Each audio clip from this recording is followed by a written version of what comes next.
drop, we don't take losses. All of my women are bosses. Clap, clap, clap, clap. You know that we never lack. See how hard that I go. See how hard that I go. We got the goods, yeah, I know. We got the goods, yeah, I know. See how hard that I go. See how hard that I go. We got the goods, yeah, I know. We got the goods, yeah, I know. Clap, clap, clap, clap. Turn around and bring it back. Clap, clap, clap, clap. Spin around and bring it back. Put some gasolina. Shut down big arenas. I got kick like Zena. Shut down big arenas.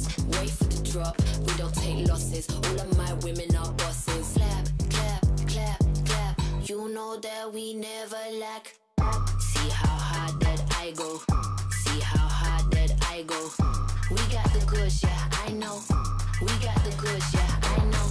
See how hard that I go. See how hard that I go. We got the goods, yeah, I know. We got the goods, yeah, I know. See how hard that I go. See how hard that I go. We got the goods, yeah, I know. We got the goods, yeah, I know. See how hard that I go. See how hard that I go. We got the goods, yeah, I know. We got the goods, yeah, I know.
Yeah. Hey. Yeah. Yeah. Hey. Yeah. Hey. Yeah. Yeah. Hey. Yeah. Hey. Yeah. At first you made me feel very safe, but then I realized one took and one gave. Hey. At first you had a healing power, but then your face changed hour by hour. Yeah. Yeah. Hey. Yeah. Hey.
the book, I've seen the ending. The flames, they dance across the sky. Whoa, oh, oh, oh. But here I'm stuck in time, pretending. A prisoner of reasons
think I have a good feeling about you.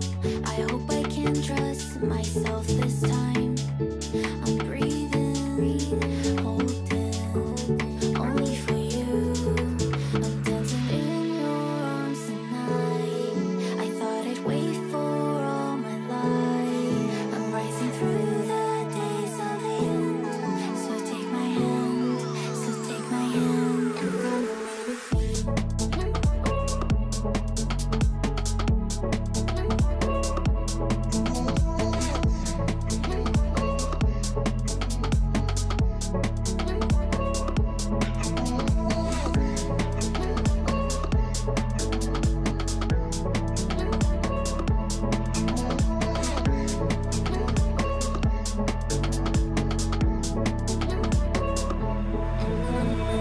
I think I have a good feeling about you. I hope I can trust myself this time. I'm breathing, holding, only for you. I'm dancing in your arms tonight. I thought I'd wait for all my life. I'm rising through the days of the end. So take my hand, so take my hand and run away with me.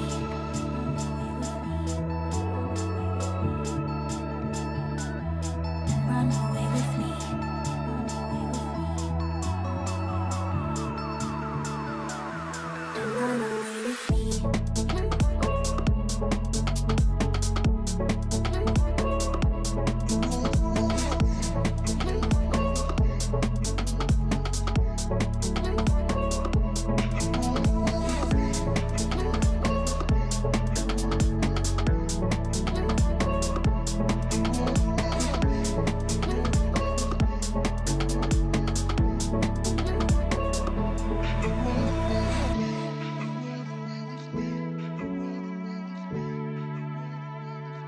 And run away with me.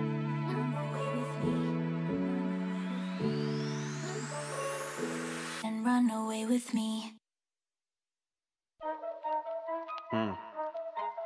Yeah, let's go. We hit the ball, ain't no delay. Signature moves in every play. This ain't a game, we paved the way. Hardware on full display. Know that we aiming for victory. Going way up in our energy. Seeing the view, plenty to prove. Make it our move, no secrecy. Yeah, and they don't got a clue. It's no secret. Take a peek at how we do. Check the paper. We the news. Hear the whistle, then bring the boom. Check the signature. Name matched in the Hall of Fame. Big time finisher. Breaking barriers the whole game. They thinking they can stop us. Seeing us, we the problem. It's in our DNA. That's our signature. Check that, check that, check that. Signature. Big time, all time, big time. Signature. Signature. Signature. Bringing the fire. Lead the way, light the spark. We never tire. No quit, full of heart. Ready, set, and we'll go. Our history will be told. Grab these wins, they all know. Reaching for gold. Yeah, and they don't got a clue. It's no secret. Take a peek at how we do. Check the paper. We the news. Hear the whistle, then bring the boom. Check the signature. Name matched in the Hall of Fame. Big time finisher. Breaking barriers the whole game. They thinking they can stop us. Seeing us, we the problem. It's in our DNA. That's our signature. Check that, check that, check that. Signature. Big time, all time, big time. Signature. They thinking they can stop us. Seeing us, we the problem. We don't mess around, we just hold it down. Signature. All on the line. Keeping it clutch. Yeah, now is the time. It's now or never. All on the line. Keeping it clutch. All on the line. Keeping it clutch. It's now or never. It's now or never. It's now or never. Check the signature. Name matched in the Hall of Fame. Big time finisher. Breaking barriers the whole game. They thinking they can stop us, huh? Seeing us, we the problem. It's in our DNA, that's our signature. Check that, check that, check that, signature. Big time, all time, big time, signature. They thinking they can stop us. Seeing us, we the problem. We don't mess around, we just hold it down. Signature.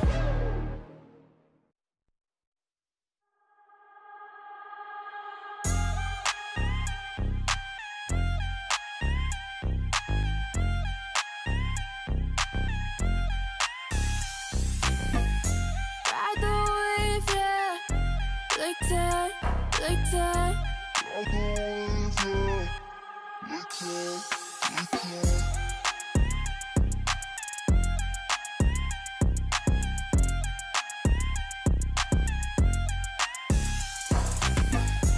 Ride the wave, yeah. Like that, like that. Ride the wave, yeah. Like that, like that.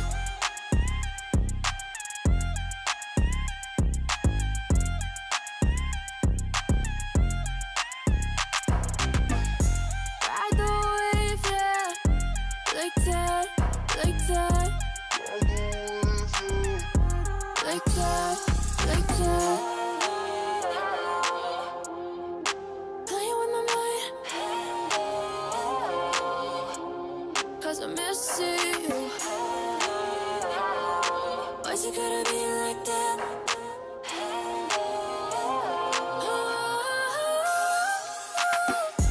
Ride the wave, yeah. Like that, like that.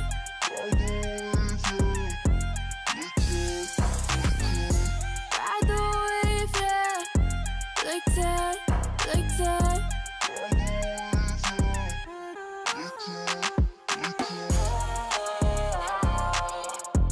Like that, like that. Ride the wave, yeah. Like that, like that. Like that, like that.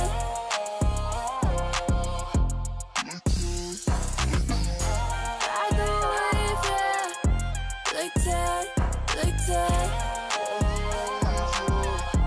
Like that, like that.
In pitch black darkness you illuminate.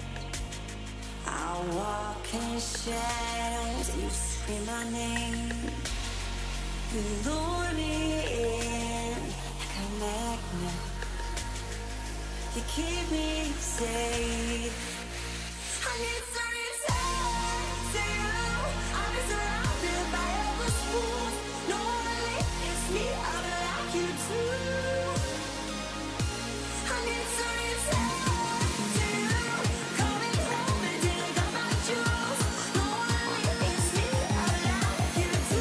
In the end, all I want is you.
for the heat.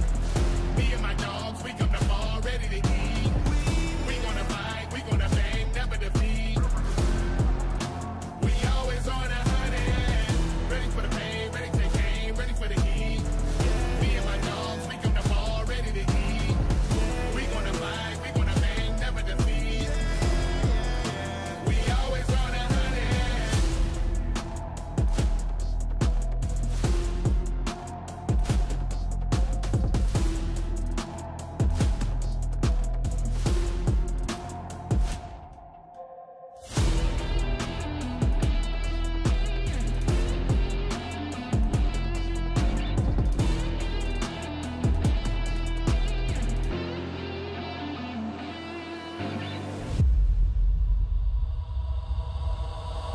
Ready for the pain, ready to take aim, ready for the heat. Me and my dogs, we come to ball, ready to eat. We gonna fight, we gonna bang, never defeat. We always on a honey. Ready for the pain, ready to take aim, ready for the heat. Me and my dogs, we come to ball, ready to eat. We gonna fight, we gonna bang, never defeat. We always on a honey.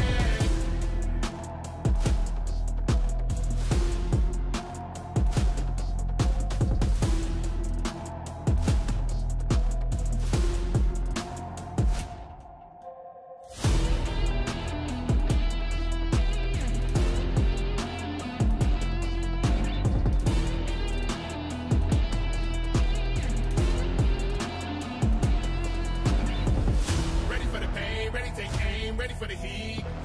Me and my dogs, we come to ball, ready to eat. We gonna fight, we gonna bang, never defeat. We always on a honey. Ready for the pain, ready to take aim, ready for the heat. Me and my dogs, we come to ball, ready to eat. We gonna fight, we gonna bang, never defeat. We always on a honey.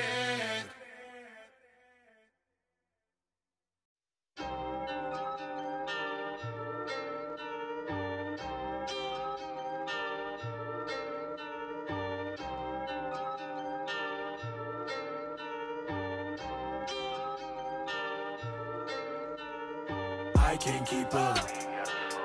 Miles a minute, yeah. 500 limit way. Time diminished there. I can't keep up. Miles a minute, yeah. 500 limit way. Time diminished a minute. Don't trip. I'm looking at a massive risk. Balancing the past I live. Pushing with a massive gift. I'm looking at life like hues on a spectrum. Running off steam and mist. I'm standing at the edge of a rift in a paradigm shift with demands on my wrist while I'm penning my bits of emotions. I'm a dormant explosive, and I don't think anybody noticed. Spreading all the weight on my shoulders. I'm feeling like a magnet opposing a polar opponent. My options are open and closed at the same time. On a landmine, in a minefield, trying to mind sweep with an idea and a program. But I'm right here, where y'all get way too far to die here. A lot to them, to us, a lie here. Applying pressure all on my fears. A mass correction of what I feel. A resurrection of the ideal that kept the tension on the high tier and pulled dimensions from the right ears. I remember nights when I took an L in the road just to get it right. Trying to make way for a look, but you gotta fight if you want your name on the books. Staring at the path for 10 months straight, looking for the strength in my own soul to create. Had to realign just for me to find checkmates. F1 straight to C4. I don't feel no remorse. I can't break to see yours. I can't wait, you need more. If you hate, that mean war. If you take, you need force. Every push gon' mean tour. Hit record and get torched. Miles a minute, yeah. 500 limit way. Time to finish there. I can't keep up. Miles a minute, yeah. 500 limit way. Time to finish a minute. It's foolish of me to consider my peak as a mapped out release that I keep to repeat and preserve my belief in the weed while I'm digging for the beast that sleeps underneath the critiques. I can never let lies override my reach. Word to the wise, recognize my peace. Looking at the patterns increase. Some of these I can leave, but the weight I'm putting down people need. Mandatory, they can't ignore me again. All the allegories are planned for when I begin. All the land below me is scanned over what I miss. No advantages on me, I handle what's on me to live. And it's damage, homie, I can't be the only one in. I feel like none of them know me and nobody in it to win. Pouring live and direct from the mind of the best. Every line is compressed in the line of the crest. Now I see all the ways of passing. I'm fighting to the late madness. Every demand I weigh the average. It feel like nothing really matters. They say you want it, you can have it. Paradox all up in my passion. Getting lost all up in my stanzas. Paranoid, how could all this happen? This is all I get when I call, make amends. And again, when I find a pressure on, it connects and reflects in the pen in my palm. When I press what is left, when I write, just the fight of the stress. All the weight of the mess is laid on my chest. Never days what has kept his checks on the net. It's a technical foul, and for now I'm a rep. Maybe I'm falling off the ladder. I feel them all collecting data. It's hard to see the wind is scattered. I think the key is to attack it. I think we in a different bracket. Burning eternally, this is a start, an emergency. I don't know where the fan is. Maybe I'll never manage. We gotta slow down. Right now. Find out. We gotta slow down.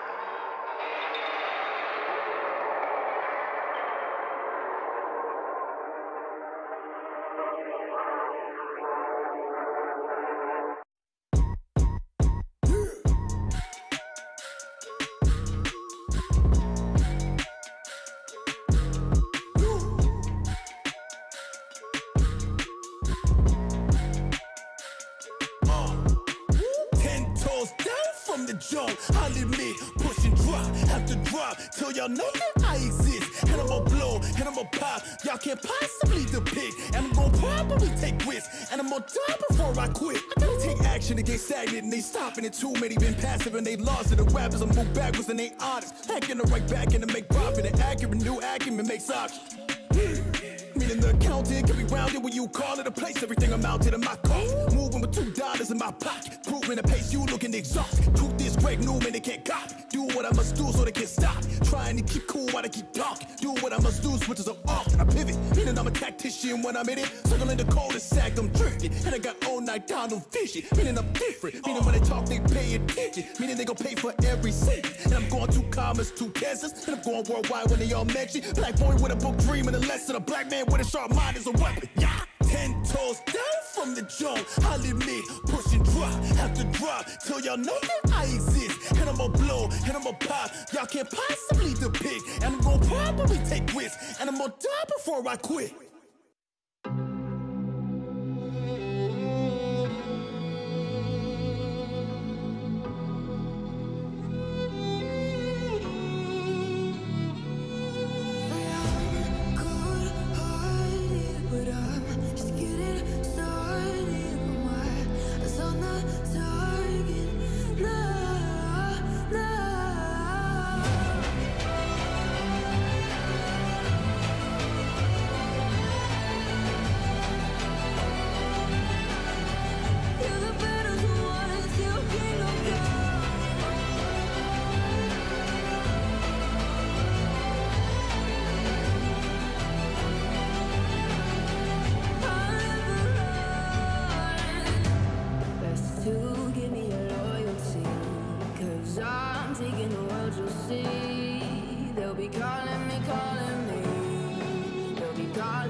world magnetic. Charged up, come get it. Interdimensional, it's so incredible.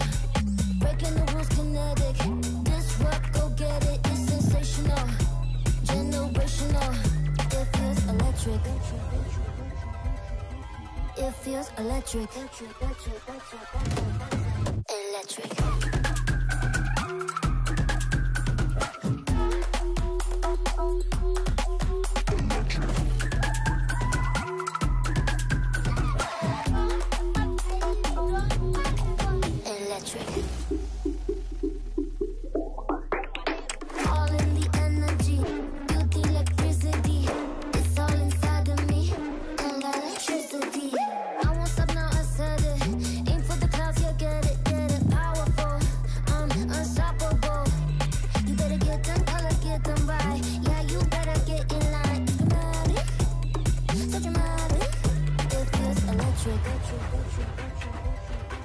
It feels electric. Electric.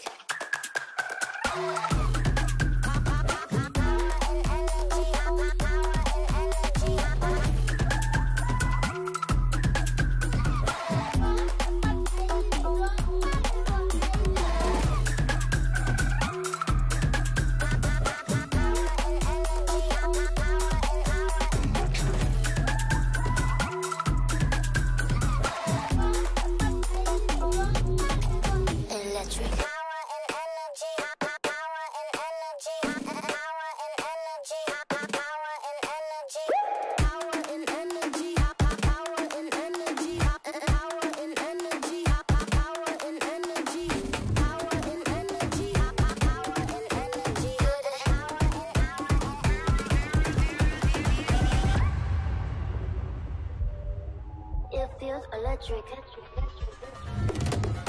Electric. Feel the energy, feel the electricity. All words in front of me, feel the electricity.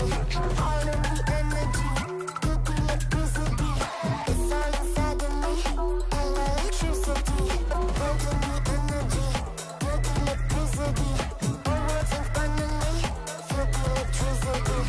All of the energy, feel the electricity. It's all inside of me, and electricity.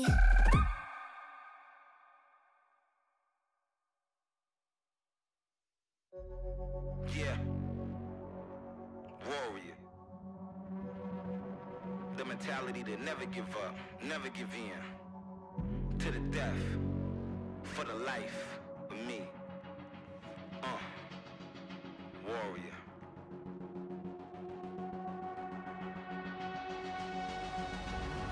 Warrior. I'm a warrior. I go to war with ya. I fight to the death, give it everything I got till I got nothing left. No, like a warrior, I go to war for ya.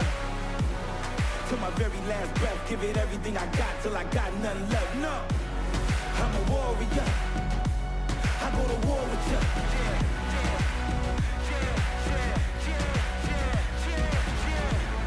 Like a warrior, I go to war for ya.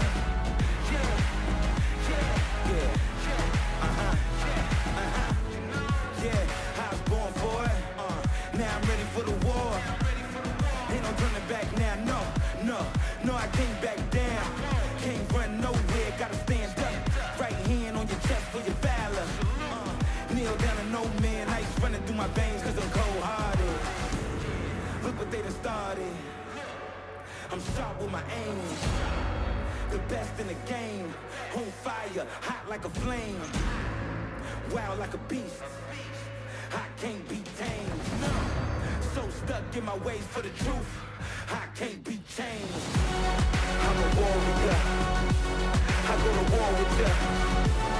I fight to the death, give it everything I got till I got nothing left. No, like a warrior. I go to war for ya. Till my very last breath, give it everything I got till I got nothing left. No, I was born for it. I was born to rise. I was born to fly. I was born to climb. I was born to get it. I was born to shine. I was born to live it. Like a warrior.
CHENGDU versus BLG, Chovy versus Knight, finally, and all the other matchups are fire as well. The upper bracket final, if you win this best of 5, you can wait and look at your opponents and wait for them in the final and only have to play one best of 5 after that to win your title at MSI. And could it be any better that it is between the first seed of the LPL and the first seed of the LCK, and also the last team standing from the LPL, who in a parallel to Worlds has to go through the 2 LCK teams. Maybe, of course, it could also be G2. While last year at the World Championship, it was an LCK team in T1 that had to run through a one-sided LPL bracket to get to that World final and to the championship. And I love parallels, and I'm really excited for today. I mean, we're eating good today. Excited. This is such a good series. I cannot wait to see it. And you can see in the upper bracket there that's just popped up on your screens that it has been a long-awaited journey, I will say, to see the LPL first seed versus the LCK first seed. But with this matchup, this is kind of like nearly a little teaser, I feel like, at a potential final that we might see later on. Yeah, and specifically CHENGDU versus BLG after the changes they made going into this season. Knight versus Chovy. Finally, they've been friends for forever. They started around the same time. We've wanted to see them face off. And then obviously, since T1 beat TL yesterday, they will be facing G2 tomorrow. Yes, I'm really, really excited for this. The pressure must be on BLG, but of course, as we'll talk about later as well, they usually do really good into CHENGDU, but we'll pick it up later. I know you want to, because I think we have so much to talk about, so let's bring the board up. All Let's right. talk about every single lane. All right. We can go top to bottom, going. bottom to top. Let's keep it standard. Let's go top to bottom. Let's start with Keen versus Bin.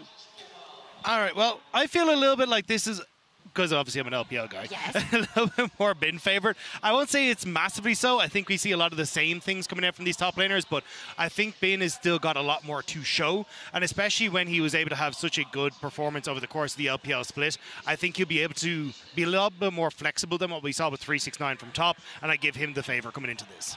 Yeah, I think so. I'm like a little more central, I guess. I'll like slide in under there. Because I do think I have so much respect for Keen. I've watched him play for a really long time. I think he can throw out a lot of picks. Like, even though it didn't work, the top lane Rise was something I thought was really cool coming out of him. As we look at their shared champ pools here, I think the big thing to illustrate is that even though we haven't necessarily seen them have to diversify a ton at this tournament, they are both absolutely willing to pull out certain pocket picks, and they are also very willing, even in lane swaps, to play carries. Yeah, and I think you still have a lot more to see from both these guys, especially with like the likes of Camille and that kind of stuff still in the meta. Favor's been a huge amount, but Keen has been an all-star performer for CHENGDU, and I'm very excited to see these two face off. Oh, absolutely. Such a long road. Keen, of course, you know, having every single placement in the LCK, eventually winning. And in terms of those champion pools, maybe it is a spot where we'll see an evolution in their champ pools for the first time, because they'll get so pushed in this best of 5. Bin is very confident, however. Yeah, I saw this immediately when it went out, where he was like, I played against Keen last year, right? Actually, I feel like his skills are just so-so. I don't think he's stronger than Zeus. We will see how well this ages after today. I think he's underrating Keen maybe a bit, but I don't think anyone has been stronger in lane than Bin for a lot of this spring season. Okay, we'll see if that perpetuates in today's best of 5. Let's head over to the jungle, Canyon versus Shun, and I mean, it's not my opinion, but you know, from my, I don't know, pleb opinion, right. I feel like go first, Canyon, even though he's goated. Because I think so here's the thing. I think Canyon is a more intelligent jungler. I think his pathing can be really, really good. I think Shun is such a massive part of their early game. He works so well off of BLG's early prio. I'm actually putting this slightly Canyon favor. This tournament. This is this tournament. I'm just. I'll put it. I'm the devil on your shoulder right now. So I think like the big thing here though is they're both super willing to just pull out like the Nidalee, right? Or we saw in the PSG series Shun with the Kindred Nico combination, and I think these are two junglers that are incredibly good and also incredibly willing to just, again, play carries in situations where it seems like, oh god, if this does not work out, we're doomed. Yeah, I'm kind of in the same boat as Emily. I actually think this is our closest matchup of today. Just put it right over my face. Here, we'll pop it up here. There we go. Wait, what? So I think I think both these guys have insane carries. I think can bring out on both sides of the occasion. I do think Canyon has had some missteps on things like the Vi at this tournament, but I do think that as the tournament goes on, he's going to get more comfortable, and especially when he's willing to bring out more of his own picks, like the Nidalee that we got to see. I think that flexibility is really going to stand to Canyon as we come in. But also, it's just, I think his pathing is incredibly smart with the way he goes, and I think that's why I want to watch both these junglers to see how they try and outsmart each other and outpath each other as we come into this. I'll convince you why I don't think he's been playing so well. And respect to the GOAT, but come on. And especially Shun in combination with On, I think, is something that duo has been, for me, the best jungle support duo at the tournament. Yeah, I want to talk about, because obviously we have a combination bot lane, right? Yeah. I want to talk about On a bit because I think he has been the best performing support here. And his glow up over the years from when he started is kind of insane. He works super, super well with Knight. They both work super, super well off mid-prio, which we're going to get to in a bit. But I think for this matchup specifically for bot, this is where I am favoring BLG. I think they really, really focus heavily on attacking the bot side of the map, right? And they play so well around that prio. You have to break it out, I'm going to be a little bit more stern on this one. I'm actually going to go all the way over here. Okay. I think it's an absolute stomp in the bottom lane. Elkanon have been absolutely incredible in the LPL. We already saw that Pays and Hens struggled against top esports, and I think this is only another step up again. And as you already alluded to, Afia, when you start to look towards the the jungle support synergy as well, this just feels like an absolute no-brainer. Plus the depth of champions that I feel like Elkanon are able to bring out. We haven't even seen this guy really pop off in Rakan yet. I am so excited to see Elkanon on the main stage here. And do you think it's going to matter? I think it will. So I think this is the matchup that's going to break it. Because I think when we look back to top esports, I think the top side for top esports was significantly worse than Gen G, but their bot lane was where they really found their success. I think we've got a much closer top side of the map here, and now you just get to see the bot lane make or break the series. I'd love to continue this conversation when we talk about like drafting options as well. But of course, one lane matchup we haven't talked about yet, and it's our featured matchup presented by Mercedes-Benz, Chovy versus Knight. BLG Knight and Gen G Chovy face off in today's featured matchup presented by Mercedes-Benz. Both these players are regarded as among the best mid laners in the world, and this series is their chance to prove it. Knight, the golden left hand, is the LPL's strongest mid laner, and he will have to flex his mechanical prowess in this matchup if he hopes to win back-to-back MSI titles. In it at the edge, he's going to get the heal and then run away. He flushes it back as well. The center will be there, but Knight rolls on in and says no more of it. Chovy is already an icon of League. Coming off of arguably his best season on Gen G yet, now he is looking to further cement his legacy by taking his first international title in Chengdu. Chovy the tank again, happy to absorb at level 16. He rears his head in, jumps on it, and we're back in service. The preacher, the minister, the deity himself sends up for an easy double. Will the faithful of the church be rewarded in this best of 5, or will Gen G be crushed by the hands of Knight?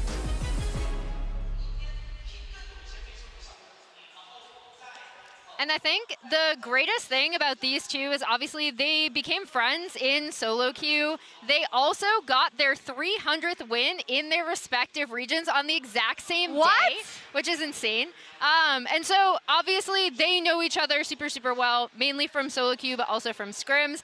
This is the matchup we've been waiting for so long. I'm so looking forward to seeing them go up against each other. And I don't know if, Rob, you want to start with your Knight versus Chovy. This actually breaks my heart because I have been a Knight enjoyer for so many years, but it is hard to go up against what is realistically the best player in the world at the moment. In my eyes, Chovy has been so incredible. And I think Knight has definitely shown that he doesn't play all the meta things. He doesn't have the Aurelion Sols. He doesn't have the Azir. Whereas Chovy, it feels like he pulls at anything and he's going to beat them. So I think that's where Chovy has the edge. And I think Knight is really going to have to show up for me to say, hey, look, you are the best mid laner the LPL has produced. now you've got to go up against the best player the world has potentially ever produced. Obviously, FLICKR GOAT, but currently, right now, Chovy is the best player in the world, and Knight needs to try and go up against. What a story for today. Yeah, I mean, I agree. I actually think, and a lot of it for me has to do with champ pools. Obviously, I fully expect Gen.G to ban the Ahri because I think you should. Knight still has the longest, I believe, major region player to champion consecutive win streak on that champ. So I'm just gonna. Oh, you agree? Slide in. Yeah. You can go. You can go. No, I feel bad. I did it up here. You can do it I feel then. bad. I want to cover your beautiful face. I love this so much because I feel like the board really also exemplifies kind of the opportunity for Keen in terms of the trajectory he's on. If he can break open this matchup, how much Knight can do now. He's the last hope of the LPL at MSI versus, as you say, best player in the world. I love it. But of course, it always comes down to draft so much. And Dagda, I know you wanted to dive into some in particular. Yeah, I want to take a look at the drafts that we saw coming through from BLG in their last series because I think it gives a good example of how they were able to go up against T1 and find these early leads thanks to focusing FLICKR out in the mid lane. These are the drafts on your screen, and you get to see that the highlighted picks are going to be the Knight draft team coming through. The Talia we saw was very high priority coming through the draft after banning the Azir and the Orianna every single game up against T1, and I think that's where we'll probably see a very similar story here coming into this series, which is try and get comfort for Knight in the mid lane, try and remove things like the Azir and the Iranian Sol that he hasn't been able to perform on, and then try and move in towards the Talias, even the Tristanas that we saw coming out in Game 4, and try and set up Knight for success against Chovy to deny that strength from Gen.G. Yeah, Tristana through this tournament has been a really interesting pick to watch, right? And the big thing about both of these teams is that they so heavily rely on mid priority. And obviously, they've also met before. Chovy and Knight have not met on the international stage before, but Gen.G and BLG have met before back when Yagao was the mid laner for BLG. And they actually, Gen.G has had a tough time against BLG in the past. And I guess this is the key also to see how much they have evolved if they can now take down BLG in this winter match. Let's see what our fans think today in our MasterCard fan prediction of the day. Hoping that they think it is as close as we think it is. But let's take a look. Oh, yep. Wow. Yeah, okay. Yep. 60-40. Makes sense. I mean, I think they give it to Gen.G. I think the expectation is that they went into this tournament as the favorites, and they have not given maybe people as much chance to doubt, whereas BLG maybe for the PSG series is making people a little iffy. Could that be correct? Yeah, I think the PSG series has kind of blown BLG to the side a little bit, but I kind of look at it as fake data, to be perfectly honest. Yeah. I think they came in with way over, or underestimating, I should say, PSG, and then not having the performance. But when you look back at last year, I mean, BLG beat Gen.G twice over the course of both MSI and Worlds, knocked them out of that tournament. And when they've upgraded to Knight, it feels a little bit inevitable, but Gen.G have also made improvements to their roster. So you can see where it's back and forth. So with that, I guess your prediction is for BLG then? Yeah, I'm a 3-2 BLG. I really do believe that BLG are going to be able to take this. I think the only way that Gen.G are able to do it is if we actually start to see a ton of lane swaps and they can look to try and separate their bot lane. But I just think the bot lane difference is too big here. Yeah, I think, so the big thing for me, I'm going Gen.G. I also think it's super close. I will not be surprised if BLG win. I'm going Gen.G 3-2. I think for me, it's a lot of the mid-game map movements and team fighting, which I think, despite the fact that BLG has improved in a lot of those things, especially since early spring season, where they really had to kind of like roll over their opponents super early. I think that is where Gen.G should be able to come out ahead. Yeah, I did 3-2 as well. I'm hoping for a close series, and I said Gen.G because I believe that in a non-elimination series, we see a stronger version of a Gen.G historically than if they were to meet again in the final. Until proven differently. So mean. Is it? I mean, it's kind of true, but it isn't. Come on, you got to be able to say it how it is. Regardless, though, I'm really excited for this series. I'm sure it will be really close, or I will be very disappointed. The last hope of the LPL in BLG going up against Gen.G and Chovy versus Knight, finally.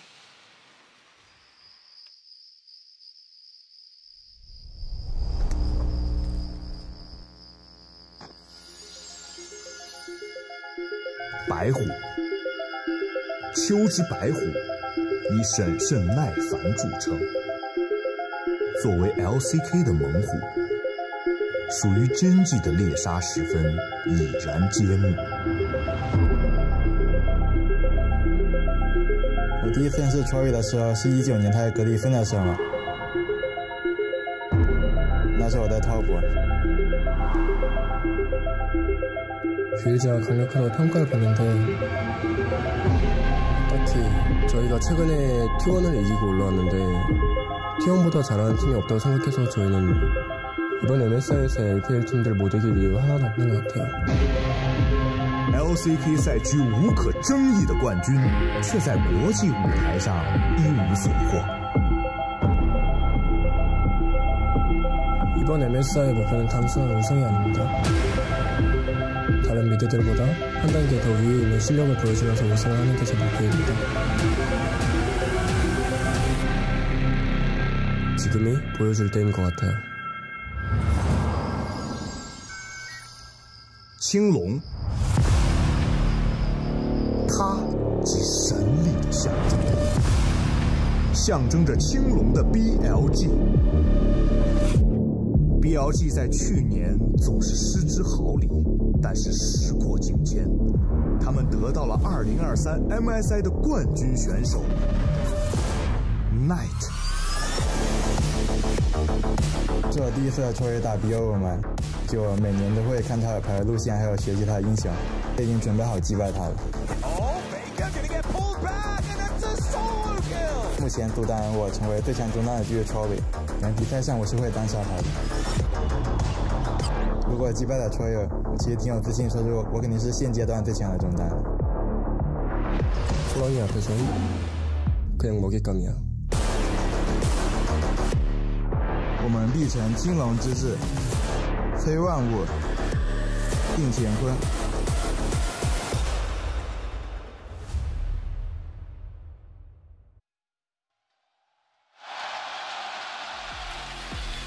Here we are, beautiful CHENGDU, man.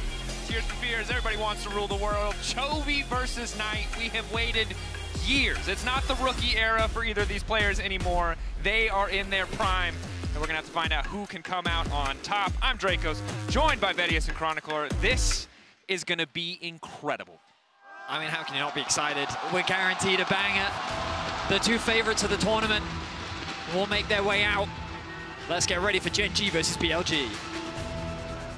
Coming in, these were the two favorites, the respective #1 seeds of their region, BLG and CHENGDU. Most anticipated best of 5 of the tournament, probably of the year. Tension on both sides. Feels like everybody watching's got a little bit of skin in the game. You're either a Chovy fan or a Knight fan. No in between.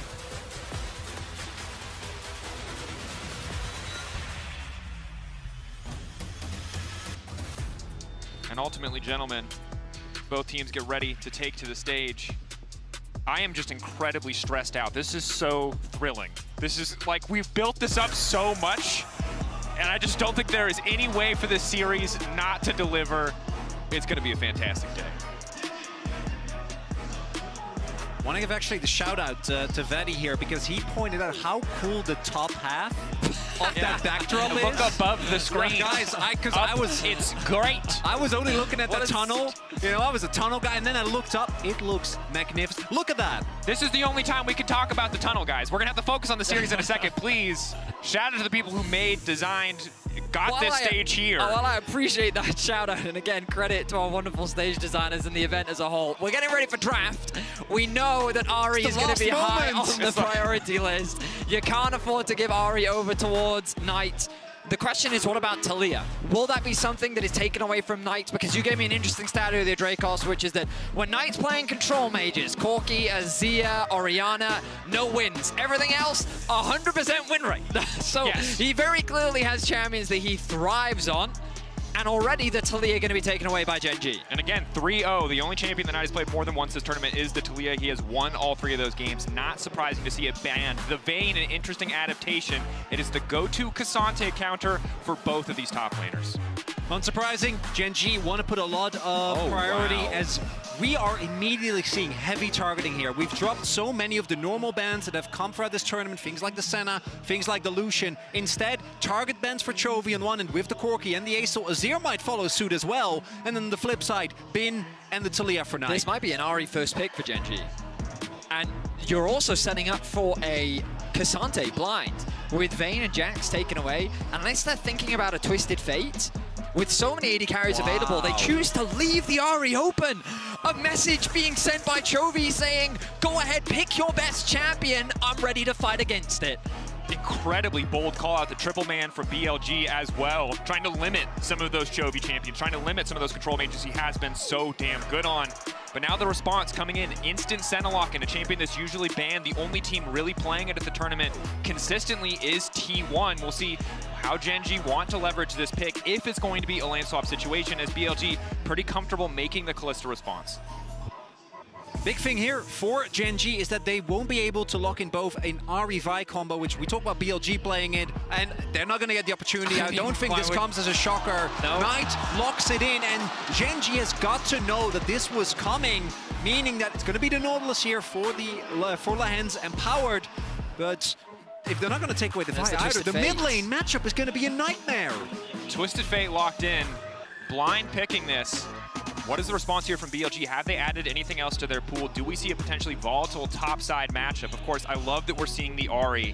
It's a big call out from the side of Gen.G to let it through. We mentioned it, and you heard it in the video moments ago. This is a battle for who is the best mid laner in the world, and if you want to beat this man straight up, you're gonna have to be willing to give him his picks. I mean, I wasn't expecting Ahri to be given over to Knight, and you mentioned earlier, like, excited. Who isn't excited to see Knight on his champion? You know, like, it's going to be exciting.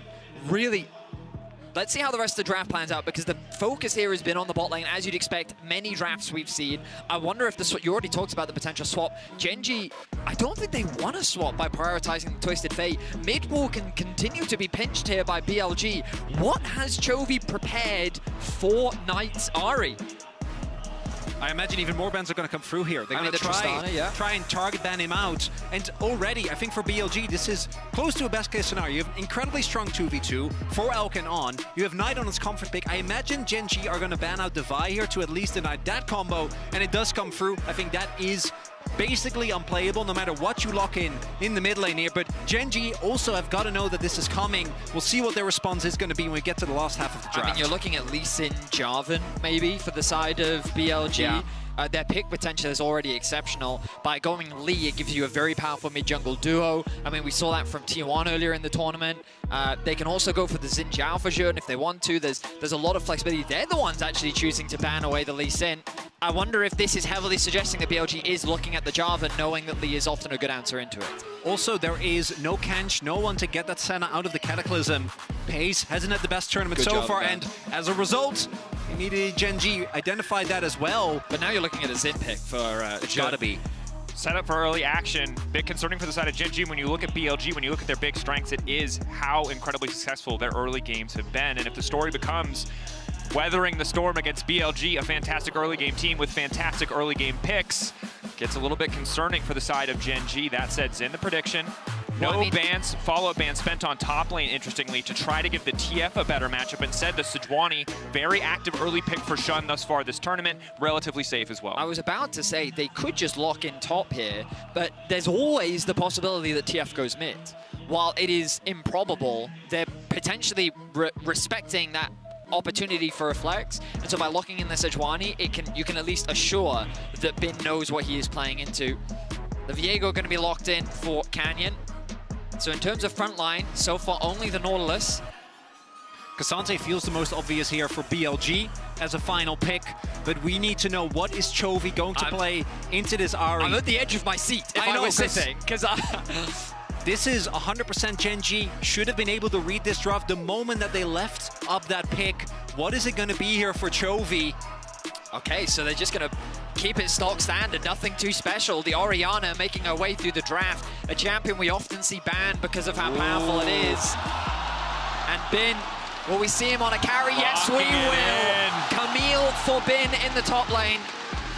And it was one of the evolutions we knew we would see in the context of this series is top lane picks. Both Keen and Bin, so much access to Cassante, so much priority on the pick, but against each other, things are getting mixed up. Keen's second game on the Twisted Fate, Bin's first Camille game this tournament has been incredibly powerful if we can get that lead, but in a lot of games, it's needed some time to get to 2 items. Could be a risky call. I like BLG's draft a lot. I feel like they've got a lot of what they love to leverage. A very powerful bot lane 2 versus 2, good dive setup, great pick potential. I'm expecting Gen.G to do a swap because you have to try and avoid the early aggression that we're going to be seeing from BLG, but whether or not they will by voluntarily picking the Twisted Fate early is yet to be seen.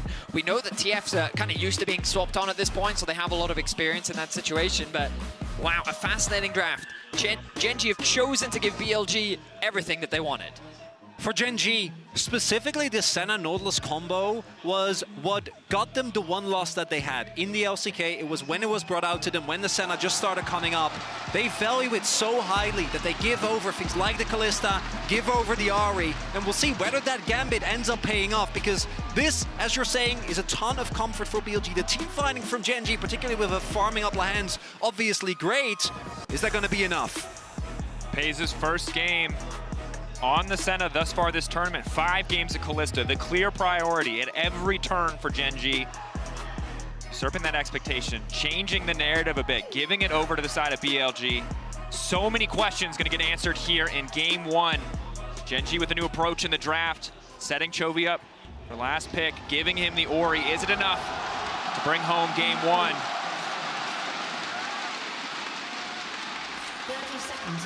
And gentlemen, we need to talk about support items. About Lahens' item.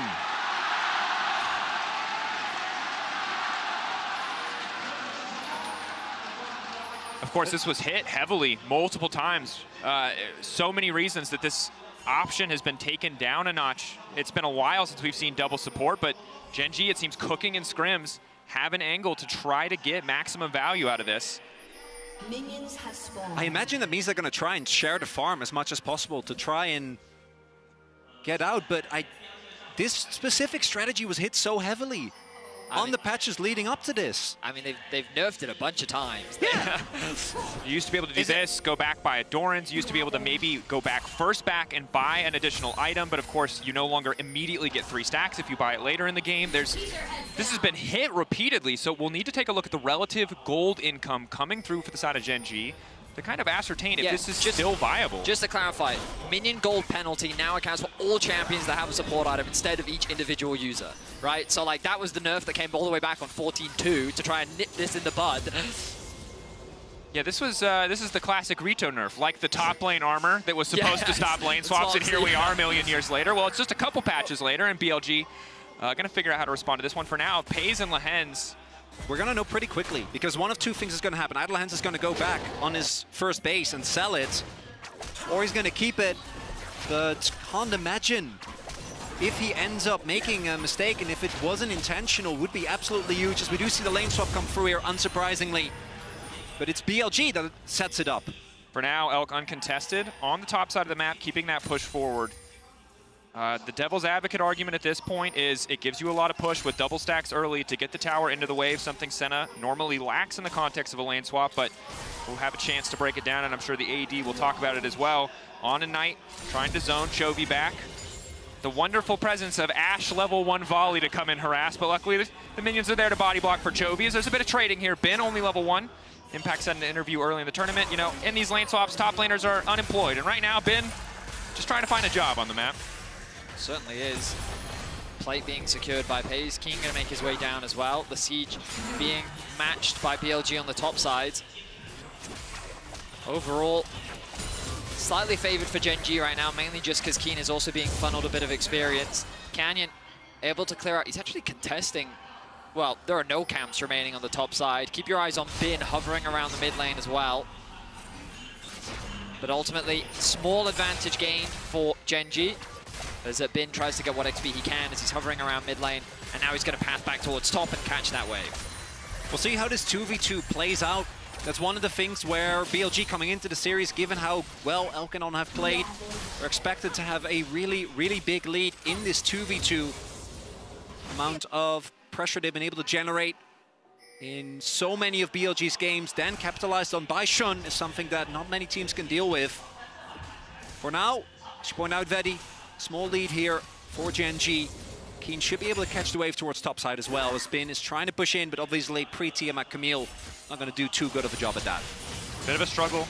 Keen still not level 2. We'll be able to walk up and pick up a bit of experience here on the top side. Shun doesn't look like he's going to look there for now, focus on clearing out his own camps as Knight and Chovy just continue to trade in the mid lane. Looks like Lehens has in fact sold his support item. Now picked up a bit more defense. So okay, a bit of an early investment and a move away from it. Gonna leave that for now as we kind of turn our attention back towards the overall map state. Lanes have returned to normal as the 2v2s and the 1v1s have found themselves once again. Advantage in terms of experience gained for Elk as he's nearing close at a level 5. But with the jungler on the top side of the map, unlikely the BLG is going to set it for any dives in the immediate future.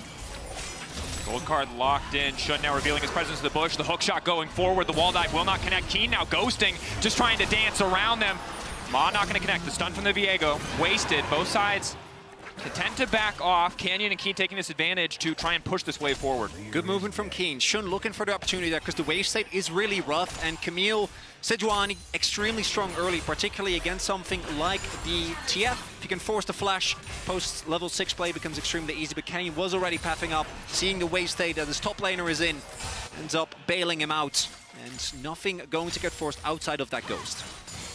Ultimately, the gold pretty close. So when you look at, in totality, what occurred in the lane swap, Gen.G successful in avoiding the early Ashe Kalista levels. Of course, it's still hard here, as you can see, and as I mean, bear in mind, it was BLG that swapped. Yeah.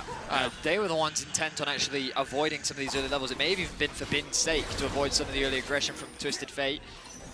Overall, it seems that both teams are pretty content with the state of the game.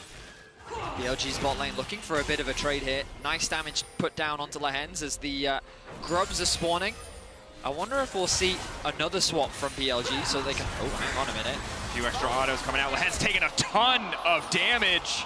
So now you're thinking about a dive. Jun hovering around the bot side of the map. Level 5 ticked over. He's going to make his way straight towards this tower. The vision going to be cleared out, and they're going to be forced to back away.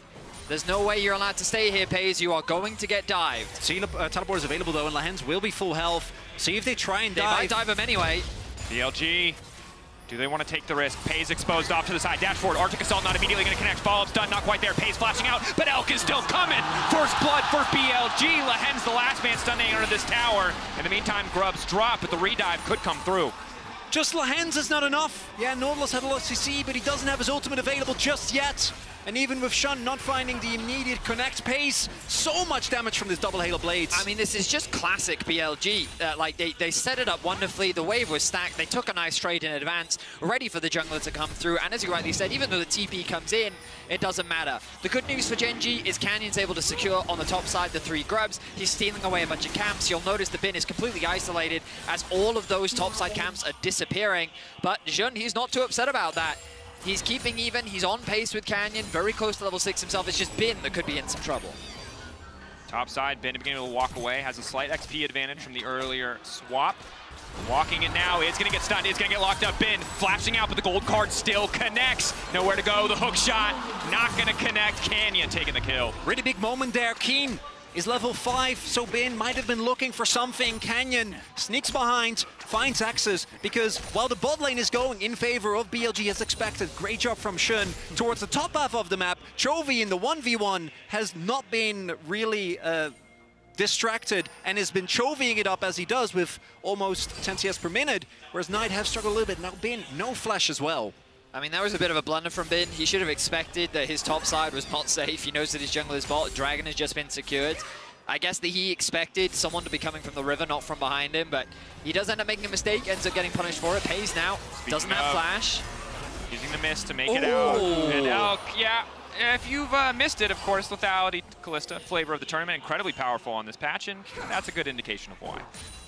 Normally, Senna can shrug off a lot of the harass with her Q, but when it comes to Kalista, they got an early kill as well. Elk sitting on, obviously playing in the center, but even in the lane and in the game state, a really, really large amount of gold. So if he hits his spears, if Pace isn't able to dodge those, he is going to be in diving range again, and Knight might be looking to impact that lane as well on his Ahri. Keen, the Destiny available, is wandering down. Shun topside right now, unaware that TF is not coming to the party. Knight looking to make the dive happen. Gen.G in a fantastic position to punish, to respond to this telegraph play. Knight dashing over the wall, though, and it's more than enough damage to kick the play off in their favor. Destiny here, but he's already been charmed up, and it seems like the Destiny on the bottom side is death. Reset coming through. Keen, a few seconds left. Managed to take up the support too. BLG get one, but Gen.G immediately fire back. I was surprised that Gen.G let that happen. They watched Knight walk all the way from mid into bot. Canyon was there to cover, but Keen was ready with the ultimate. It's going to cost them a lot of plates in the top side, but they do shut down the aggression from BLG as they find 2 kills of their own. Base still ends up going down, though. Now, they do spot Sean here, but as you're saying, the Camille in particular, with the Sheen, can do a whole lot of pushing. But because Keen actually picked up a lot of the kills, Gold's still going to favor him. And you see, with Bin and Sean both towards the topside jungle, Pays had to wait for Lahens, so a lot of minions getting lost to the turret there. You'll notice as well, they left Knight in the bot lane to catch that wave, and they moved Elkin on after those respawns to actually catch the mid wave. So now Chovy finds himself in, well, I was going to say a bit of a 2v1, but on working with Shun to control that top side, get some deep vision. Now they have their eyes on Chovy. Multiple members committed. Flashback from Chovy is good. They get the summoner spell. Spectral Mod just a threaten from Canyon, wandering up. Of course, 26 seconds till the Grub spawn already. The bottom lane from Gen.G positioned on the top side of the map. They're set up to have control, to have a man advantage. What's the response going to be from the side of BLG? We look back at this dive. Knight was spotted on vision. He makes it look easy. Ults over, connects the Q, gets out to safety. But it was this response from Gen.G. The Twisted Fate ultimate is fast. The chain CC comes down onto Elk. Canyon uses the reset to just burst out on with the Q. And they're able to find 2 quick kills in exchange for 1. Pays there using the cleanse as well, but that was not a charm. That was a Q. Ends up taking the full damage. And that is big because it does mean with that kill that Knight is now sitting on parity again with Chovy, as here BLG trying to deny the full stacks as Gen.G looking to contest. Set up here, 4 members of Gen.G. Knight TP.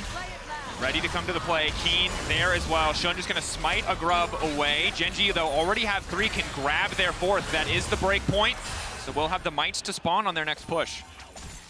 Okay, I don't think BLG is too upset about that, but Gen.G being able to get the 4th one, not the end of the world either. This is going to be the TP coming out from Chovy. Charm hits, nice timing from Knight. Bit of a trade there, but plate still secured. So for the first time this matchup, Knight will find himself with a gold lead. A little bit behind in terms of farm, but not the end of the world. 80 carries now move their way towards mid lane. Dragon in a minute's time. I wouldn't be surprised if Gen.G choose to concede this, in all honesty. When you kind of look at those one-item spikes, Ahri, Kalista, very scary champions to have to fight, so maybe they just want to concede that for now. Maybe try and cross-map, funnel more plates onto the top side of the map. But we'll see how Gen.G is feeling as they're showing that they recognize BLG's aggression and they're willing to try and punish it. I think one of the biggest problems that they have right now, Pays wildly behind in terms of overall Senna stacks. Double-ranged lanes, not ideal for the Senna. Wants to be able to harass those melee champions. Hasn't been free to roam, has been getting targeted. So a lot more pressure falling onto the shoulders of the Gen.G topside to be that reliable damage output, to pick good fights, because Senna's going to need a lot of time to be relevant in this game. Which, to be fair, for Gen.G, that's just a regular all day. Right? They've been in that position. If anyone can make a game go long, it's Gen.G.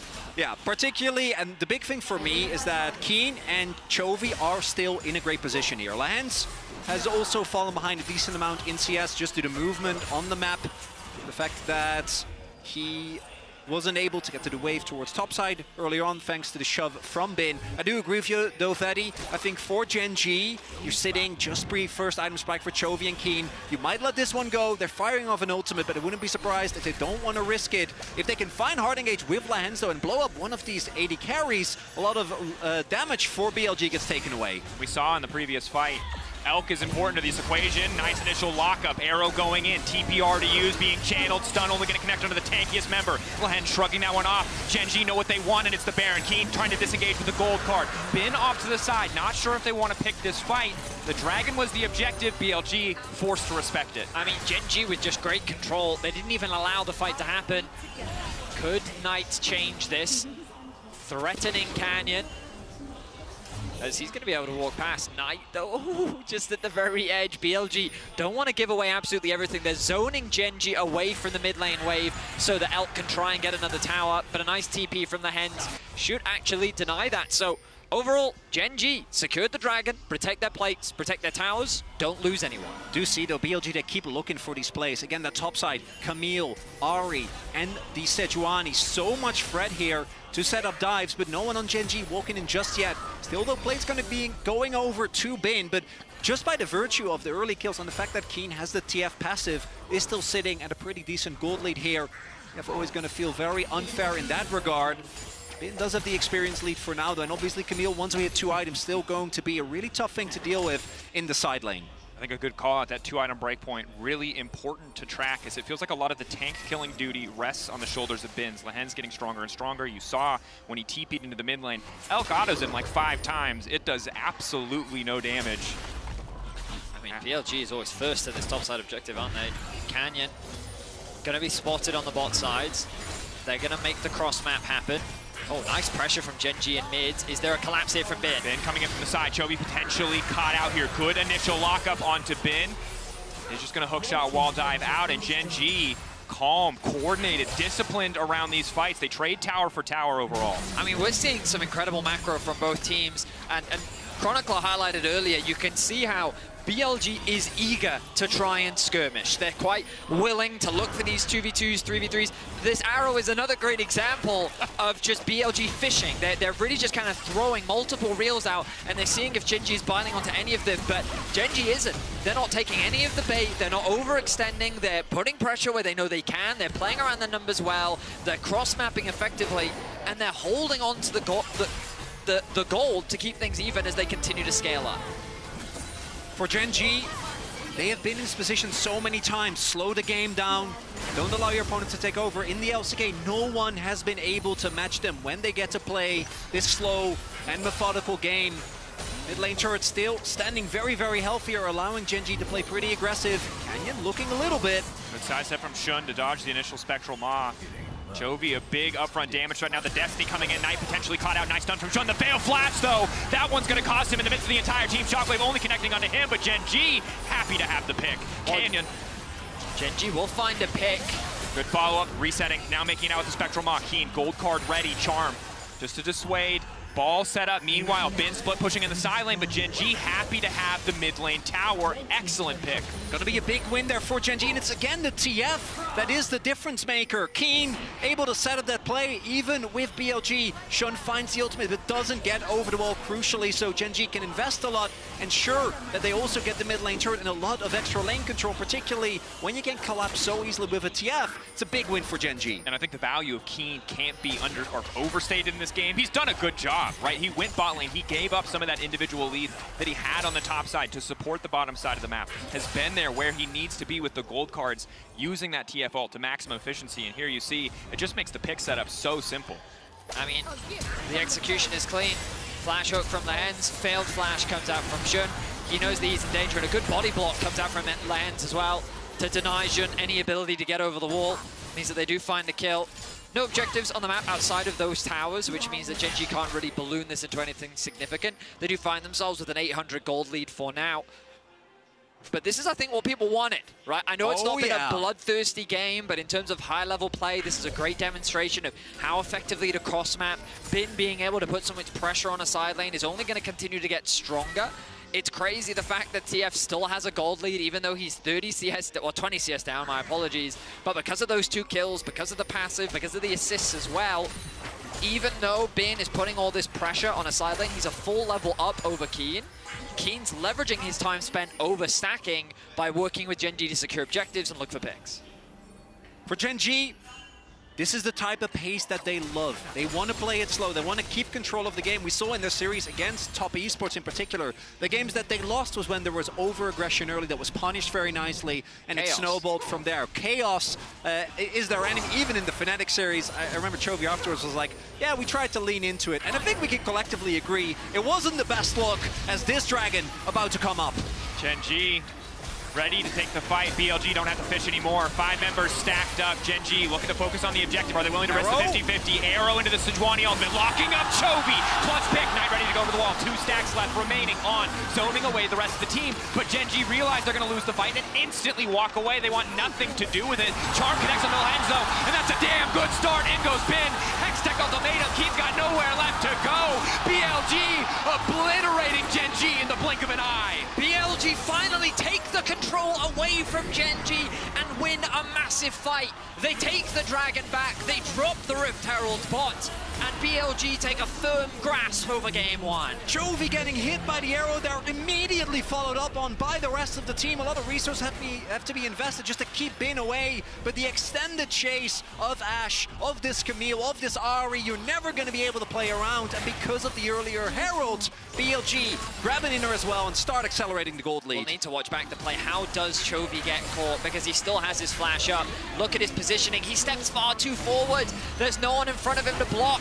The follow-up knock-up, the charm, the chain CC was flawless from BLG. The single target worked out nicely. Knight did dash into the wall there, but he ends up making it work out regardless. Main thing is, as long as you can keep finding these kills, the range extension on this Camille makes it so hard to reliably get away. Every single target getting singled out one by one, and Genji pay a heavy price. You have the Ashe as well.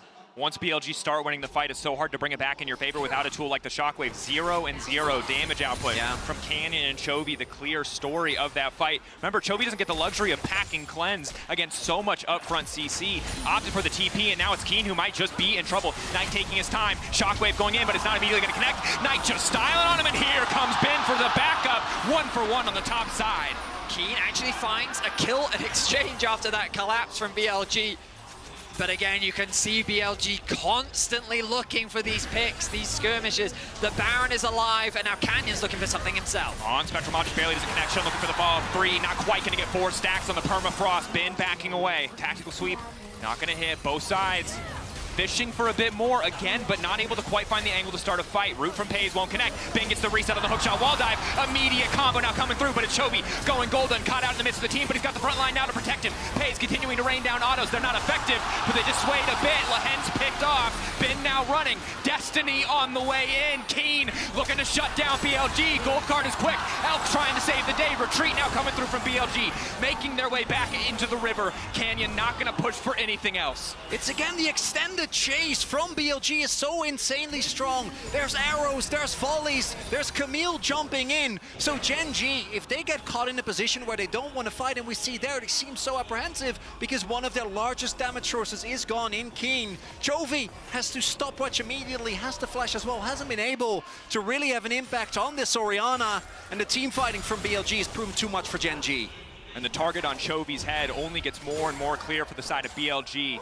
Doesn't have the arm guard, doesn't have the flash, has to play flawlessly in the fights to come. All of BLG probably gonna look to take that Orianna down, take Chovy out of the equation already. The trap set, and in goes Knight, looking for Keen, but the charm goes wide, as does the arrow. Keen casually walking that one off, but now the hook, the re-engage. Canyon on the way in, he's pitching for a reset, he's already got one, but the soul won't come through as he doesn't get the assist.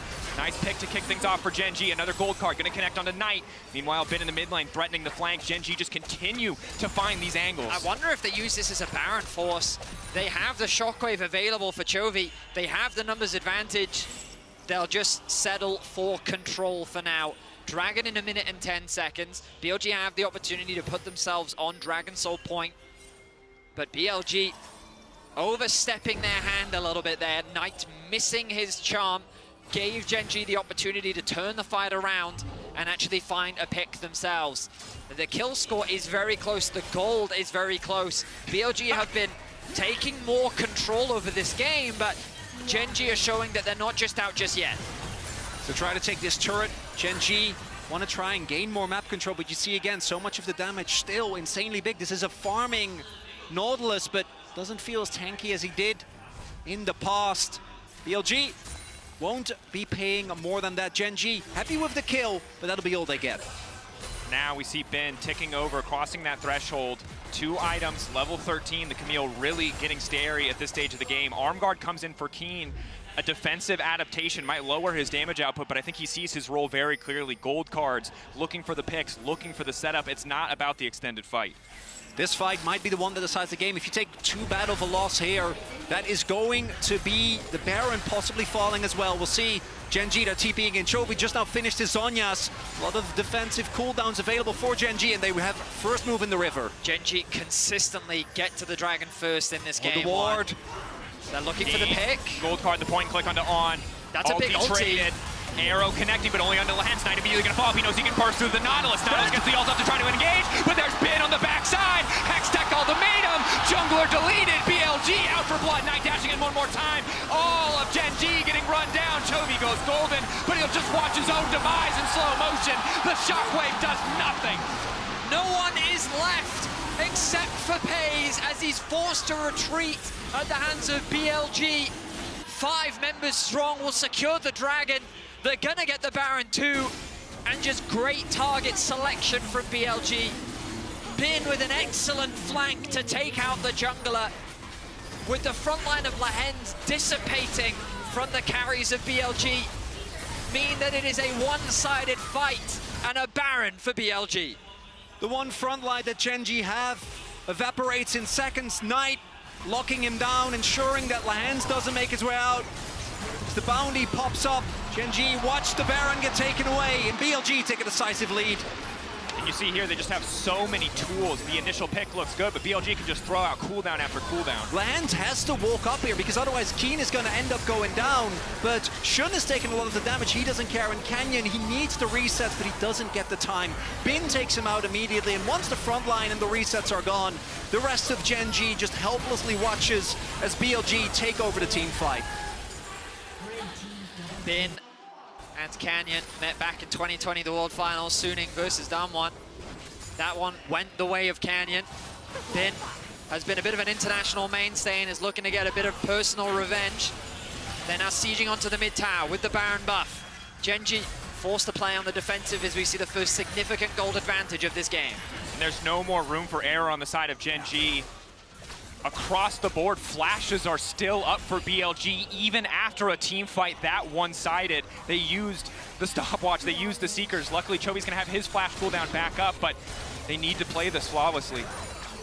Gonna have to be looking for a multi-one shockwave. It's gonna be that combo of Lehens and Chovy starting it up. I don't think you're gonna catch anyone inside. The members on BLG are so slippery, and if you try to collapse on Bane, I'm pretty sure he's just going to murder whoever comes for him. So a multi-man shockwave, Elk and On in particular are still susceptible to that, but as you pointed out, Dracos, the summoners are available. So Gen G, first they gotta find a way to force those, then they gotta actually get in a position where they can get onto this backline.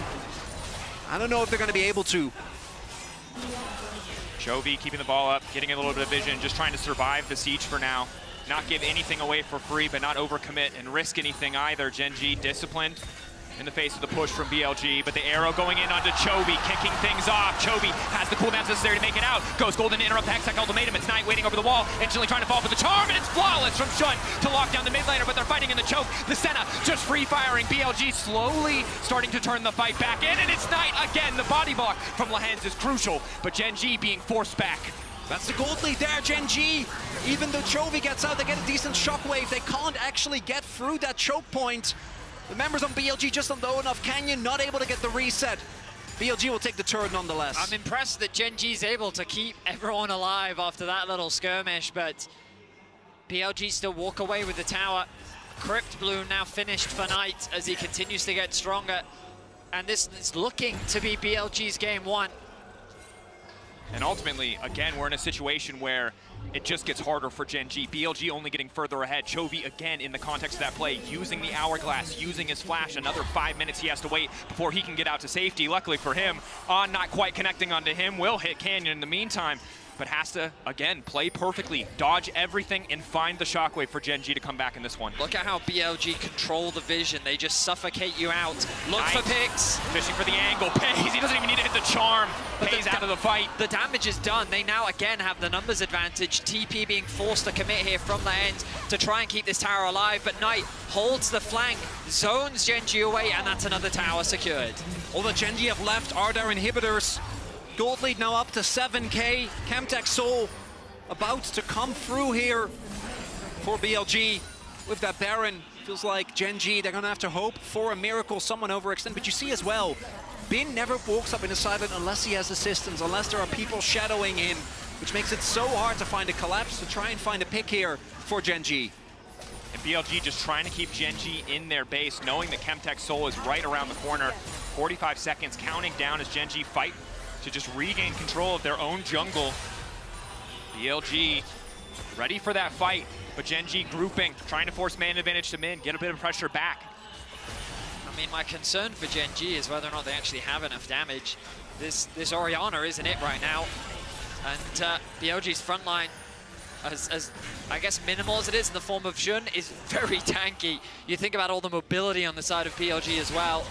How much space is Chovy actually going to garner, as they don't even have access to this dragon. On is zoning them away himself. You could just have Shun and Bin take the dragon as a duo, get themselves the soul, and then move over towards the Baron. Gen.G doing the smart thing, trying to get what vision they can around the objective that might bring them back into the game. Additionally, Lehens, who is supposed to be the front line, as they are going to give up this objective, as you said. Lehens doesn't have more gold than On. One of these two players is farming. And the other is not. It's the global gold, it's the amount of objectives that BLG were able to get, but it means that Lehens, realistically, you want to be at least sitting on another item, and yes, you're still playing into a Camille, you're still going to fall in the longer fight, but because of this, even if you are able to get a hook from Lehens, he's going to be shredded like paper. He's level 12. He's barely above pace. And look, of all the champions I wouldn't want to be against as a tank, it's probably level 16 Camille piloted by Bin. I don't think there is literally anything. It's not great, Dracos. If it was Vayne top, it'd be even scarier. This is probably second place in my eyes for most scary possible opposition.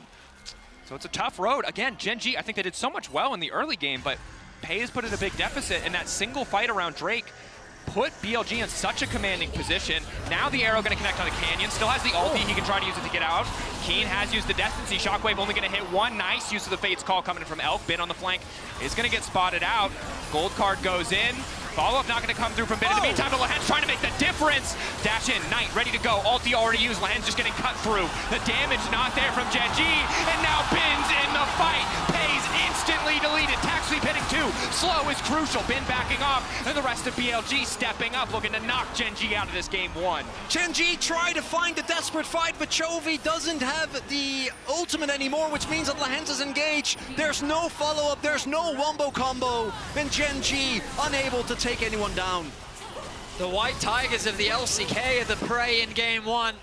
They are constantly chased by this mobility and pick potential from BLG. Canyon is going to try for a steal, but he will be too late. Arrow already connecting, or whiffing, excuse me. Didn't quite get the angle as the Baron will go down, and Bin just continues to zone the rest of the team away. Gen.G wanted the fire. They wanted to face BLG at full strength. So many of their best champions given over, and they're experiencing the might of the LPL first seed firsthand. And it's Canyon that gets initiated on to start with. Knight trying to get that level 16 before committing to the pick. Still doesn't quite get it after all the skirmishing. I like the engage from Lehens here. A nice knock-up sets up for Gen.G, but where's the follow-up? It's not really there. The shockwave is already used in the earlier exchange. Bin finds his way onto Pei's, and at this point, there's nothing that Gen.G can do but run for their lives. Problem there is the Fate's Call was forced by Chovy's ultimate, which in of itself, if you kill On, you might have an angle, but because of Keen's stopwatch, Lehens has no choice but to try and force that engage. But because there is no ultimate, just nothing that follows up, no damage really there for Gen.G. Inhibitors are still standing. That's something that they're going to try and hold on to the best that they can, but I don't think it's going to be the case for much longer with this Baron now in play. And there's no good fight left for Gen.G, just degrees of bad. They have to prey on their own individual skill, on flawless use of cooldowns if they want to find a way back. AK deficit, BLG should just have this game one in the bag. Disciplined push, split across two lanes, mid lane inhibitor falling. All of Gen.G grouping on the bottom side. Ready to force a fight. It might be their only angle back. Chovy trying to zone away, but this assault is relentless. BLG just keeping the pressure up, keeping that Baron buff in mid, empowering that cannon minion, threatening the base. It is cold, it is controlled from the side of BLG on what could be a push to end the game. Relentless pressure from multiple lanes means that Gen.G, they have very limited defenses left. Bin now making his way towards top. They realize they don't have much left to play on with mid lane, but it's a slow and steady siege. Gen.G are going to need a miracle to turn this game around. Gold card to get the cleanse initially. Sidestep on the arrow. Positive cooldown exchange for Gen.G, but BLG, they're not risking anything. They immediately back up. Problem here is, first you have to get through the Edge of Night, then you have to get through the cleanse, and then you still have the flash if you somehow find a way on top of Elk. Slow but surely, the base of Gen.G getting better down. 35 seconds left on the Red Bull Baron power play. Gen.G, they're still holding on, but with Bin in that top side, that turret's going to be gone in seconds. Tower deleted, of course. Trinity Force Camille shredding through. Hook not going to connect from Lehens. BLG again across multiple lanes, putting the pressure onto Gen.G. Red Bull Baron power play, 17 seconds and counting, wanting to make the best of these empowered waves. 1:30 till Elder. Perhaps the final nail in the coffin for Gen.G here in game one. I mean, incredible stuff from BLG. When we looked at this draft, we expected a lot of early aggression from this team, and they did find a lot of good early dives, but it didn't really result in a massive snowball effect. Gen.G were good at being proactive around their neutrals. They had good grub control in terms of a response to the dive. They were able to contest that Cloud Dragon, and it looked like they were in a good position heading into the mid game. But when it came down to the team fights, this is something that many forget. BLG is still one of the best team fighting teams in the world. You don't just get to win the LPL by not being good at team fights, and with great target selection and patient play, they have just outperformed Gen.G in the fights.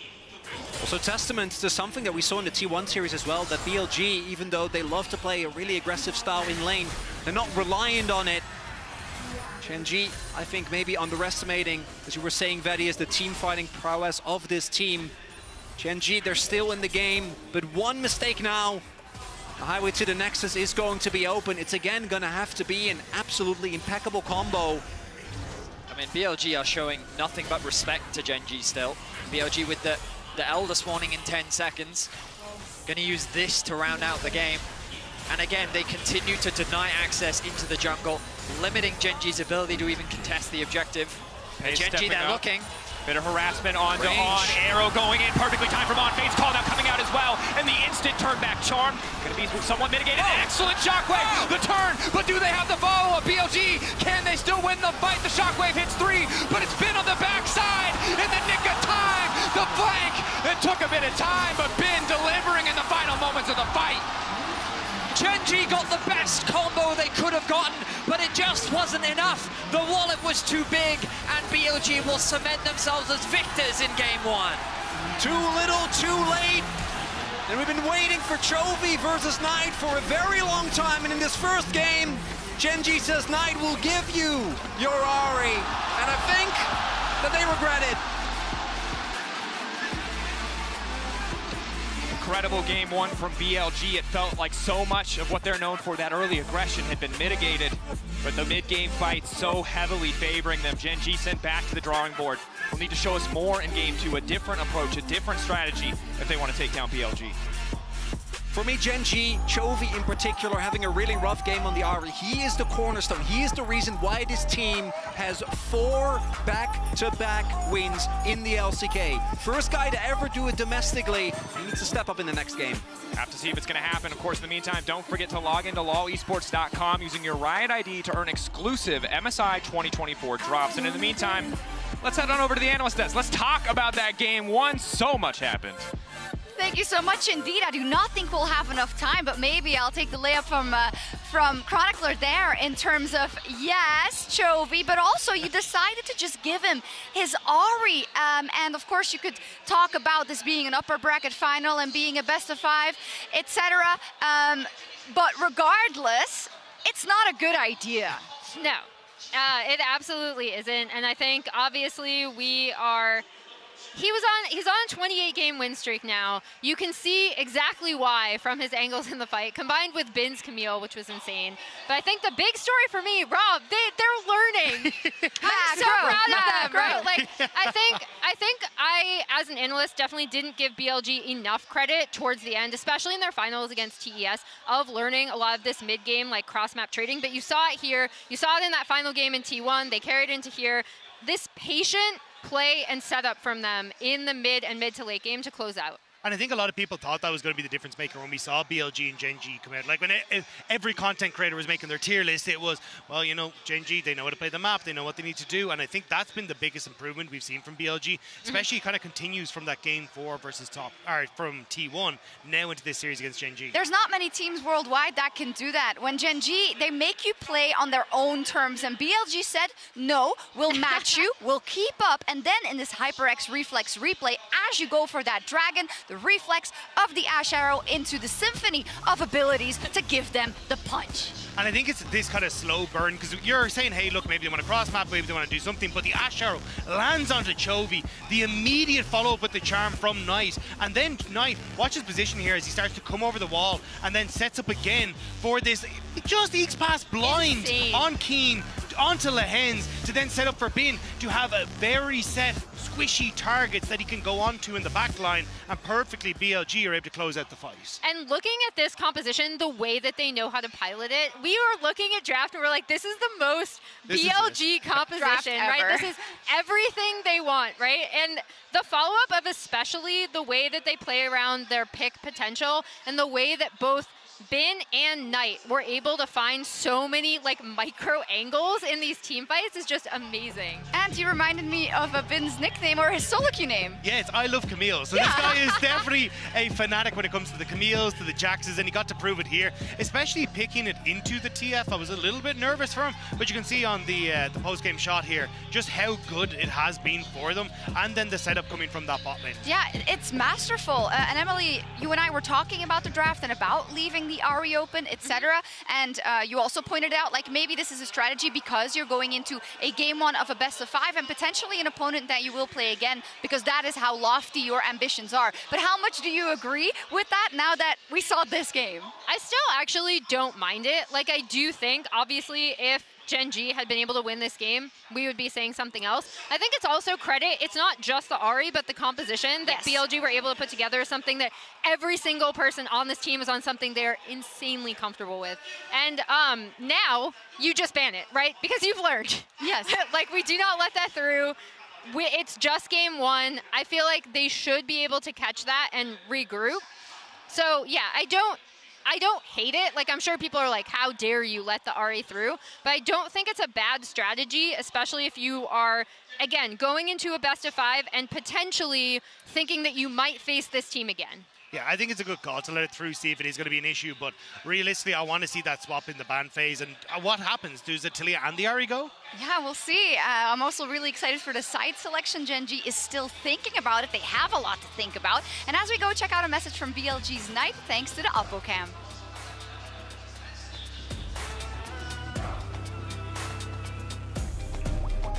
Hello， 大家好，我是 BLG 的 Knight， 很开心击败 T1 我进入下一轮。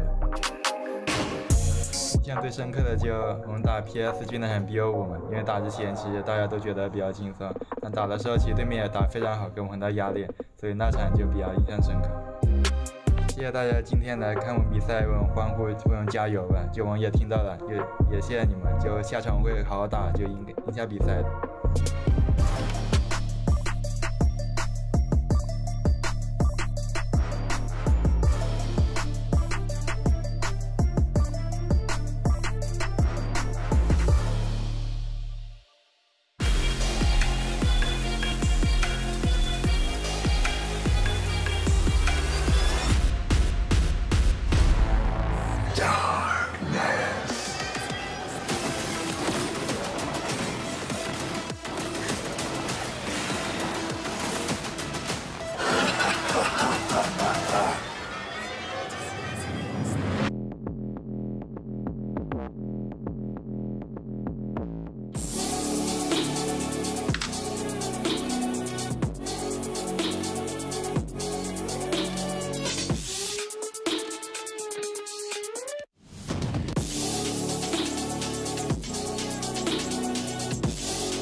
Esport is the entertainment of the future. Nobody takes a title from G2. I'm doing something I've trained my whole life to do. Claim that night title. Find something you're good at, become a master at it, and then try to connect it to the esport world.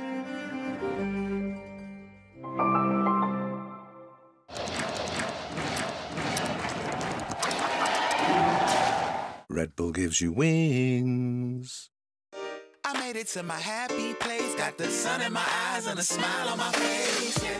I made it to my happy place, it ain't rained in a while, woke up early today. I feel good, happy faces, I'm so happy that I made it to my happy place.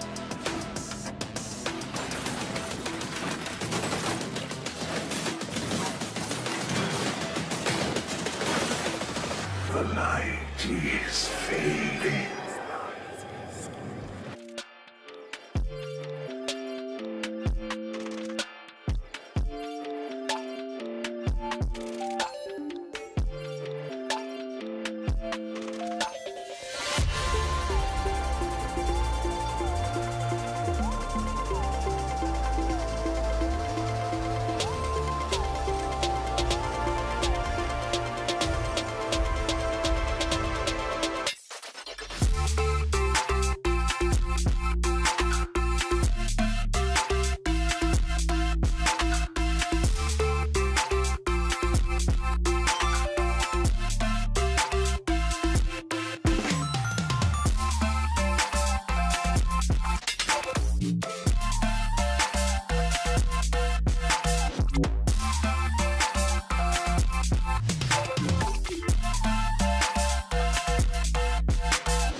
And welcome back ahead of a much anticipated Game 2. Gen.G sent back to the drawing board. BLG given a lot of comfort, reminding us how exactly they got to this tournament, why they were considered so dominant domestically in that first game. And Gen.G, we're just going to have to see how they adapt. In game one, Gen.G said, what if we give them all their favorite champions? And it didn't work. I think that's a, you know, it's game one of a best of 5. But if it had worked, you were really set up for the rest of the series. I love your body language. Yeah, I'm not going to say it's great, but it didn't work. So now, Gen.G, I want to see a big pivot here. I think one game, particularly against a team like BLG, don't necessarily have to be too worried.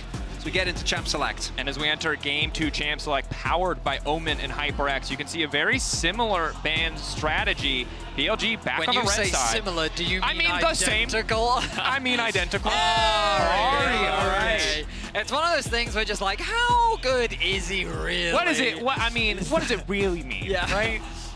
Yeah, it really means you got to ban it. All right, fair enough. Genji will pay the Ahri tax as the Senate is locked in once again for Genji. I am more okay with it than it was in game number 1 because the Ahri is gone. I think in particular, the Senna and the Nautilus lane didn't really end up panning out. We'll see if they want to swap away, go maybe towards the Kensho, though. I feel like that combo wasn't the problem, and it's important to note that come mid-game, Genji was in a fine position. It was the execution on the team fights that didn't really deliver, and I'm hoping that Chovy in particular gets something that he looks more comfortable on, as we do again get this Ashe-Kalista combo, which was instrumental in getting BLG their win. I mean, they're going to go for Cassante or Twisted Fate, right? Yeah, I mean, yeah. They're scared to go for the TF this time around because the Jax is still available. So instead, they're going to go for more frontline with the Cassante. I think Cassante is great into champions like Kalista, just because I think that, especially with the Lethality Kalista, you really do struggle if the Cassante gets ahead to break down that wall. But I'm curious as to what direction Knight now goes with his pool. Do they even want to prioritize that? Do they want to actually get something for Bin in the top side of the map, or do they just want to lock in? I was going to say something safe like the Sejuani again, and they're going to do that. We already saw how effective Ashe-Sejuani as a duo is so good at chasing you down in the extended fight. Still a really strong combo. The one big difference is that this time, if Genji is in a 5v5 situation, they have someone who can tank it. We saw in the last game, Lahens, I don't think having the best performance on the Nautilus, one of the big advantages of farming Nautilus is that he's an actual tank, actual frontline that can take a big beating. That wasn't really the case, but with Cassante there, at least in a 5v5 setting, there is an easier way than just dodging the arrows. In particular for Chovy, on an immobile mate, that was a really big problem. This time around should be a little bit easier, as again, more mid-lane bans. Yeah, I was about to say, there are 6 mid-lane bans this game, gentlemen. Yeah. Of course, Knight versus Chovy, their pools will be tested, naturally. While Knight did get the advantage, as more bans come through, I'm going to remind you back to the stat that Dracos gave us earlier. When we look at the control mages that Knight has played in this tournament, Azir, Orianna, Corki, all losses for him. So, which direction will he go as the pool continues to get narrower? What will the priority be for both mid laners here? I imagine that means that BLG might want to pick up the Orianna on 4 here, deny it to Chovy, even though he didn't have the best of games. Still a lot of team fighting power in that pick. Certainly. Is Genji going to ban it away or not? It's a very good question. Or do they want to leverage another topside ban to set Keen more up for success? Renekton going to be the takeaway here. Bin, I think, one of the only players of the tournament to opt for that particular matchup over something like a Vayne. Obviously, Vayne taken away in this game. Could it be a Nico, maybe? Or maybe just, okay, he's going to go for the Orianna. Yeah. And this is really a full court press in draft to try to limit Chovy's impact on the game. A lot of Chovy bans in the previous one, most certainly, but now taking away the pick that he used in game 1. And already a decent delivery system on the side of BLG in the form of Sejuani for that Orianna ultimate. It's also, again, a lot of team fighting power for BLG. In the last game, it wasn't about the early aggression, even though we did see the trademark, as we all know, Chovy loves his Yone! Oh, yes. Game 1, yes. He didn't deliver. In game 2, he says, guys, it's okay. I got this. As, oh my God! Okay, game 1. What? Game 1 was a bit of a test. Look. Game 2, they are throwing down. I've watched enough Dragon Ball Z to know when a man is saying, this isn't my final form. And this is that moment for Chovy and Genji. This is a volatile draft, no doubt. Oh my God. But a powerful one. A lot of setup, a lot of CC, the poke coming in from Canyon. Bin responding with his Jax. We got signature picks abound. And I think this one might be a bit bloodier, gentlemen. I mean, like, don't get me wrong. I get excited about Yone in Italy, but I have to ask, like, does it make sense? Is it good? Is it good? Or you could forget your job as a color caster, as an analyst, and you could live in the moment of joy we've been presented. The advantage we have is that we've seen Canyon at this tournament with the Nidalee. And he started that game off with a not great performance, and then he bounced back to perfection. It's particularly against Sejuani, you have in that composition, they had a lot of poke, like a lot of poke, right? They had, I believe it was Lethality Callista, they had Corki, they had Nidalee, so they drafted like heavy poke, leverage range, played very patiently. This time around, you've got a bit more dive with Yone and Cassante looking to try and get in. You've got the front line of a Nautilus, and I think that in an extended fight, the advantage of Nidalee is the fact that you have that consistent poke at your disposal, but I will say the setup is quite different to when we saw the last time Canyon brought it out. For Chovy, some of the greatest games of League of Legends I have ever seen. The Chovy meme came from him 1v9ing on this specific champion. Game 1, wasn't able to actually execute. You really, no, you committed. I tried to commit. No, I respect the commitment. I don't think people would have understood, otherwise you're just saying his name. But we'll see if Chovy can carry this one. You know what's going to happen now, just so that we're clear. Every time that if he makes a play, all right, I'll commit. We're all committed. We're not Korean, but we can try, gentlemen. Doing it. We're going to do 1, 2, 3, and then yell his name very loud. If you're at home, please participate. It's also with a B. It's not a V. Very important. Okay, got it. For authenticity. Also, Benny and I, we were racking our brains in the last game. Was Lahens going for a specific strategy? We now have confirmation. No, he just made a big mistake. It's the worst feeling as a caster when you see something that you're pretty sure is wrong, but you're like, am I the wrong? Or like, what is going on here? And so, thanks for a bit of validation, Lahens. we were not in the wrong. You just made a mistake in the previous game, and that's fine. We move on. Here in game 2, we restart, and we have the joy of getting to see Bin on his Jax, Chovy on his Yone, Canyon on the Nidalee. A lot of exciting times ahead. So talk about this Yone. In the 1v1, obviously into the Talia, going to be insanely tough to reliably deal with, particularly once you get to the mid to late stage of the game. The Jax, though, I really like it because it's both decent into Cassante, can actually pressure him, and obviously has a lot of pressure when we get later in the game. Is Chovy using his fleet on the Raptors. Oh, that's super cool. Sorry, you're making a great point, Carl. I get it. It's super cool to, he knows that he's getting bullied in the early laning phase, and so he's just leveraging the Q3 to be able to hit onto the Raptors to be able to get some of that HP back. And I love the split lane camera, but you can see that particular perspective on your right at the moment seems to be favoring BLG as they fight for push here on the bottom side. We didn't get the first few levels of lane in game 1. There was a swap, so this time around we get to see the full power of both these 2v2s going toe-to-toe. Although not a Hail of Blades angle from Elk this time around is going, attack speed is going on hit for the Callista instead. I mean, I like this much more when playing into a Cassante. We already talked about how the front line is that much different for Genji this time around. Canyon going to be spotted out. One of the big strengths of Nidalee is, of course, her clear speed. You can see she has a bit of an advantage over Jun for the time being. But not much pressure to play around. So we look at the minimap. We saw the split cam earlier. Push across the board for Jun. And he's going to try and leverage that. He's making his way into the jungle. Let's see if he can do something cheeky here with Canyon's red. Oh, the ward. Nice ward to spot. Spear for a bit of poke. Passive from Jun there. Wants to steal this one away. Q forward. Arctic Assault marking up Canyon. And he's on the way. That is going to be red buff taken by Jun, slowing down the Nidalee, crucially. Just really well played. Chovy getting very low. Another nice trade from Knight, leveraging the strength of Orianna in the early laning phase. Going to be forced to use that pot at last. First couple of levels, the big thing, because post 6, all of a sudden stepping up becomes much more dangerous. So Knight trying to put as much damage on Chovy, trying to make sure he gets low as on. Man on, caught out now. Canyon immediately ready to punish. First blood for the side of Genji. Nice pick there from Genji. On's aggression has allowed Jun to move into the enemy jungle and steal some of those camps away. Canyon going to be able to secure the Scuttle Crab in exchange. Maybe he can actually make his way towards the top river. Yeah, and be able to secure both of them. Knight with a nice sidestep there is Canyon. He's not done with his aggression. Pushes Knight back. Push back from Keen, good. Counter-Strike not quite going to hit.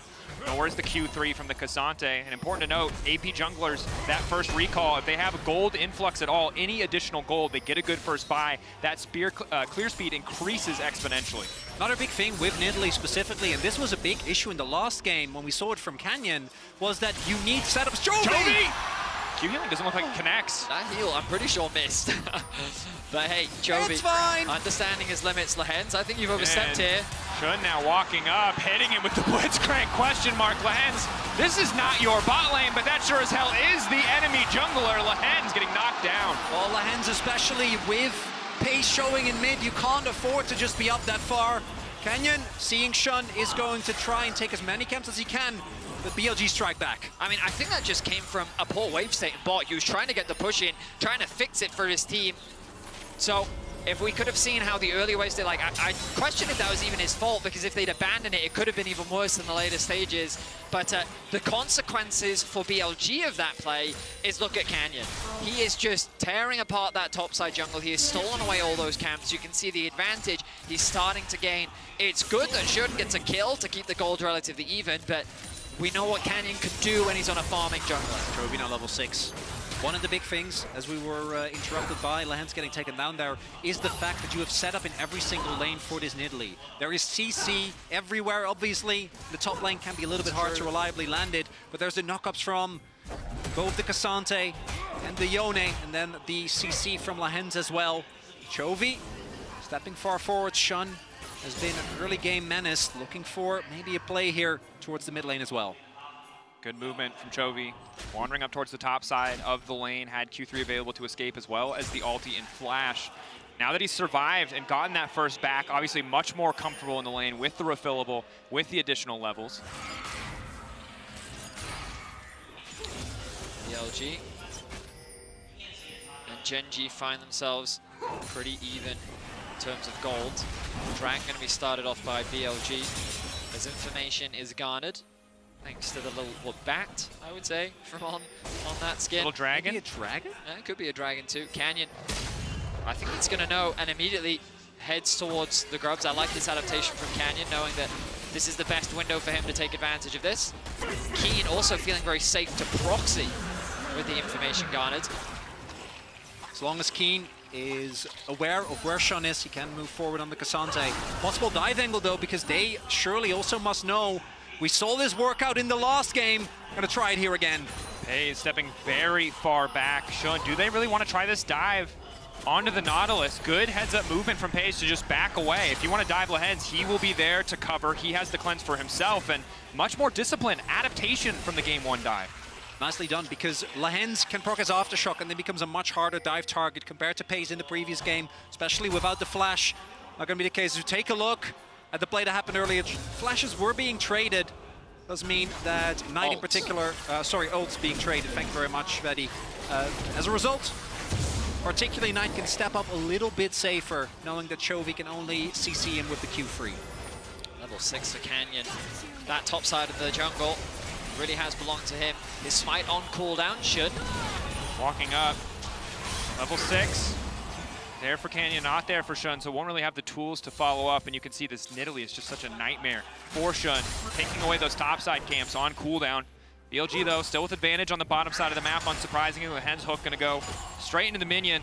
CHENGDU just doing the best that they can to clear the wave to stop any additional plates from going over to the BLG bottom lane. Level 6 for Elk means that trading back is only going to be harder right now for Paze and Lehens. They're forced to play defensively. Some really nice trading is coming out from Keen.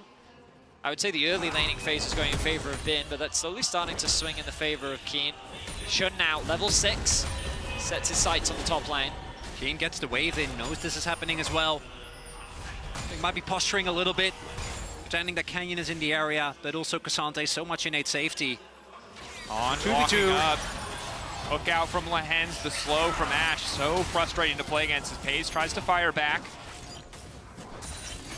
Again, damage is going to stick at this point. There's no pots available for Lehens, so can't afford to lose too many more trades. Does have his teleport available. Big thing there is that engaging on Anu is pushing forward is really hard because of the Fate Skull. So if you throw too much into that Ash, he gets pulled back, and Elk gets to stack his spears. He's sitting on a decent amount of gold, I'm pretty sure, because does have a nice amount of CS here. Only sitting on hot boots and a long sword. Maybe they don't want to go in too ham as Lehens on the ward here. course, the poke going to be less effective as it's likely not the lethality Kalista, instead the on hit, but the sustain, the extended lane is going to be very tricky for the side of Gen.G to navigate, especially as FaZe does have some cookies to fill up that mana bar, but the relative sustain, not super they powerful see the dive yet. coming, Knight's on his way. Oh, recall. Instant TP though, they want to protect this one, but FaZe again caught out here. The follow-up, Canyon on the way forward, they're looking for the spears, looking for the angle, on retreating now, but it's the 80 carry caught. Shun is tanky, but the bot lane is not. Beautiful punish from Gen.G. Gen.G learned from their mistakes in game number 2. Canyon is ready, Lahens arrives just in time, and a free for 0 for the Gen.G bot lane. Such a heavy commitment from BLG. Elk even flashed with on in the ultimates to make sure that that engage could happen. But a really nice cleanse from FaZe is enough to buy time, and Canyon doing such a good job of reading the map. He knows what's coming. And I'll draw your attention to the minimap. Look at Canyon making his way as quickly as he can. A great cleanse. And then this flash from Elk is such a heavy commitment. A nice ultimate from Lahens connects onto Elk. They take him out first. And it's 3 kills for Gen.G. Crucially, no level 6 there yet. A little bit of extra CC. Maybe they could have at least gotten the kill onto pace, take away some of the sustain, but instead, really big win there for Gen.G. Kills going over to the Lahens this time around. Might be a lot tankier than he was in the last game. And Canyon on this Nidalee, building his lead even further.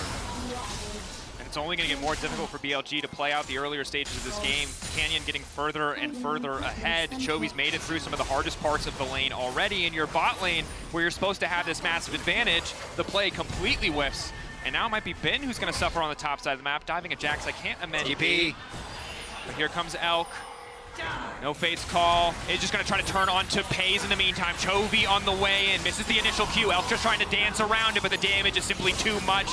Fate going to be sealed here. Soul Unbound back to finish the job. And Chovy gets his first kill of the game as Gen.G's also trying to dive top lane. Knight's forced to TP defend. The mid lane has been completely abandoned as Jun is stealing away the Raptors to get something back for BLG. That should be the grubs though, because Knight TP's in, doesn't actually get anything out of it and gets hit by an immediate spear. Bin also forced to flash. Might be a lot more grubs coming through. We do see Shun making his way over, but so is Lahens as Keen might be walking into a trap here. Walking forward, going unstoppable, gets the initial dash out, has the Q3. Knight committing, shockwave back, Bin instantly gonna fall with the ulti, and down goes Keen.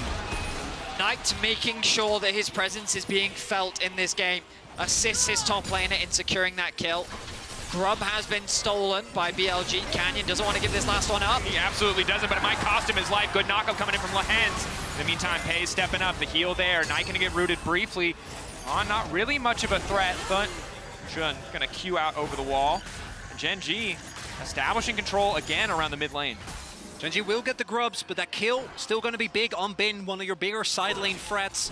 Maybe a possible answer as we get later into the game, into this Yone as well. Obviously does do a whole lot of autoing, and it's Knight turning a rough situation there around by him and Bin setting up a trap for Keen. I mean, he had to commit his flash to make the play happen, but at the end of the day, he gets Bin a kill. Trinity Force completed. Dragon now being started off by Canyon, but Shun doesn't want to give this one up for free. He's making his way back out, but Knight's going to be forced to catch that mid wave. Again, like we've seen many times in this series, it's Gen.G first to the objective. Gen.G a step ahead, but BLG ready to try and bully their way in. Chovy there, though. 4 members of the team standing strong. And it's 5 grubs. It's a Drake. The stacking angle now gone for BLG if they want to try to rapidly do it. And Gen.G with almost a 3,000 gold lead. It's really important to appreciate how difficult it is to face check a Nidalee and a Senna, right? Like, Gen.G are very good at being first on the objective, and while you do have a Sejuani that can act as a front line, it's so dangerous to face check this composition because of how quickly they can just execute a person. Sven once famously said, if you have a mouse, you can dodge Nidalee Sphere. The second part of that quote people don't appreciate is you have to be able to see it. If she's in the bush, if you don't see it coming, it's just instant 100 to 0. And look, for now, it's a Hextech alternator, but Canyon has so much money. He is dangerously close to that first big item spike. We also all know, balking in general, really the most OP skill in League of Legends. Chovy, though, that was a little bit of a dicey situation if they somehow did find a good angle for the fight. Gen.G did deny it, because Chovy was sitting on like 1,600 gold there. now does have his Blade of the Ruined King finish. From this point on, the Yone is only going to become a bigger and bigger threat. And because of Knight's play towards the top side of the map, his forced TP hasn't been able to catch as many waves, leading to Chovy getting a pretty sizable lead in the 1v1. I mean, look at how scared Knight has to play right now. He is hovering underneath this tower. He knows how easy it is for Chovy to just 100% commit. You know, you can just throw the ultimate out, the Q3, and with no flash or Ayana, you're just going to die. So he's forced to play on the defensive. He's going to go back to base, pick up his item as well, along with a control ward. So items coming through across the board now. Dragon still a ways off, but the Herald immediately being started off by Gen.G. Overall, Gen.G, much firmer control. Game 1 felt like it was all about mitigating what BLG wanted to do. This time around, upping the pace themselves, really taking over. Again, 5 kills to 2. Now the Herald's going to drop as well, on top of the fact that they have 5 grubs. Easy push to break whatever tower they would like. Now a TP down to the bottom lane to cover here as Bin pushes in. Then the one factor that they may struggle with as we get later into the game, but for now, he's just focused on trying to take down the side lane objective, but Shun on the way down too. They might just want to go for the all-in. Immediate ulti coming up for Bin. He doesn't have the wave, but he might not need it. Good stun. K'Sante going unstoppable though, and now the TP to follow. Bin trying to run. Good ulti to disengage away from Keen, but the rest of Gen.G on the hut. Shun ready to offer that exit to his top laner. Now wants to turn the fight back with a stun. Not going to get a good death back coming in from Canyon. Chovy now out of the pit in the meantime. Blade of the Ruined King keeping him nice and healthy. Q3 out. BLG, bit of a messy extended fight, and it's a double for Canyon. In the last game, BLG was able to find these angles in the fight, single out targets one by one. This time, Gen.G not going to let them. Very ready. Triple teleport, or double teleport rather, coming through from both Chovy and Lance to ensure that Keen doesn't get taken out. And K'Sante, if you're only there with a Jax and a Sejuani, it's going to take such a long time to go down this canyon. Nice. One side step from On. If that spear hits, he dies. Just continuing to run down. Really nice footwork there from On. No chase down will come through though. As we take a look at the MasterCard lane economy snapshot, you can see Lehens at, well, I mean, okay, bot lane's a bit fake news. Don't believe the headlines, guys. Don't believe the headlines. But, you know, I remember watching the last Canyon game, and I tweeted, is this really a Nidalee angle? And it was. And then in this game, I questioned, is it really a Nidalee angle? And the moral of the story is, I need to stop asking Canyon, when is it a Nidalee angle? Yeah, he tells us when it's a Nidalee angle. He tells us when it's the Nidalee angle. In your defense, the last game he fell behind and then got funneled 3 shutdowns. So this game, a very different pace of Canyon Nidalee. I swear, if this series is going to devolve into Shun and Canyon's like, I'm getting Nidalee. No, I'm getting Nidalee. It's going to be Nidalee versus Kindred. That's what You have to understand that as much as we try to script, as much as we try to create narratives mid lane, Knight versus Chovy, if anyone's going to take it into their own hands, it's Shun and Canyon, right? I mean, I think the beauty of this Nidalee pick is that it's so hard for the Sejuani to just keep up the pace once the momentum gets going. Every time Shun has tried to do something, Canyon has just answered on the map. He has more farm than his top laner does. He's just been terrorizing BLG's jungle, and his mobility and clear is crazy. So huge credit to Canyon. He's dominating in terms of the early game. He's been a huge part of transitioning Gen.G from this early to mid game advantage. They have a very healthy gold lead right now, and they're going to set their sights on the Dragon. And look at that minimap. Canyon already in the position. They get the mid push. They have control of the bot. Gen.G with once again immaculate control around these neutrals. And I think one of the big struggles for BLG is that Knight really cannot side lane. If he doesn't 100% know where Canyon is, he can never walk up to a wave. And frankly, even in the 1v1, Chovy heavily favored. The raw power of a pick like the Yone on a side lane is very menacing. And we come back to that whole face-checking thing, right? Now you have to walk into this fog of war. Gen.G doing a good job of still controlling the mid-wave.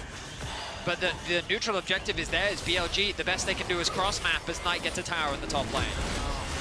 No other recourse there. Combo into this Gen.G comp. BLG, the best that they can get. But I do want to echo, and that's, I think, the biggest difference. Yes, FaZe and Lehens are in a much better spot than they were in last game, but Gen.G in the last 2 years, ever since Chovy joined, has really risen and fallen depending on what this player does. Last year at MSI, he wasn't able whatsoever to uphold the level. In game number 1, imagine a lot of Chovy fans were worried, maybe some flashbacks to some of his past performances. This time around, him having that consistent pressure and prio actually is a really big part because it enables the rest of Gen.G to play the way that they do. And how often do we talk about a player as best in the world or potentially best in the world with the caveat that they've never made an international final. Talked about Knight like that for quite a while. And then he won MSI. And now here we are in a best of 5 at MSI, where Gen.G fans are scared of a repeat, and where BLG fans and Knight fans would be happy to see a run back. They're looking for a pick. Chovy's been caught in side lanes before. There was a scary moment against Top Esports where he got caught. But that will not happen, at least in this game, for now. I mean, I'm adding a lot of caveats there. He's for not now. caught. I like it, Veddy. Give me those caveats. Sow the seeds of doubt. Guys, Canyon is not caught. But still not caught. Why would you do that? you want this to go the distance? I'm just testing my caster curse, you know what I mean? Caster curses are not real guys. We all know this. They're not. How's KT doing? Okay, that wasn't me. Why are KT? Anyway, bait seal. Chovy now going to be in trouble. Now trying to punish with a clean follow-up here. But 4 members are on the top side for Gen.G. BLG, though, looking for a bit of a tussle. The TP response. 1 member TPing in the midst of 3. Keen now going to be able to walk away. That's the Cassante. Gives him the luxury to just back up. Spear going to connect onto a minion, and now Gen.G just fishing for these moments. Q3 from Chovy is good. Keen getting shredded, but is able to back away. A very tense moment as all 5 members gather in the top lane. The tower still stands, as far as I can tell, for BLG. Pace is very far up. Bin trying to look. Pays in trouble. Chovy ready to respond with the Q3. Pays, though, taking a massive chunk. Good damage coming in from Chovy. Stolen bound. Bringing him back. One of the things we haven't really talked about yet, but actually I think is a big factor in these elongated fights, is Gen.G already have an Ocean Drake, and they have both Senna and Nidalee. In these longer trades where you're just kind of trading poke, you're trading some hits left and right, the extra sustain actually makes a really big difference. And I haven't finished towards sustain, or Chovy also picks up a shield bow. I just noticed as you were saying that, I looked at the items and he just went back to base, instant shield bow, completed. 2-item double lifesteal Yone is one of the most unfun champions to try to duel in the game. You cannot do any damage. He is essentially a drain tank in a 1v1. And in a team fight, he still has Q3, he still has ult, and a get out of jail free card into E. He'll either do Infinity Edge next, or he might go a little defensive, depending on his preference. We know that Chovy's had a number of Yone builds throughout his career. He's been a Blade of the Rune King into Sunfire guy before. Jack Show as well. Thank you, Riot Balance Team, for taking that out of the equation. Was there a Knight's Vow period too? I don't know. Chovy, really, he was also the guy that was the best Cassante mid for quite a while. I remember. He loves tanks. Guys, always has. Unrelated, but it's popped into my head now, and I have to say it. Are you, like, obligated from hold that thought, flash out from Knight? I mean, he has to, right? Because the root came through from Pace, and now they start the Baron. Baron, the commitment there. They're going to shred through this. Chovy does a lot of damage to the objective. Bin sprinting up to the objective. How do they Zoning keep coming in out? for Keen. They can try to take the top laner down, but now Chovy looking for the pick. They know they have the angle. A confident flash over the wall. Chovy goes right back and keeps his sights on the objective. Clean, calm, collected from the side of Gen.G, but they want to collect a few more heads. Chovy sprinting forward. Q3 ready to go. Nice engage. They might lose one in the process, but Lahenz is still standing. Chovy taking down on, just continuing to rain down auto attacks. Bin has the ulti, but he's forced to back away. Sean gonna get sent back to base in a body bag, and Gen.G again dominate the exchange. Chovy comes up huge on the Yone. Immediately the flash from Knight is forced, and they're able to extend the fight from there. Bin not having TP means Gen.G can play way more aggressive, and the Baron about to fall. BLG look like a very different team from game 1 to game 2. Some slight draft adaptations from Gen.G, and Knight, I don't think he's a bad Orianna, but I think Chovy's a very good Yone. No flash available on Knight means that he gets quickly collapsed. And with the numbers difference means that Gen.G know that they can force the fight. And look at this combo between Keen and Chovy. Very nicely done. Tears the fight apart in favor of Gen.G, and they convert it into a Baron. Not enough damage available. And it's that earlier route from Pace that forced the flash from Knight, which means that Chovy can force a guaranteed connect with his stun with that flash right. And that a Jack show? Jack shows. It's gonna come through. But especially, like, imagine he is about to sit on a soul point for Ocean Soul. Nidalee and Senna as well. He is legitimately never gonna die. Like, If he starts a fight by one-shotting Knight, he can build armor for the rest of the game, and no one is really going to be able to kill him for at least another couple items. Yes, Bin is supposed to be the scary threat. He finally has 2 items, but it might be too late. Gen.G are so far ahead in such a commanding position, and Knight cannot side lane against this Yone. I mean, I think this game was determined when the bot lane dive was thwarted by Gen.G. Yeah. We saw something similar in game 1, but BLG were able to team fight their way back in. This time round, though, Canyon, with the lead that he had, has just absolutely dominated in the jungle matchup.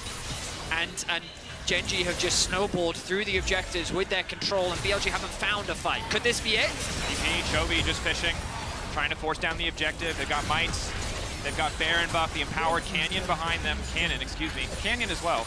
He is empowered. He is very 10 empowered. Specs. 403. My man's reading. Well, not yet. Well, not yet. No, it's a ring now. I don't know how it turns into a book. Ultimately, Gen.G in an excellent position. And again, we talk about how they needed to adapt. They've adapted wonderfully. The question is for BLG, they banned 5 champions from Chovy. They picked the 6th away in the Orianna, and still he found an angle. He found the Yone, and he's taken over this game. And in the meantime, Keen is also split pushing.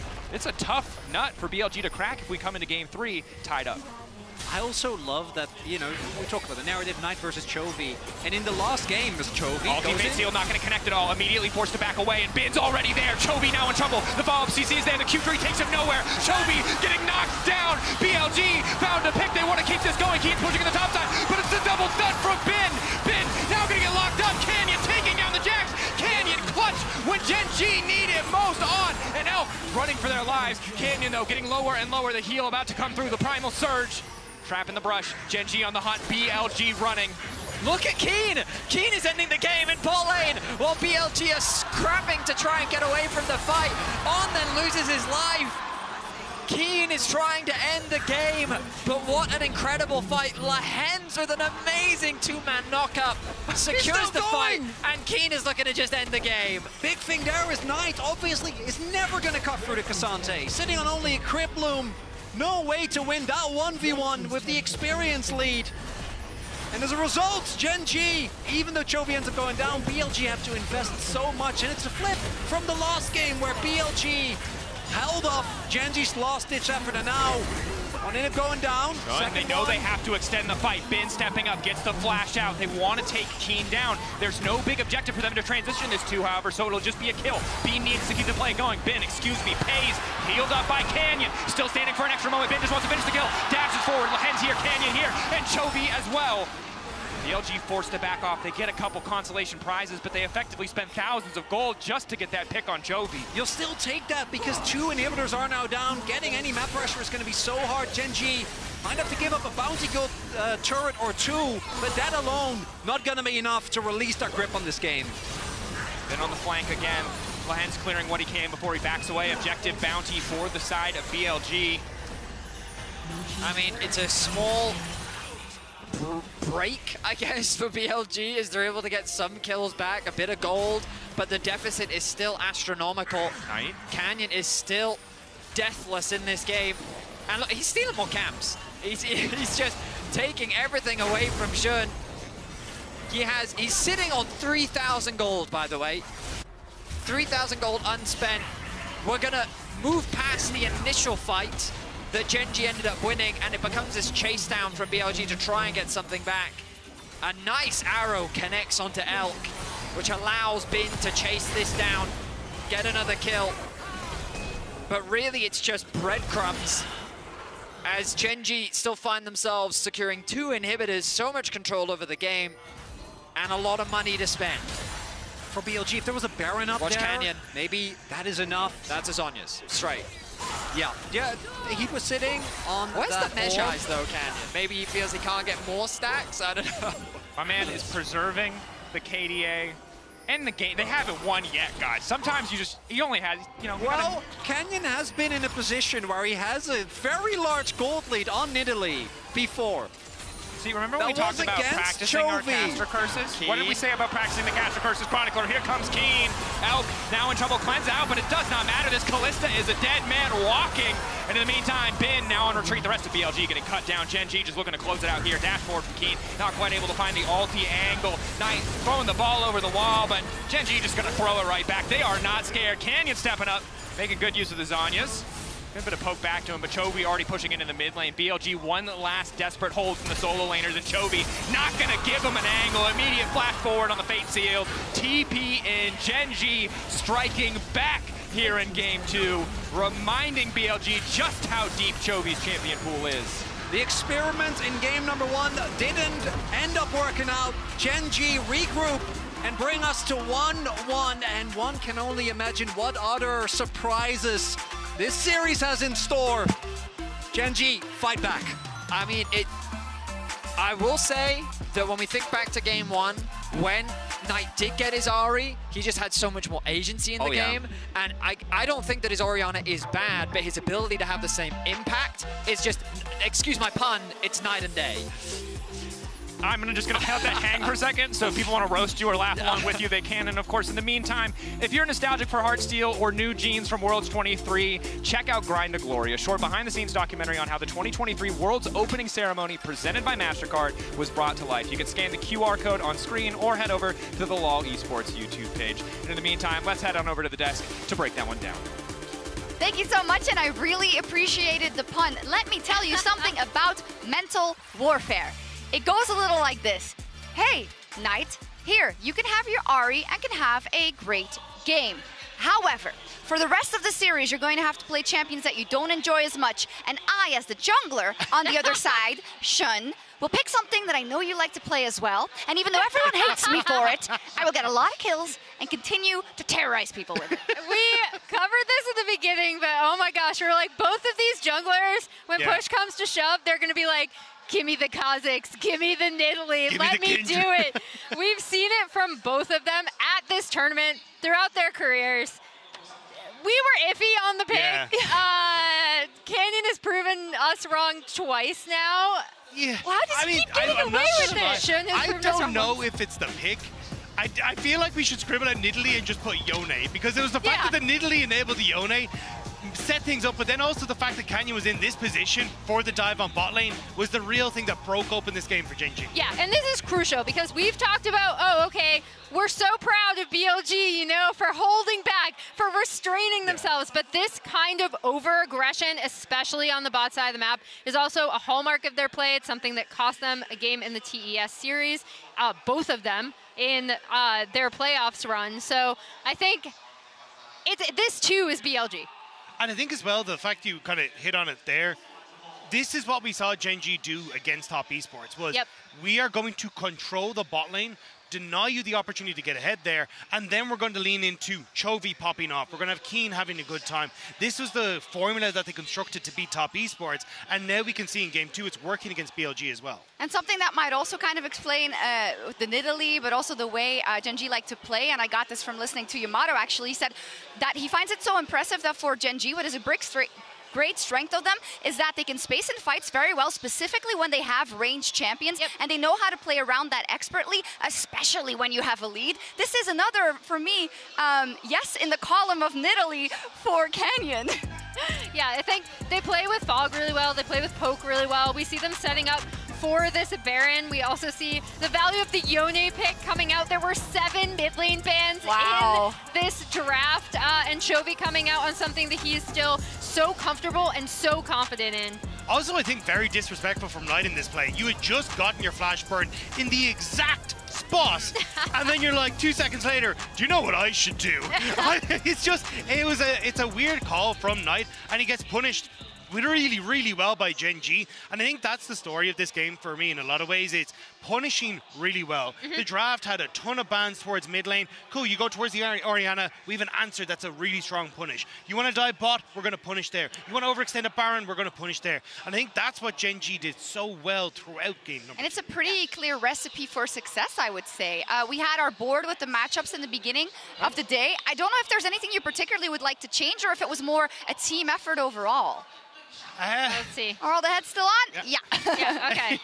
Oh, there's factor in the middle over here. It is. So? I'm kind of sticking to the same thing. I'll stick to mine. The only thing that actually may be moving slightly is that mid lane matchup more in favor of Chovy.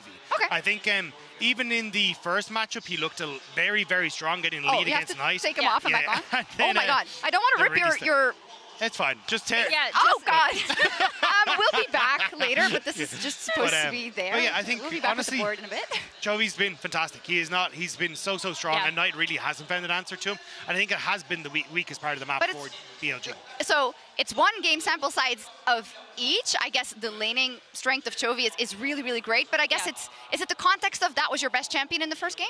Yeah, and I think you even looking at that first game, he lost lane. Yeah. Like, let's be real, he came out with a deficit, and it was him playing team fights that really brought it back. So I think if you're looking for a one-on-one and you're not getting Ahri, it's definitely going further and further in Chovy's favor as this series goes on. Yeah, and I think the big thing is that in this meta, obviously you really want Knight to be comfortable, but I think it's Chovy who's way more comfortable on stuff like the Orianna, like the Azir, which we've seen BLG obviously ban into Chovy along with the Corki.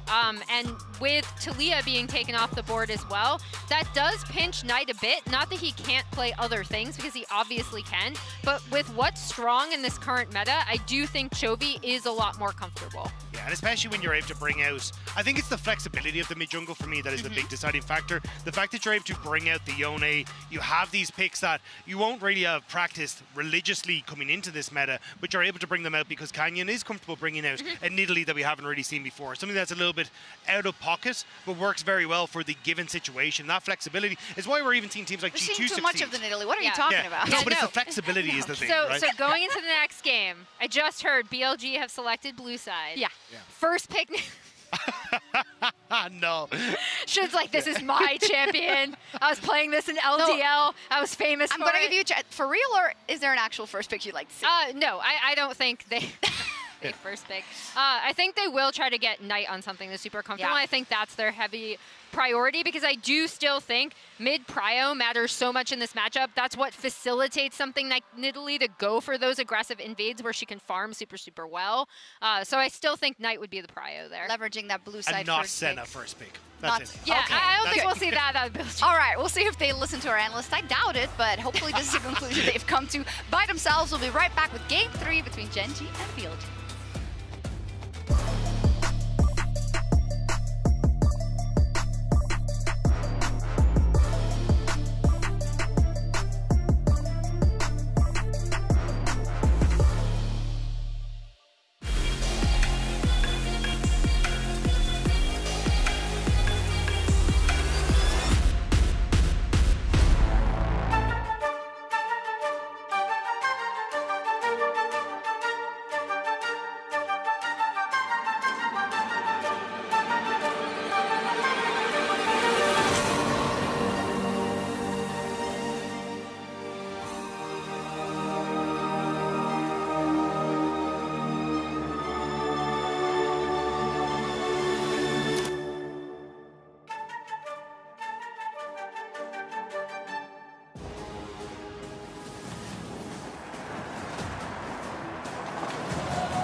Welcome back to MSI 2024 Game 3 here in the matchup between Gen.G and Billy Gaming.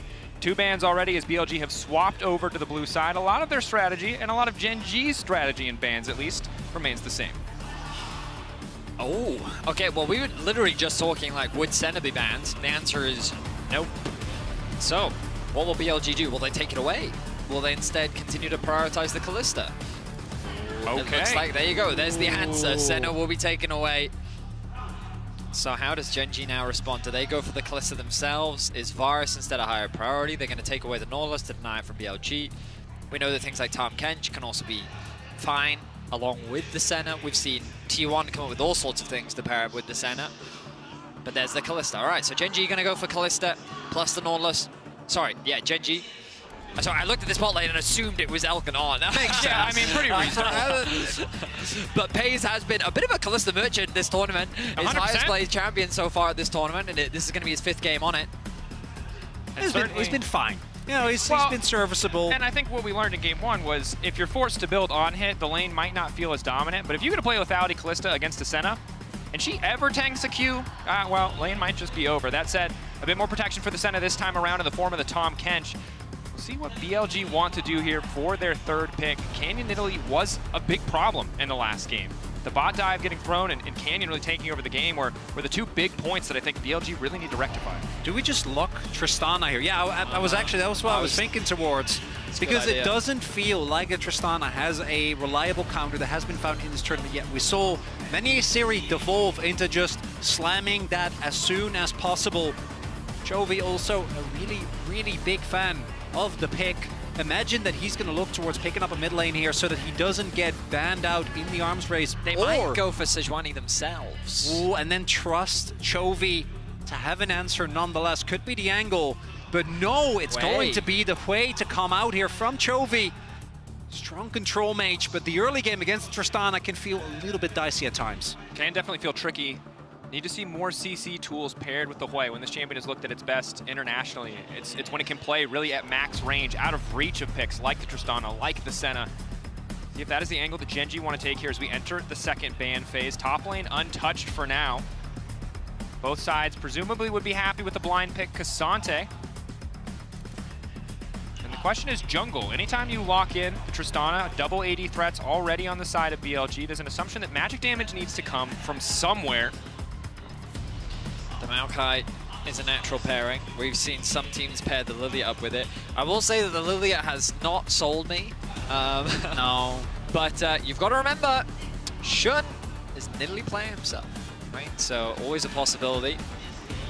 I think that's why Sejuani's now become a scary pick. Yeah. Because after Canyon has said, hey, I really like playing this into that matchup, Shun can be like, oh yeah, cool, me too.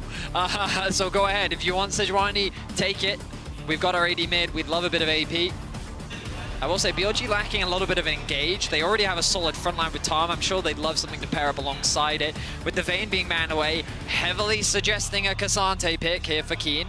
Will be a no-brainer, and already there is a lot of AD damage, making itemization really easily. A Xin Zhao ban, I think, would feel great here. Vi normally, I think, is quite strong, but into Kench and into Tristana, I do think the pick loses a lot of what makes it so lethal. The guaranteed lockdown, the guaranteed ways of taking down a target right from the get-go.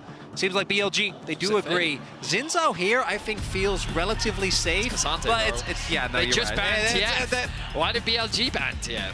I guess they wanted to, I mean, you could question, again? Do they just want to bait the Cassante blind to set something up to punish? Dunno. I don't have a good answer for you. There's no way. Nah. Double AP? Oh my. Okay. All right. I mean, we talked about it earlier. This is much more of a poke comp, right? Lethality, Kalista with Hui plus Nidalee. If you're first onto an objective, you have so much range. And the thing about double AD carries is that they're great at melting front lines if they can hit your front line. But when you're running full poke, often it can be much harder to do that. This can't be right. There is no way that's the angle, right? That you're just going for these blind Nidalees.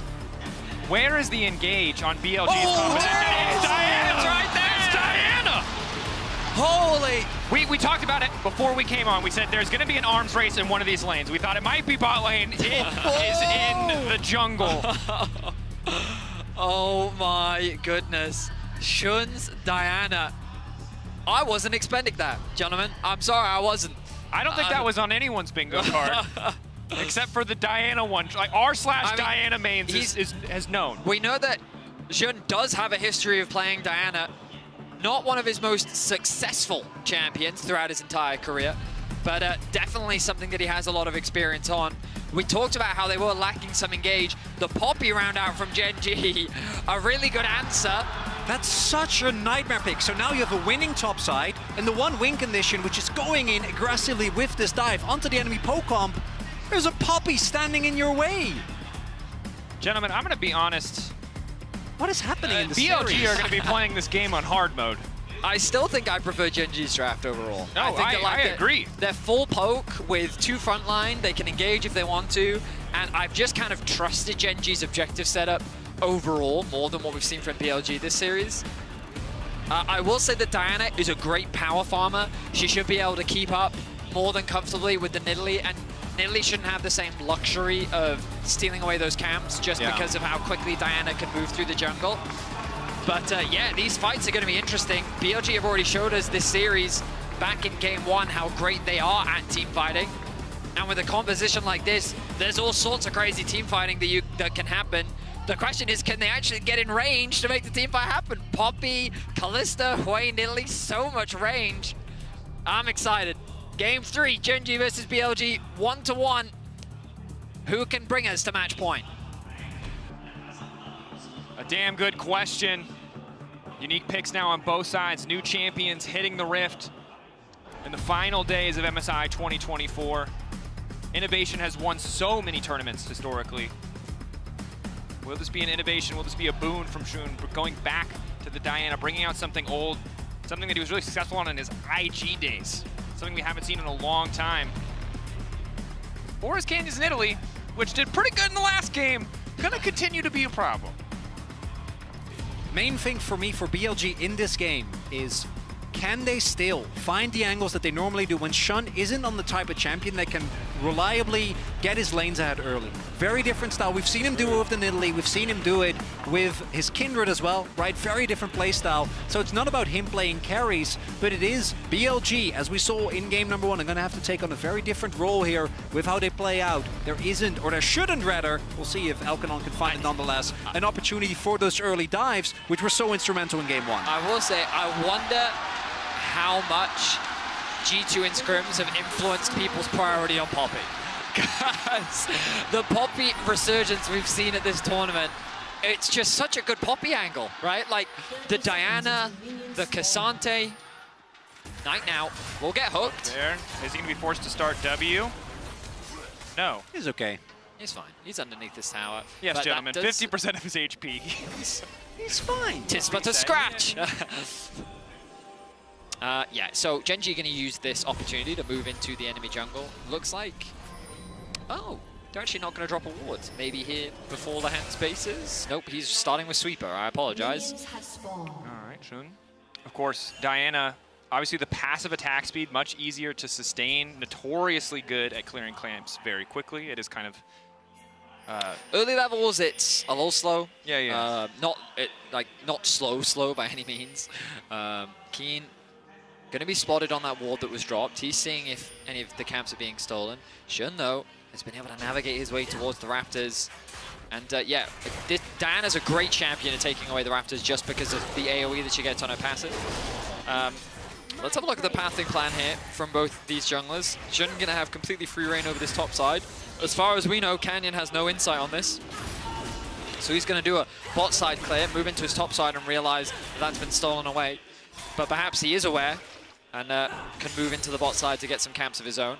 Particularly in these AP versus AP matchups, if you get to an earlier spike, it can really accelerate from that point on, because it does actually allow you, particularly with both these champions, if you get an earlier first item spike to really go in aggressively. Locked up, but Hens already has 3 stacks on him. They're trying to kill on before they get to level 2 for the thick skin. Good poke back. CHENGDU aggressive in this bottom lane matchup. Flash already committed from Pays. Swap the nameplates. Hey, oh yeah. You know, like it just goes to show Pays definitely can be as aggressive as he needs to be. But yeah, Canyon will realize that I mean, I do have to question, no early wards were dropped from Gen.G. They moved into the enemy jungle and they didn't do anything. So Canyon's now going to move over towards the bot side, expecting that Jeune is doing a top side clear, and now he should have all the information that he needs to realize, okay, my whole top side should be gone. Jeune has split the map, which may very well be better for Gen.G, because now Canyon could even threaten a dive onto BLG's bottom lane. There was also the fact that Jeune not able to pick up the Krugs, so Canyon might actually end up a camp up. The big thing here is that the bot lane is already ahead, so even with the TP in from On, had to catch the wave first. We'll see if they're able to push it out from here on out as a possible roam come through. They do seem to know that Canyon is in the area as should be expected. Shun now spotted on the ward. Canyon, if he hits the spear, it's going to be big. Canyon just now full commit to the trade. Shun, but a good trading back with the shielding.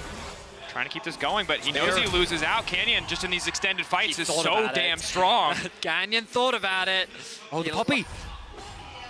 Well, he's trying to see if Jeune is moving into his top side. He's going to spot him here. Cancel with the passive. Oh, this is going to slow down the clear so much. I mean, admittedly, though, Canyon's not really doing much himself. He does have the bot crab that he can go and take, but I think he's more interested in the Krugs. Just take that whole bot side, get the level 4, move over towards the Krugs. Again, though, Elk and On are now completely isolated from any jungle support. Diana, after taking the top side Raptors, I'm sure would love to try and get them again, but Canyon sees an angle. A flash on. Lehens does have flash. Angle to set things up. On, now gonna Abyssal dive out. They don't get the CC. Crucially, Hook, though, gonna connect instantly onto the Senna. First blood, the flash, too damn late. We saw Shun, Elk and On show the vulnerability early on of this Senna. And now Gen.G do the same to them. They're not done, gentlemen. They're looking for another dive. On is next on the list. Lehens walking up immediately, gonna tank tower aggro, start walking out. Hook back in, clean follow-up dive. Gen.G dominating in the bot lane. The consequences of just stealing some Raptors. Shun, he's gonna be able to get the reclear of them. He's gonna split the map again. But Gen.G are appropriately leveraging the control they have over the bot side of the map. And Chovy is winning out in this matchup. Which is huge, because the Tristana, we saw this in the G2 series as well, became such a big power pick. Felt like there wasn't a lot of answers. Chovy on this way, obviously can scale insanely well. Tristana, so much of her power relies on getting those early leads, on continuously shoving in, farming plates, and playing from an advantage. Instead, Knight's going to be forced to go Mercs first here. Such a difficult early game for the side of BLG. This composition doesn't give them a lot of avenues to play through. Shun really wants that level 6, falling behind the Nidalee.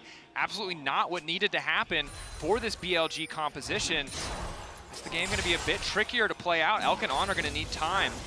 Elk, no flash. On's minute and a half, 2 minutes away, and Hayes and Lehens set up with a bit of jungle support here coming down. BLG are going to need to respect this, but don't have any info on where the Nidalee is. Oh, onto On, good start, spear connects, follow-up is here, that's gonna be one dead Catfish, Abyssal dive out, Lehens grabbing that one, and yet another bot side kill. It's just decimation on the bot side of the map in favor of Gen.G. Canyon gonna clear out this vision, and Shun is just isolated on the top of the map.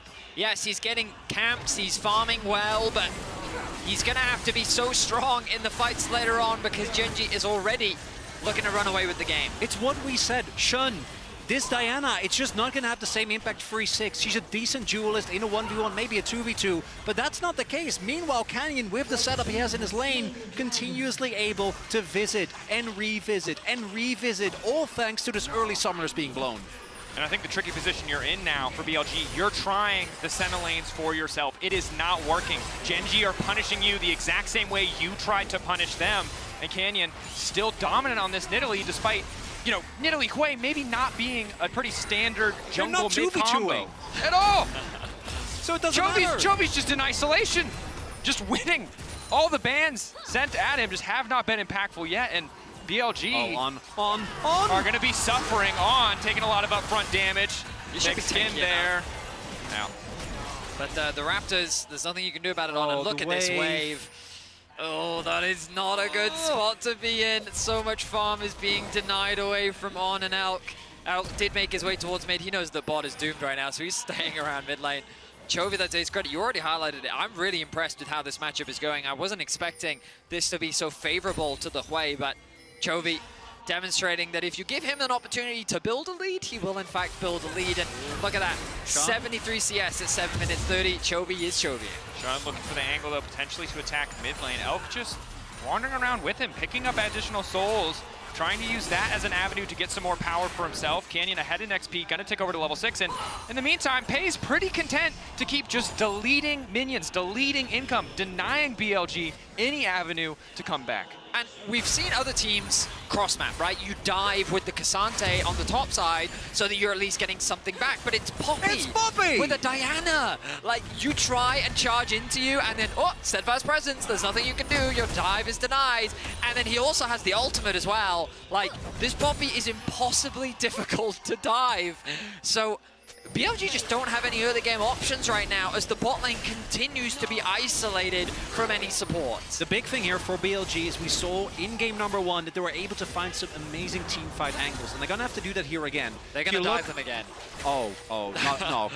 Come on. Genji, level 4, level 5. Don't want to give him a chance to team fight. Elk level 4, got a couple extra souls on the roam, a bit of extra range, but a nice side step isn't going to matter much when he connects into the wall. Spear hitting Elk down. Genji again dominating through bot side. On's going to be in trouble. Spear does connect. Walking down. No one's roaming to help. No one is moving on the side of BLG. On going to get canceled. Oh, Canyon got Canyon aggro. taking tower. He's got aggro. He's got aggro as well, and now On, he's going to take nice quick trip to the fountain. Flash. He committed the flash. This is a travesty for BLG's bot lane. And let's look back to the start of the day. If you remember the big board that our analyst desk put up, the bot lane was supposed to be where BLG won confidently. They were supposed to have a massive advantage. Genji nullified so much of that in game 2, and now they have turned it back on them in game 3, dominating with the support of Canyon. And naturally, people are going to say, oh, it's the Senna, it's the Tahm Kench, but it's the fact that Raptors was where the start happened. Your jungler being in a position to never assist, never cover, never stop these dives from happening, just gives completely free reign for Canyon to literally do whatever he wants. That's the big thing. The early force of the Summoners by Pays on the hands alone, that's a nice lead. You might be able to build a little bit of an advantage from the back of Flatus. Yeah. Oh, guys, you guys can't see the visceral reaction that Vetty is having, but it's rough, understandably. But it is the fact that Canyon blinds Nidalee, which, by the way, we were playing in a meta. Junglers are building Knight's Vow and Locket, and the man is playing Nidalee. BLG need to find an angle somewhere, but it's so tough. The angle is, for now, Chovy missing the ultimate. Knight wants to step up, but Canyon is here, so it's not going to matter. Well, didn't need it. Chovy's just, saying, I don't need it. 5 fans, my ulti. No, he probably whiffed, but Canyon it's okay. Is actually going to get his Raptors, which means that Shun, like, he's moving into his bot side of the map, finally, but there's no camps for him to take. Dragon is available in 40 seconds time. The grubs are going to be secured by Genji, but this early game has just been a one-sided stomp. Shun can't find anything to steal right now. It's going to have to be that one more combo. Diana going in, finding multiple people, follow up from On. Pays. I mean, Pays can't do anything yet. He pokes Shun, at the very least. Oh, there's no TP. Are they finally? No. Pays is just going to back up. Has pressure on the top side. Yeah, with Canyon being towards top, he just has to drop the wave, but they don't even have a real dive threat here. They don't want to risk it because Lahan's already there. Gentlemen, Genji are incredibly far ahead at 11 minutes. 5 kills, 3K up. Yeah, I'm not, this isn't really how I expected Game 3, particularly with how Game 1 and 2 felt like whenever one of the two teams got to play their respective style, they looked amazing. Team fighting for BLG in game number 1, even with a little bit of a slower early game, and Genji in game 2, very controlled. But instead, it's Genji with a 3K gold lead at 12 minutes. They're going to get a second Dragon as well, because you're never going to be able to contest this. So difficult to do. Lahen's just harassing On under tower. Pays poking. Just continues to free hit on this objective. Has the 3 grub buff. Neither side going to be able to get 4 for the mites, but Canyon, unsurprisingly, just shreds through the objective there. Continues to extend this lead from the side of Genji, and whereas previously, game 1, pretty even up until those team fights, BLG are not going to be even in this game without a miracle of a team fight. They will not get the opportunity to fight on even footing because Genji are just so wildly far ahead. I mean, what else is there to say, really? BLG need to find a big fight. It's kind of their best opportunity. Shun now shadowing the bot side of the map. There are camps available for him as Canyon has finally decided to return to his side of the jungle. I mean, in terms of farm, Shun's doing a pretty good job. But in terms of gold, that's a 1k lead for Canyon. The Lich Bane is on its way. Admittedly already secured for Shun, but yeah, I mean, this is looking rough for BLG. They're going to have to show us their team fighting prowess once again if they want to turn this game around. Gen.G just need to keep it calm, cool, collected. Canyon needs to keep doing what he's doing. Their objective setups, I think, have been on point so far this series. Dragon spawning in 4 minutes, Herald in 1 minute's time, though. Wouldn't be surprised to see that bot lane actually move up towards the top side of the map, maybe send the Keen down towards the bottom lane so they can set up to fight for this Herald. And I think the one thing we know you never want to let Gen.G do is play a slow game on their terms. Play with these control mages, these scaling threats in the mid lane, with so many tools to deny the fight. BLG in a tough position. Senna, again, still getting a bit of extra soul income at the very least, even if the gold is hurting. Knight will grab the Kraken Slayer. That's a poppy, guys. It is still a poppy. Been trying to push the wave in. Are they ready to fully commit to this? Answer, no. Canyon, on the other hand, very happy to see members on the top side of the map, giving him premier access to yet another of Shun's buffs. He's caught up now as well. The one lead that Shun had was about, what, 20 CS? That's now evaporated because of the control that Gen.G had with their lanes. Canyon investing time on the bot side of the map. Oh, hang on. Flash out. Now going to Abyssal Dive back in, but will not connect any skills whatsoever. Canyon doing a ton of damage, but overestimates his initial damage output. Heal coming in. Diana on the hunt. Nice sidestep on the hook. Lahen's committing. That's the ulti. But no kills yet. Elk chasing. Good sidestep on the initial Q. Lahen's getting chunked away at Elk. Really starting to hurt. Good pullback on the Fate's call, but now Pays might be in trouble. Abyssal Dive. Bin off to the side, trying to isolate Chovy. Dashing out, though, as the TP comes in. Keen on the way to make sure nothing else happens to that backline. BLG looking for a moment of weakness there on tankier than Gen.G had expected. They throw a lot into trying to kill this, pay with it. They have to pay for it with a bunch of flashes and Keen's TP. I mean, that was a bit of an overstep from Gen.G. I think them threatening that dive onto On rather than just pressuring the tower was a bit of a mistake, and credit to BLG recognizing that and trying to convert it into a winning fight. Look at all those flashes. Pays, Chovy, Canyon, all committed. But the same can be said for Shun, Elk, On. We're all ready to go for that skirmish, knowing that was an opportunity to turn the game around. Heads on the chase. On. Barely able to walk away. This Tahm Kench has just been bullied all game long, but now it's Chovy who's going to be in trouble. Initial upfront damage from Shun is good, but they see the rest of Gen.G coming. They don't commit to that. Wait, maybe the Diana. Yeah, Diana didn't quite have ulti up. That makes sense. Knight now makes his way back to mid. Severing Bolt. Dashing away from Canyon. Rocket jump out as Canyon just continues to step up with these spears and harass. Lane economy snapshot, very telling of the state of the game, although slightly misleading because of the Senna combo, but meanwhile, a bit of a fight started in the mid lane. Flash in from Keen, look for the knockback on one. Takes the Tahm Kench out. Perhaps not the ideal target, but the mid lane certainly is. Gen.G about to knock that one down, but do not finish it. Tense affair as both teams gather in mid lane. That tower is a hair's breadth with being knocked down. It's a poke war, though. As long as Shun doesn't find an angle on the fight, Gen.G just going to sit here and throw skill shots. I mean, this is what we talked about, right? The range on Gen.G in situations like this, where it's about contesting waves, fighting over neutrals. Gen.G should just have the advantage with the sheer amount of poke that they have. The sustain from Senna is going to help a little bit, but it's just so annoying. How do you deal with all this pressure that Gen.G is constantly throwing out? Look at top wave state, look at bot wave state. It's only just now hitting the tower, the fight breaking out. Keen taking a lot of poke though, getting caught. The Poppy taken down, not getting one kill, has the reset on the rocket jump. Chovy trying to run away, been not able to connect on the Intofu strikes, and a solid pick from the side of BLG. So it's an overstep from Gen.G that BLG can finally find that punish. Their first kill of the game will result in a Herald being secured. But with the Dragon in 10 seconds, Gen.G can just look to put themselves on soul point. Gen.G is really tunneling on getting this mid lane turret because they're the poke comp, want to try and take that down. Lands hooks a minion. Poke, ulti going in onto Elk. Elk trying to get into the Shroud and get away. Nice damage onto On, Spiraling Despair, somewhat effective. Bin now trying to get away as well. Severing Bolt only hitting On. Canyon happy to walk into the tower because he can one-shot it with the Lich Bane. Clean pick in mid to take On out of the equation as the Herald will eventually fall to Shun. But Gen.G, as predicted, priority access to the Drake. I think that Gen.G are happier with this. Yes, they did lose Keen, but putting yourself on soul point with Ocean, you talked about the value of it last game. I think it's still going to offer you a lot of great value in this game, especially in a war of attrition.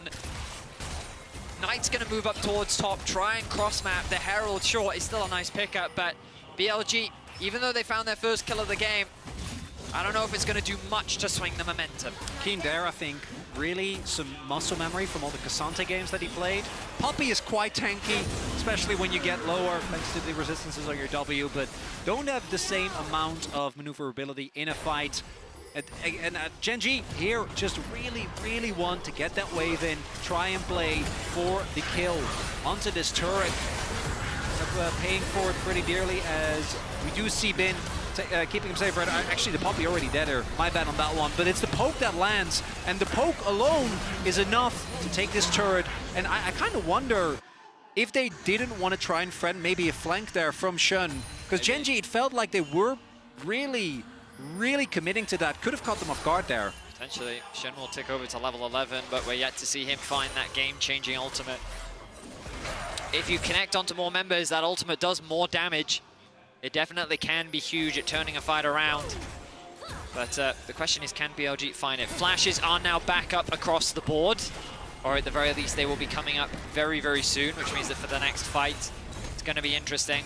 Wow, the commitment of the Herald bot, I kind of expected it to be used mid, because against Hui, it can be very difficult to siege, but they want to unlock this tower, maybe escort it towards the tier 2. I don't think Keen's going to do much to be able to stop this unless he can get the eye. No.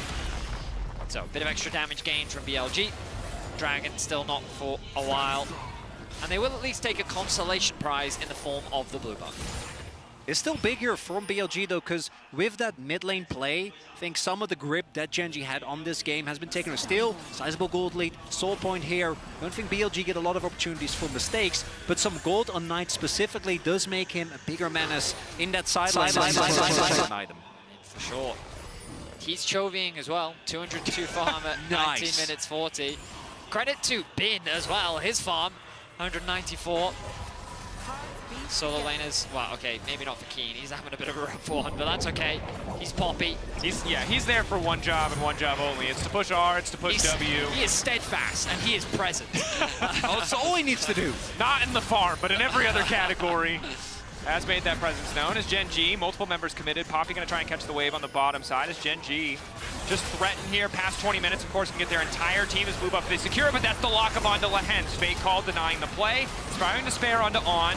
Everybody wants the blue, but BLG are going to be the ones to get it. And now the TP coming out. Bin rooted up. Nice use of the eye coming out from Hui there. On. Often the front line. The eye acting as a zoning tool from Chovy. Oh, Rocket Belt done now for Shun. Gives him a decent amount of extra reach. Decent pullback. Bin going to be really tanky. So easy for him to itemize that MR. Now it's Canyon who's been caught out. He tries to flash back. K'Sante on the chase here. Canyon take it down. Bin right when they need him. Keen trying to disengage, but he's getting devoured alive. Chovy now trying to turn the fight back. He's the red carpet won't be enough. Keen take it down. The diagonal coming in clutch. BLG find their angle. They find their moment. They take the fight. A huge fight for BLG could unlock the Baron. 5 members to 3. There's no smite available on Canyon. How confident do they feel with Chovy and Pays alive? They're saying, let's go for it. TPN, this is their opportunity. This is their window. Navori finished for Knight. Already in the play, Gen.G risking a lot to contest here. The AoE from Chovy, will it be enough? Bin stepping up. Unkillable, the root connecting from the Hui. Nice bit of damage on the Spiraling Despair. They're all caught in the back of the pit. Maybe they can turn it back. On now spinning it out to keep the jungler standing. Chovy already taken down. On the Baron getting lowered. They will secure it on the side of BLG. But now Gen.G are on the hunt, looking to take as many buffs away as they can. Knight running. Elk running. Bin trying to find a way out without it. Close to not going to connect on the spear. Crucially, Knight in trouble. Pays taking one. Lehens going to look to make it 2. They get the Baron, but they lose so many in the trade. BLG, I don't know if that one is going to be worth. They understandably want to try and take full control of this game, retake the momentum after Gen.G make a colossal mistake around the fight. Bin getting Canyon there, absolutely huge, but it's the consistent damage of Chovy and the fact that Pace is unchecked that ends up being the difference maker. A superstar play here from Bin. We've seen what K'Sante can do. He's able to stun up Canyon. Brings him back after the flash from Canyon. The timing, a bit of a blunder there. as Keen on the front line trying to create space for his team to disengage. A nice flash from him, but the follow-up is better. Shun connects the E. We're back to live as the Dragon spawns in 10 seconds and the fight over the mid-wave begins. Only buff is on Bin. Bin, 1.4k gold up. He needs to come up huge, otherwise CHENGDU gonna get soul here. So often the story for BLG, Bin, the one who can come up clutch. Abyssal Voyage not gonna connect anybody but on. Incredibly tanky, Shun pitching for the angle. Knockup is there, knockback coming in for Keen. Currently a 4v5, but the damage, not enough to lock down Bin. CHENGDU need to play these fights slower. They need to leverage their range, their poke, force BLG to walk into their damage over time. An all-in from BLG is exactly what they're looking for. And here we are, CHENGDU now slowly starting to disengage a little bit. The healing valuable from Elk because the Dragon is started. Another Abyssal dive into the back line. On getting shredded though, the follow-up not there. Chovy quick to punish as they walk into the choke. It's a free kill for the side of CHENGDU. Now at a man disadvantage, do they want to keep going? Shun praying for the 5-man, praying for the angle. CHENGDU aren't going to give it to him. Fate's call going in. Elk down. Only 3 members left on the side of BLG. Slowly but surely, with patience, CHENGDU are winning the fight. Bin getting lower and lower. Knight now pulled back, knocked into the wall. It's clean from Keen in the nick of time. Bin running. He will not get out. Steadfast as ever. Keen denies the exit. Shun will not find his ulti. He will not find his angle. And CHENGDU obliterate BLG. CHENGDU slow the game down, and look at the amount of damage coming out of this way. So many of the plays that CHENGDU were going for were so fast, so aggressive, but as you were saying, Vedi, just need to calm down. It's on that go in, because BLG know they need to try and hard commit on the fight. There is no opportunity for them if this goes the distance, if you're just sitting there taking the poke, and their hand is forced, but CHENGDU gets the soul. 8-0-5 for Pays. Look at how initially it's on, starting with the engage. He's taken a decent amount of damage, but the follow-up, they burst him down quickly. That use of the Q from Chovy to create the zone that made it very difficult for BLG to follow up on that initiation, and then it just becomes a chase down, target after target. Nice aim from Pays to close up the fight. This bot lane from CHENGDU with the assistance of Canyon has been crucial, and CHENGDU will out-teamfight BLG here in Game 3. Back to live at the tail end of this fight. You can see in the picture-in-picture as we focus up. Shun, of course, eventually taken down. But CHENGDU establishing control. They've got Ocean Soul. Feels like a victory lap in this game. It is so difficult for BLG to do anything. A single standout moment from Bin getting them the Baron, but otherwise a very quiet game. 3-15 the kill score. And this has got to feel good for fans of CHENGDU. Last year, it was a BLG 3-0 at MSI into a BLG 3-2 at Worlds. The rivalry that has been building up between these two organizations over the last 2 years could finally give the momentum to CHENGDU and bring us to match point. Main thing now for CHENGDU, keep your head on. Don't overextend. We've seen BLG still looking for the fight, still looking for the counter punch. Particularly the positioning of Chovy and Pays in these fights going to be big. We saw Canyon taking out, already makes it hard, but they were still able to win the fight nonetheless. But if they get Chovy and or Pays, so much consistent damage gets taken away from this CHENGDU comp. 7 or almost 7k gold. Are they up now? And this is where it gets hard, trying to defend against this siege with the Hui sitting at 2.5 items and Nidalee poking away. A poke, Canyon waiting over the wall, hiding the spear as much as possible.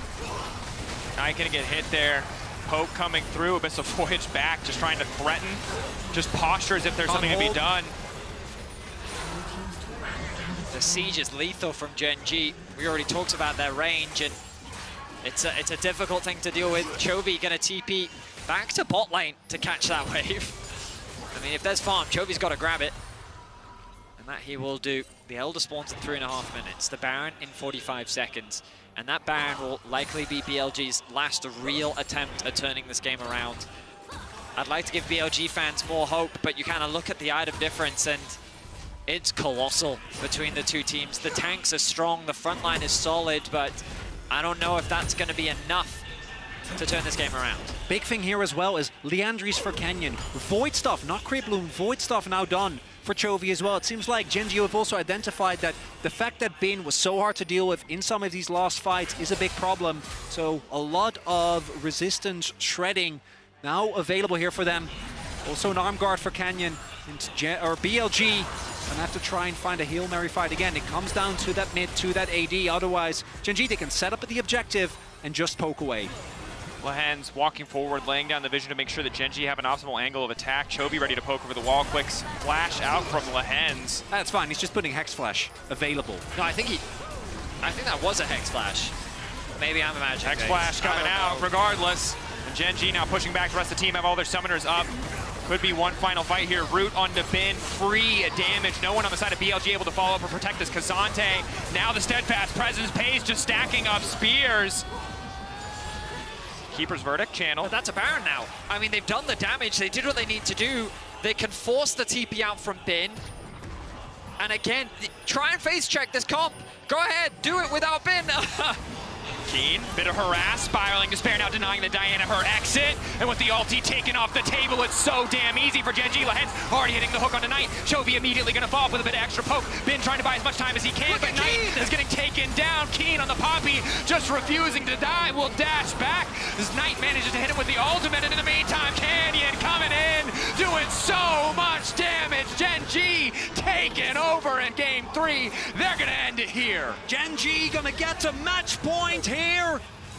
First seed of the LCK, but they have let the region down so many times. Battle isn't fought yet, but with Hui and Nidalee coming through here for the mid-jungle 2v2, the early bot lane going the way of GenG, thanks to Canyon on his Nidalee. BLG unable to punch back. Dominance just about from start to finish. Canyon a menace as expected, but all of GenG coming together. 10-0-7 for Pays. Lehens deathless. This is a terrifying team. This is the LCK first seed we were promised. BLG scattered, tried to take the Senna. It did not work. Next effort could be their last as we move on to match point for GenG. I mean, the pressure is on BLG. Last year, they continued to get the better of GenG, but this is a revitalized, a different GenG, one that had high expectations on their shoulders, and right now they are delivering in this best of 5. It's Canyon that was one of the most talked about swaps, and it's Canyon that in this game came up huge. After a tumultuous tournament, he has been a monster in this series. Let's head on over to the analyst desk to break that one down. Thank you so much. It's true, as Nidalee has been phenomenal as well, but my analysts, they have some beef. Let's take a look. Beef.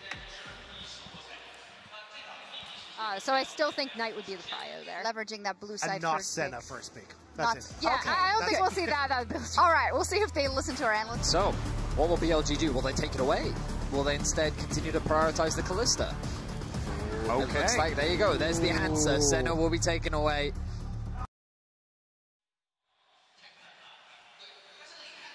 Why didn't they listen? I'm mad. Tell me why it's bad, though. Yeah, I mean, for me, the Senna you lose out so much in the mid game. The fact that you get little control over the mid wave means it's very difficult to try and play it towards size, try and play it towards objectives.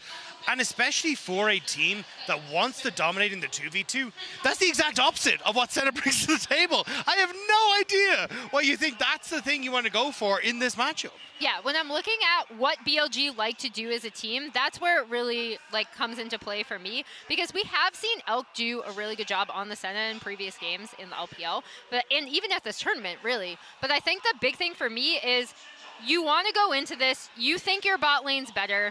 When left unattended, BLG bot lane tends to overextend. So it's twofold for me. It's one, that they focused Senna similarly on blue side, and then it's also that they're not getting shown on something like the Sejuani that really affects his lanes early, because I think the platonic ideal of this BLG team is them really hard shoving bot side and getting Shun involved.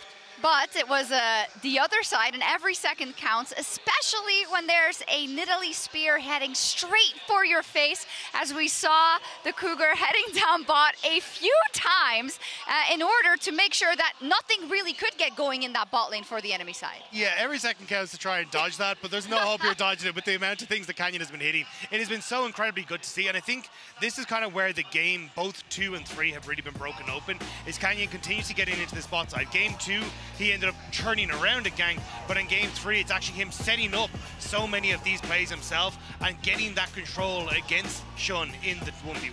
Yeah, and in this battle of like AP carries in the jungle, Canyon's Nidalee is winning by a significant margin, and you saw the game plan come through for Gen.G here, right? They're like, we have the really strong bot lane in this matchup. We are going to do what you would like to do, what we've seen you do over and over again, and we are going to hard focus bot side. And I think it really, really paid off in this game because this BLG composition then has no windows back into the game, as we saw in a lot of later team fights where even if On was getting off good eats, right? Like even if Elk's Senna positioning was good, no one was doing damage. Yeah, they just kind of kept Bin alive for a really long time. Yeah. And then was like, oh, then we just lose slowly instead. It just felt miserable for BLG, and that's why I was kind of surprised to see so many of these different moments across the board where you are going for the Senna boss, you're opting in towards the Diana where you're like, hang on a second, you don't really have a big wombo combo, and this opens up for Canyon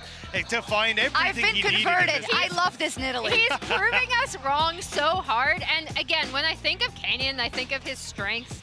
He is, throughout his career, obviously he hasn't had the greatest tournament here, but throughout his career, he's known for being such a strong pathing jungler, recognizing where he needs to be. He absolutely recognized we are going to attack this BLG bot lane. We have a significant advantage here. And now I guess I have to change this question mark to an exclamation point. And also, because we're now excited about it. I can't believe you made me do this, Canyon. And Emily, it got pretty close, like despite everything, because of Bin, right? And yeah, I mean, Bin was trying his hardest, and to steal a Jax line, imagine if I had a real team composition. Because I don't even hate, like, in a vacuum, right, the Trist, Senna, TK, right? But for what BLG want to do, for what we know of them as a team, I want to see a strong bot laning game in this next game. I want to see Shun on something like the Sejuani where he's affecting lanes early, where he's going in as an engager. I really want to see that because the Diana was not it. I want to see them do more than 10k damage. That was the most miserable post-game breakdown I've ever seen. That was heartbreaking. It looks like my solo queue games. Hey, yeah. I mean, this is the upper bracket final, so if you're wondering why we're not in complete despair, it's because if you lose here, you're not in complete despair. But I do think in that vein, it would be really, really heartbreaking for BLG, who come with the aspirations and kind of the hope of China on their shoulders into this upper bracket final, about to be already down match point versus Gen.G. Yeah, and I think BLG will be able to bounce back, right? Like, we've seen them do this in LPL. We've seen them do this in best of series where they do have a game where they either over-aggress or they have a comp that doesn't do much once they fall behind, and they rebound pretty quickly. Yeah, and I think, I agree with Emily, a huge amount of this is going to be getting that aggressive bot side, getting something for Shun that's comfortable and trying to move into that position where you are going to be all right, especially if BLG are going to go back to blue side. I think that's where you're going to be in a much better position. Well, hopefully you're in a better position not picking Senna and going for an aggressive bot lane. No, they're just going to do it again, guys. They're just going to run it back for you. And a Diana to top it off. They love us look, that all right, much. well then I guess I'm just a Gen.G fan from now on. So, all right, we had to break, of course. Gen.G now one game away from making it to their first international final since 2017. Can they close the deal here? Let's see.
Red Bull gives you wings. Legends Never Die, Rise, Gods, 3 of the 4 tracks in this year's opening ceremony were created and written by them. This is a bit of a celebration of the history of these anthems. We put so much into the songs, and to like have them pop up in one ceremony like this is just great because it brings us back to where we were when we started. This is probably one of the sickest things I've ever seen.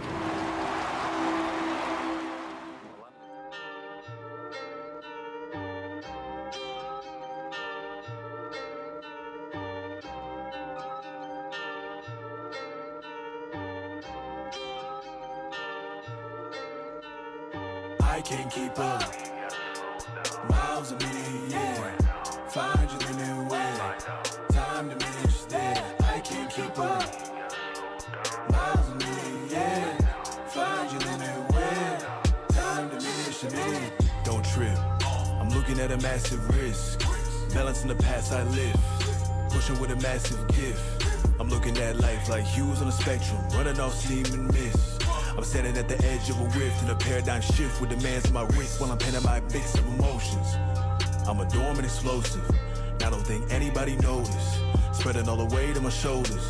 I'm feeling like a magnet opposing a polar opponent. My options are open and closed at the same time. On a landmine, in a minefield, trying to mind sweep with an idea and a program. But I'm right here, where y'all get way too far to die here. A lot to them, to us, a lie here. Applying pressure all on my fears. A mass correction of what I feel. A resurrection of the ideal. That kept the tension on the high tier and pulled dimensions from the right ears. I remember nights when I took an L in the road just to get it right. Trying to make way for a look, but you gotta fight if you want your name on the books. Staring at the path for 10 months straight, looking for the strength in my own soul to create. Had to realign just for me to find checkmates. F1 straight to C4.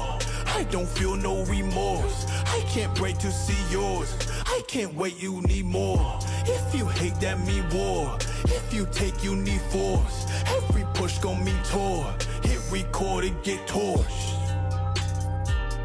Miles a minute, yeah. 500 in a way. Time to finish there. I can't keep up. Miles a minute, yeah. 500 in a way. Time to finish a minute. It's foolish of me to consider my peak is a map that release that I keep to repeat and preserve my belief in the weed while I'm digging for the beast that sleeps underneath the critiques. I can never let lies override my reach. Word to the wise, recognize my peace. Looking at the patterns increase. On my knees, I can lead with the weight I'm putting down. People need mandatory, they can't ignore me again. All the allegories, a plan for when I begin. All the land below me, a scan over what I missed. No advantages on me, I handle what's on me to live. And it's damage, homie, I can't be the only one in. I feel like none of them know me and nobody in it to win. Pouring live and direct from the mind of the best. Every line is compressed in the line of the crest. Now I see all the ways of passing. I'm fighting to delay the madness. Every demand I weigh the average. It feel like nothing really matters. They say you want it, you can have it. Paradox all up in my passion. Getting lost all up in my stanzas. Paranoid, how could all this happen? This is all I get when I call, make amends. And again, when I find out pressure from me.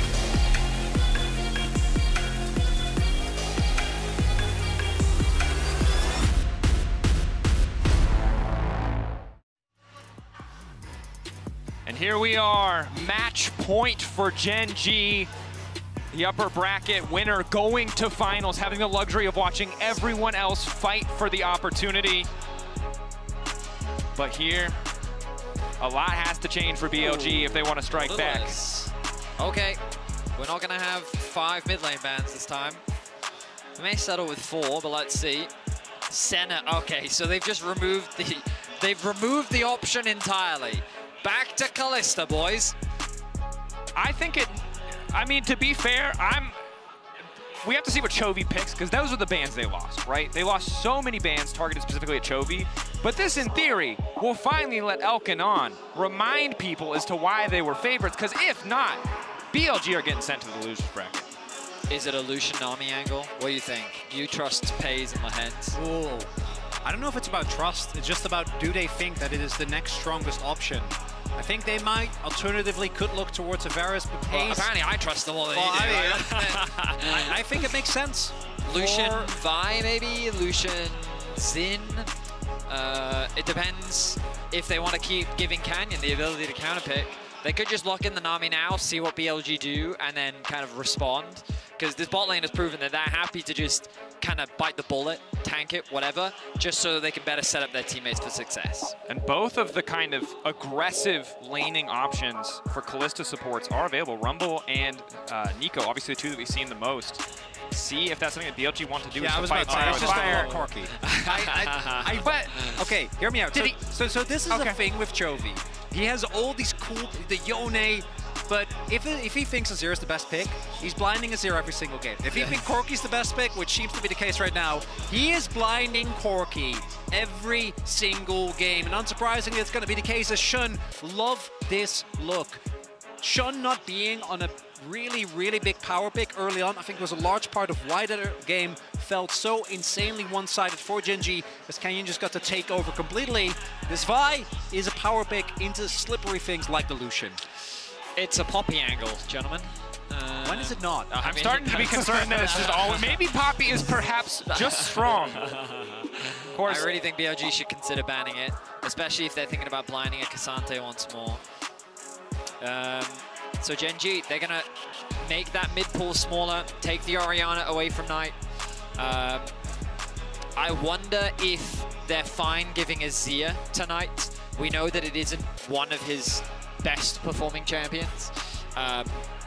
Nico is something that they could put higher on the ban list if they're concerned about it. But we'll have to wait and see. Do Gen.G even want to ban another mid laner? Maybe they want to ban out something like a top laner, the Cassante, the Vayne, depending on what they want to, depends what they want to pick here. Might go for the Vayne ban and then just R for the Cassante, again give over counter pick. Although they already know that the Vi is there, but maybe they want to keep it a secret. Really good shout out on the Nico. I think Nico, Vi in particular, is one of those 1-2 combos that makes it so hard to play out any of the mid-game fights. It has looked really good on the type of picks where he can have that mid-game impact. And agency really has been the name of the game for BLG. Game 1, they had so much of it. Gen.G have done such a beautiful job in Game 2 and 3's draft of taking it away from them. Now you've got a Vi, you've got a Kalista, the Renata, lots of playmaking, early aggressive tools. Poppy will be banned. Betty on a roll. You know, I'm thinking of that SpongeBob meme of, do you want to watch me run to that rock? And Canyon going, want to watch me lock in Italy? Want to watch me do it again? Yeah, but instead of a rock, he's running into wins against BLG. So we'll see if he runs into a rock this time around. I think BLG are certainly praying for that angle. Okay. Canyon, this is not what we signed up for. Do you reckon he's got some sort of term in his contract that says, okay, you're allowed 2 Nidalee games and then back to tanks? Yeah, that's the Kazakhs game, you know, that was the one thing he got. And he tried it again against Fnatic, but they were like, oh, wait, calm down now. All right, so Maokai. The one thing I do like about the Maokai specifically is that already BLG are very clearly going to hard commit to playing a very short-range, skirmish-heavy style with this Vi, with this Kalista, with the Renata. And Maokai is really strong in those type of comps. We've also seen that combo of Nami, Wave, plus Maokai ults can be really good for mid-game fight setups. Mid-game fight setup is also just protecting that back line. Yeah. Azir, again, if you're not familiar with Knight, he's known for so many different picks. Azir is really not one of them. Obviously a world-class player, no doubt in anyone's mind. He's been playing it more this split and this year. He's been trying it, but now this is more like it. Yes! Okay! And I like it. If you're going to go out in a series, go out playing something you want to play. Knight trying something new on the international stage. Vex, a champion. Obviously favored in a lot of these matchups where there are dashes, can interrupt a lot of these abilities. I mean, this is definitely much more within the wheel book of Knight. Like, when we think about him, Azir is not something that he has a huge amount of success with. Definitely he can, like, play it, but not to the same proficiency as so many other mid laners around the world. This, on the other hand, career-wise, he has a 75% win rate on the champion. He has so much playmaking potential on the champion. Against dashes, it can be really effective thanks to the passive, and I'm excited for it because I think that when you have Cassante, Vi, you want something that can dive alongside them, and Vex is a really good champion at working with that. So I'm excited to see if this can work, because BLG needed a change. We needed to see a greater impact from Knight, and I think we're going to get to see it with this Vex. It's going to have to, and if we're learning something this tournament, G2, they paved the way with it, but Gen.G is showing it even in this series. Go for picks that might not lie within the meta, but that work for you. In this case, I think the Vex is amazing, as you already pointed out. The fact that now it won't be Shun diving alone, he has a diving buddy to go with him. is going to be pivotal. Do you think that disengage from Gen.G is something that can be tough? And with BLG's backs against the wall, all of CHENGDU coming alive. Jio fuel for the effort ahead of them. Only 2 back-to-back wins. 1 game, 1 pick, 1 angle, not enough to secure their place in the grand finals. Let's see if BLG can bring us to game 5 off the back of a Vex. It would definitely be an interesting one. In game 1, Chovy tested Knight, and Knight passed that test with flying colors. Oh yeah. Game 2 and 3, Chovy bounced back with some comfort picks of his own and showed that he is not a mid laner to be messed with. And now here in game 4, Knight bringing out a little bit of flair once more into Chovy's Corki, of all things. Let's see how this one pans out. Game 4, BLG versus Gen.G. As the crowd goes absolutely crazy. BLG, last time these two teams met, it went to 5 games as well. Then it was BLG who went up 2-0. Gen.G fought back to that final game and then were nearly able to make it work.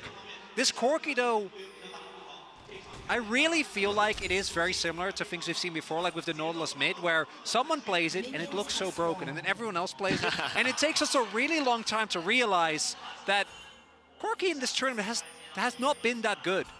If you look at this champion in solo queue in the context of this patch, 44% win rate, abysmal. In the hands of most mid laners in this tournament, 50% win rate. It's a coin flip. In the hands of Chovy, it is only 4 games, this being his 5th. 75%, 3-1. He plays it different. He plays it better. Gen.G play with it better, and that's something that BLG are going to have to navigate. They predicted the swap. Gen.G's here to answer, and Elk doesn't know. They don't know. The crowd hoping the noise carries through. Big damage onto Elk. Positive start. Elk and On want to come out on top in the 2v2 here. They were supposed to be stronger. They were supposed to be better. Now finally we have an explosive 2v2. Pays and Lehens already with the lead. I think this is the first time at MSI that they've matched the swap. Yeah. So we've got bot lane as top. And the crucial thing about doing this is it gives Keen a good laning phase. Twisted Fate doesn't have to be miserable for the first few levels, and he can actually abuse the strength of picking TF into this matchup. That's why we saw BLG, even though they had a really aggressive bot lane in game number 1, swap away. We highlighted it back then. Main reason being that the early levels for the Xanta is where he gets so much of his power, or rather of the Twisted Fate is where he gets so much of his power, where you take control of that lane. It does mean though a big test for Pays and Lehens. Last game, with the help of Canyon, they were able to get the better. Can they do it as well? Couple autos here, platform on the handshake. Pays, quick cleanse, good damage down. The Ignite taking Pays, now trying to get a bit more damage in the trade, but Elk is low as well, and it's Lehens who's stepping forward, empowering himself over Pays to try to finish the job. Both junglers are going to be looking towards that top side of the map. Pays, flash forward. Pays Lehens just beating up Elk and On, and this is probably one of their best bot lanes. Like, obviously you often attribute Elk to his Lucian, but that level of aggression, the cleanse from On with the handshake. I love the way On uses Renata in the early levels, but the way that Pays reacted was flawless, and it's the bot lane of Gen.G that come out ahead. It's that early trade. It's the fact that they read the play, that they were able to get that chunk onto Elk. Otherwise, that play would not have even been close. And look at the swap now. Elk actually making his way towards bot lane. They want to try and make the swap happen, but Gen.G read it. Pays is on his way to bot too. Gen.G would seem to be in the heads of BLG in this early game. The TP from Bin will come through. He's going to go and catch the top wave, but to the disappointment of Elk, he's going to find that Pays is ready and waiting as he returns to the bot lane. Certainly is. Gank in the mid lane. Getting the early flash. Chovy respecting, knowing if the fear connects, the fist guaranteed to follow. Big win. That means that post 6, Shun having a great opportunity here towards the mid lane. Shun is a level up, but this is where the bot lane advantage comes into play. Pays already on the wave, as it's actually On that's picked up the experience lead due to him sticking around for a little bit longer there near it. And top, this matchup, Corki did have to give up a decent amount of the CS, ghosted back towards the lane to ensure that he did stay in this matchup. But it's not the end of the world. You can see Goldwise's passive kind of carrying him through. Of course. So it's not too bad. And Bin able to weather the worst of it. The bot lane difference, even after all the skirmishing, a lot of summoners were used, but no significant advantage gained either way. Knight, though, playing very aggressively in the bot lane. Sorry, in the bot lane, in the mid lane 1v1, I should say. Nice to see some uniqueness coming out from Knight in the mid lane. One big thing though is that this Kalista Renata lane I think gains a lot of power once you get from level 3 onwards, particularly before the level 6 is available for Pays and lands. There is a window here. Shun, his early impact has been so pivotal for the dominance of Elk and On. Canyon is in the general vicinity. Don't know if Gen.G is going to be able to contest because Knight, level 6 now hit, gets the shove in mid. It looks like Gen.G are going to have to give it the objective. Very often we would see BLG threatening a dive here, but because the Dragon has been started, that's unlikely to be the case. Canyon trying to be zoned away by Knight, who has pressure in the mid lane 1 versus 1. You can see some really nice damage coming out from On and Elk, but they're just going to use this pressure to convert it into an early objective. They're not going to risk the dive for now. Much more control in this game for early game from BLG, much better tools to be proactive on the map. Lens and Pays have to be careful, but have the luxury of good vision, giving them all the information they need to play safe here. Here comes Chovy. They're on their way. Forky on the way, double bubble is big, bit of poke coming in from Chovy. Now BLG can see this is not the play they were looking for. Knight taking a bit of poke here. Good trade back, and now it's first blood. It's clean from the side of BLG. Lehen's overconfident. The handshake from On was immaculate. The chain damage that came down from BLG didn't give Lehens an opportunity to get away.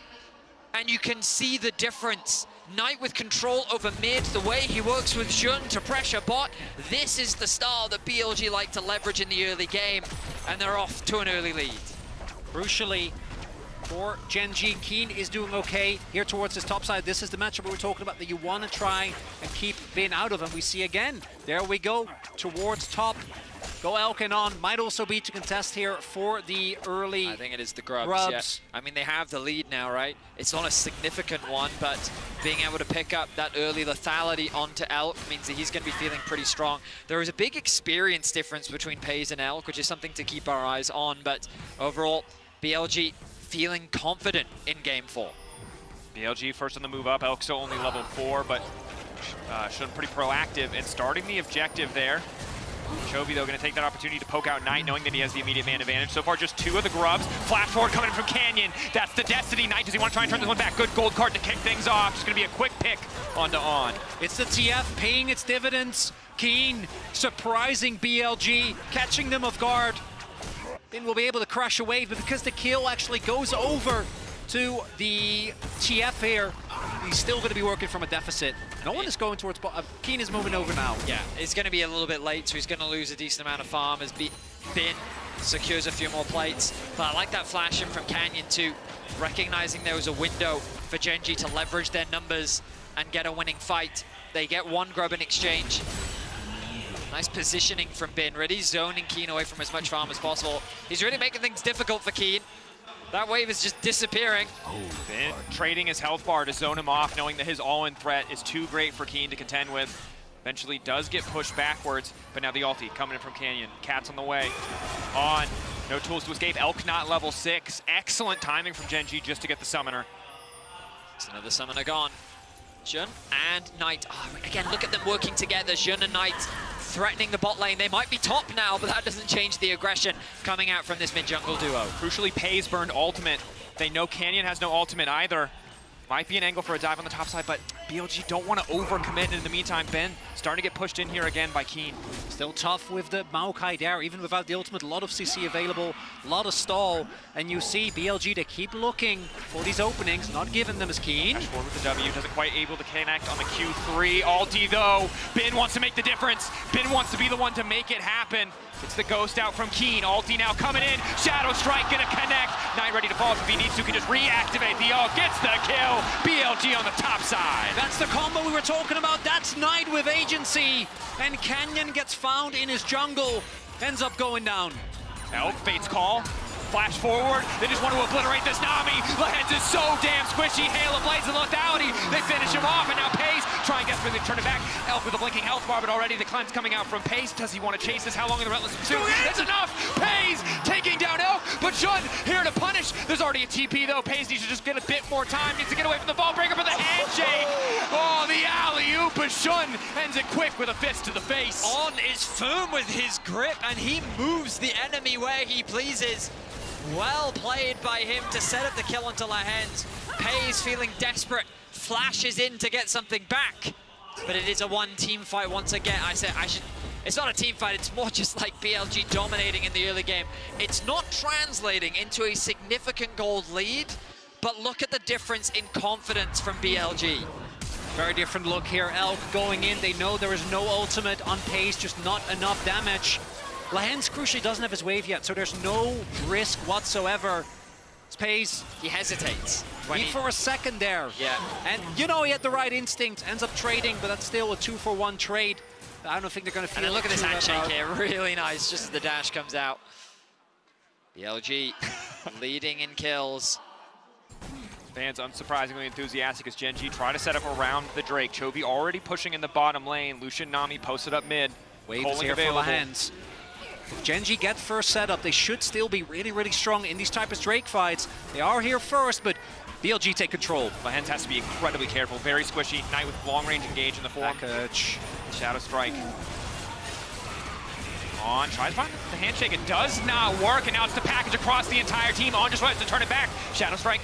Shadow Surge, excuse me, the fear coming out. Knight trying to burn through Pace. It's so damn quick, but he doesn't have the follow that he needs now. It is Ben stepping forward, unstoppable, trying to lock down Canyon. The fear coming through, but he can't even walk away. As Shun grabs the kill. It's a 1-for-1, but BLG have fought their way into the Dragon Pit. They're looking to secure their second of the game.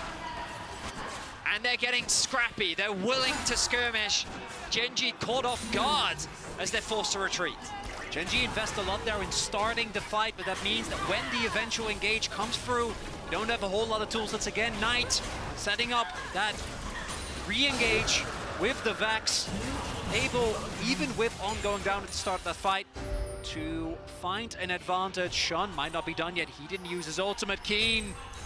Ben walking forward, has the Q3, not quite going to connect on Keen. Nice sidestep, gold card to interrupt the buy. Doesn't want any channel to now come through, but it's Canyon looking to turn the play back. Lahens on the way in. Ben uses the footwork to dash over the wall on there to back them up. The play is going to fizzle. wow. Nice cover from the side of Gen G. I really thought that Ben was going to be punished there, but his dash over the wall was well placed.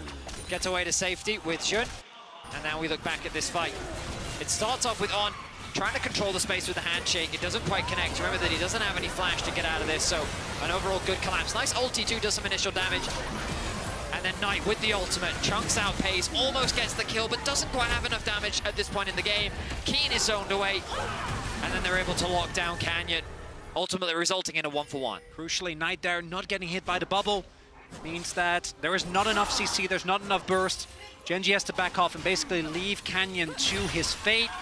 It's going to be more incremental leads, but as you were saying, Vedi, it doesn't translate in a sizable gold lead. There are 2 dragons taken by BLG, Chemtech Soul on the Rift here, but Chovy on this Corki, this is not what he's about. It's not about the early to mid game, it's about the mid to late game. So I think for BLG, getting that mid lane turret is going to be huge. When you start choking Gen G out of vision, this time around, outside of the ultimate from Keen, there's no easy face check. Even Canyon, who obviously is the tankiest member, is going to get shredded in second if he just walks into a brush. Have to be so respectful of the Vex and the Vi together, the duo with a ton of burst damage in this game, as well as the lethality Callista. Mid-game, really where BLG's composition can take over. For now, Gen G dead even in gold. They're feeling good. Yes, there are 2 Drakes. If they can deny a third, they buy so much more time for Chovy. 5 grub buff is big, or 4 grub buff, obviously, with the 5 overall. Big for BLG, but they have to find a way to push this lead forward. Now look at these lane assignments. They've actually sent Knight down to bot lane. They want Ben in a position to quickly collapse. Both TPs are, of course, available. But it's Chovy now going for the reset. As I imagine we're going to be setting up for this Herald. Will that item be completed for Chovy? Bit delayed, obviously, as he did off the Hex Drinker. His back actually got interrupted. I think, maybe, did he cancel it? Waiting. Will Chovy complete his item? He will. There we go. I know Chovy. He's gonna. Oh, okay. Never mind. He TP'd bot too. He TP'd bot. Hang on. Doesn't feel like they're in a strong enough position to fight. Yeah, I guess so. Free Herald from the side of BLG. We talked about it before. This is clearly the time where BLG really want to fight. Gen G willing to concede a lot around the map, not to give them that fight. Herald already dropped. Easy angle to try and approach mid here. You can see Pace stepping up to try to clear the wave, but Knight waiting in the fog. Has been spotted? Has not been spotted? Now gonna go for the Shadow Surge. Doesn't hit, crucially. Scary, scary, scary. But, oh my. There he goes. Destiny now coming in on, trying to turn it back. Excellent use. He managed to stun the Lucian. On, just got away with murder. Hostile takeover, saving his life. Nice auto attack there, Keen. Throws the card at his buddy. He's like, whoa, why are you doing that to me? That's the theoretical thing that every Renata player dreams of that literally never happens. Oh, wait, the TP. TP trying to punish. Recall coming in. Bin wants to interrupt Chovy. Chovy caught stopping for a brief moment. Didn't see Bin coming. Bin now locking him up in melee range. Has already used the pullback. Chovy holding onto the valve for a moment, but he can't get over the wall. Bin on the chase. Has used the ghost. Chovy, he's just going to get knocked down. Doesn't want to give an assist away. And Bin, making CHENGDU come alive with a solo on the side lane. Listen to that crowd roar. Gen.G have been getting the better of BLG, but now the momentum is completely shifted. All of the agency that Gen.G has had in the previous 2 games seems to have been stripped away from them as the Herald now being dropped mid and BLG looking for another tower. Trying to find the angle. Has the passive up with the fear. The charge now coming in, breaking mid lane. You mentioned it earlier, Chronicler, excuse me. That's fine. Yeah, I missed a little thing. But here we are, breaking open mid lane, now shifting their attention to bot. BLG, again, just upping the pace of the game so rapidly, matching topside, forcing a response. Not giving Gen.G the opportunity to start scaling into this game. There is still a lot of team fighting power with this Corki when you get to mid to late. But BLG, they're not just finding Gen.G on these timers. They're not just playing around Chovy's package. Instead, look for constant punishes. Bin getting the kill was big. There is still a contest possibility though for Gen.G. But if you end up losing this one, I think the gold deficit is going to just get harder and harder to come back from. And we'll see if they're actually willing to fight here, because when you look at the spikes, they're not looking that strong. But it's a soul point for BLG if they pick this up. You can see here the MasterCard lane economy snapshot. Big lead for Shun. The buy, level 10. That shutdown for Bin. That's going to be big. Bin with the lead because of that pick on to Chovy. But Gen.G first on the setup. Package available for Chovy. BLG have to respect that cooldown. Bin a bit of a sidestep there. Gold card locked for Keen as they just hover in Fog of War. Shun on the flank will be spotted out by the Sapperling. And another flank coming. Now Bin stepping up. Big culling. Pulling onto Elk is a solid start to the fight. Pull back onto the jungler, trying to get him out of the pit. Canyon in the midst of everything, though. He just wants to get this back. Ulti's traded left and right. Tidal wave. Not a lot of effect, and it's still Shun next to the Drake. Shun trying to turn it back, but it is Canyon who will deny with the steal. Knight connects on the Shadow Surge, but it doesn't look like they want to take the fight. BLG need to get the hell out. It's Keen stepping up, a handshake to disengage on knowing this one's over, but Keen's not finished yet. Bailout, absolutely nothing out here for the side of BLG. A one-team fight from Gen.G. The culling was crucial, and the ulti from Lehens to zone the backline from the fight was massive. As Gen.G now threatened the tier 1. Bubble. Forward, solid start, pays. Trying to find the follow-up, but it's Chovy who will get the kill in the end. Even if Gen.G doesn't get the fight, just getting the Drake alone is huge because it delays the point of the game where they have to fight guaranteed. And you already mentioned Lehens is also Keen, threatening so much there, standing. And BLG's comp really relies on being the aggressor, being the one going in, getting that backline access. But a lot gets invested into trying to kill Canyon. But due to the fact that he's Maokai, it's so hard to reliably lock this man down. There's the wave, and then Keen here and Lehens keep on Elk and Knight away from this fight. There isn't really any recompense for BLG as they get chased down in the extended fight. BLG kind of grasping at straws, right? Going for the 50-50, knowing it was their best option. If they had gotten it, they might have felt like that trade was worthwhile. Because they lose the Drake, because they lose the kills, Gen.G now in a winning position with a gold advantage and starting to feel much more confident on the map. So BLG's comp works really well at just killing a single target really fast, right? Because you've got Lethality, Callista, you've got the dive coming out from Knight and Jun. In that last fight, if they had collapsed onto Canyon once the ult had come through, it could have been a one-team fight. The problem was that the follow-up just didn't quite come together, and so BLG ended up being very split. Pays dashing in, getting a bit of a chunk onto On. Gen.G, if they can leverage the single target CC they have. Destiny now coming out, they want perfect information. It's Bin on the side. Bin finding multiple members. Tidal wave to immediately disengage. Culling now fired back. Pays, blinking health bar, but Gen.G the ones on the chase. The disengage is so powerful from Gen.G. BLG were very keen to get in the thick of that fight, but the Maokai ultimate, the Nami ultimate are such difficult walls to get past that BLG are struggling to find the angles. Problem is that Bin, he can ignore all of that, but the rest of his team can't. So while he is CCing used his ghost, got into the enemy backline. The rest of the team just can't walk through that choke point, so they just have to watch Bin. He gets to disengage. The play not ended up working out there, and this is Genji. Now, once Corki gets to that third item, these fights are going to get even harder as the poke is actually going to start mattering more and more. Well, so this is the thing, right? While Knight had a really good laning phase, as we transitioned more into the mid game, he was grouping up a little bit more with his team, spending less time in a side lane. But Chovy, I mean, he was Chovying, right? He was as he often does. As he often does, to his namesake. And he was dedicated to just making sure that he was staying relevant in farm. And while he did get caught out on a side lane, look at that gold difference. 1.4k. 2 fully completed items. He's likely working towards the Malignance next. He's got 2 levels up on Knight. Admittedly, Knight about to take over to level 12. But the side lane control is so much more in favor of Genji. And even though BLG were off to such a great start, the momentum is shifting. And we're seeing how hard it is for this dive comp to work against the amount of utility that Genji's comp provides. Right. Playing for a bit of vision there. All of BLG grouping up. Again, the potential for them to one-shot an isolated target with the Vex, with the Vi, is there, but need to find that perfect angle, and Genji backing off, giving them that respect. They're so reliant on getting the resets also because, particularly with the Renata, right? Actually being able to get value out of that bailout is so pivotal here in the extended fight. The damage of the also Corki in Knight's particular, ultimate, right? You just want to go pop, pop, pop. Exactly. If you're not able to do so, you lose so much of your comp's power. And this is Genji with a really good disengage composition. Look at Jun's angle, though. He has good information. The dragon spawns in a minute's time. You mentioned earlier that Genji can afford to give this one up if they want to wait longer. Even try and play for Baron. Jun walking up immediately and trying to lock down Lahans. That's the fall coming in for Knight, but the ulti crucially does not connect. There is no follow for the side of BLG. Shadow Charge not hitting, major cooldown gone, and now BLG needs to get the hell out. Keen stepping up, hostile takeover not coming in quite quick enough, and now Elk is looking to turn it. The damage coming in for the Callista bubble, hitting 3. It's clutch from Lahans to stop the turn. Pays culling through. Been trying to body block, but BLG getting rushed down. BLG being pushed off the objective, pushed off the mid lane. Keen still has the ultimate, chooses not to commit it, but the combo doesn't work for BLG. They thought they'd caught Lahens out, but the timing of the ultimate from Knight was off. That gave time for Lahens to flash, and then Jun is just stuck there. He's stuck in the middle of 5 Genji members who quickly take him out. The TP is now coming through. Pays, big chunk onto on. They can't contest this, they don't have the HP bars. Big thing here is with On so low, no ultimate available. I don't know if you should. Walking up into Pays, a risky proposition, trying to keep him out of that choke. TF Destiny now coming in.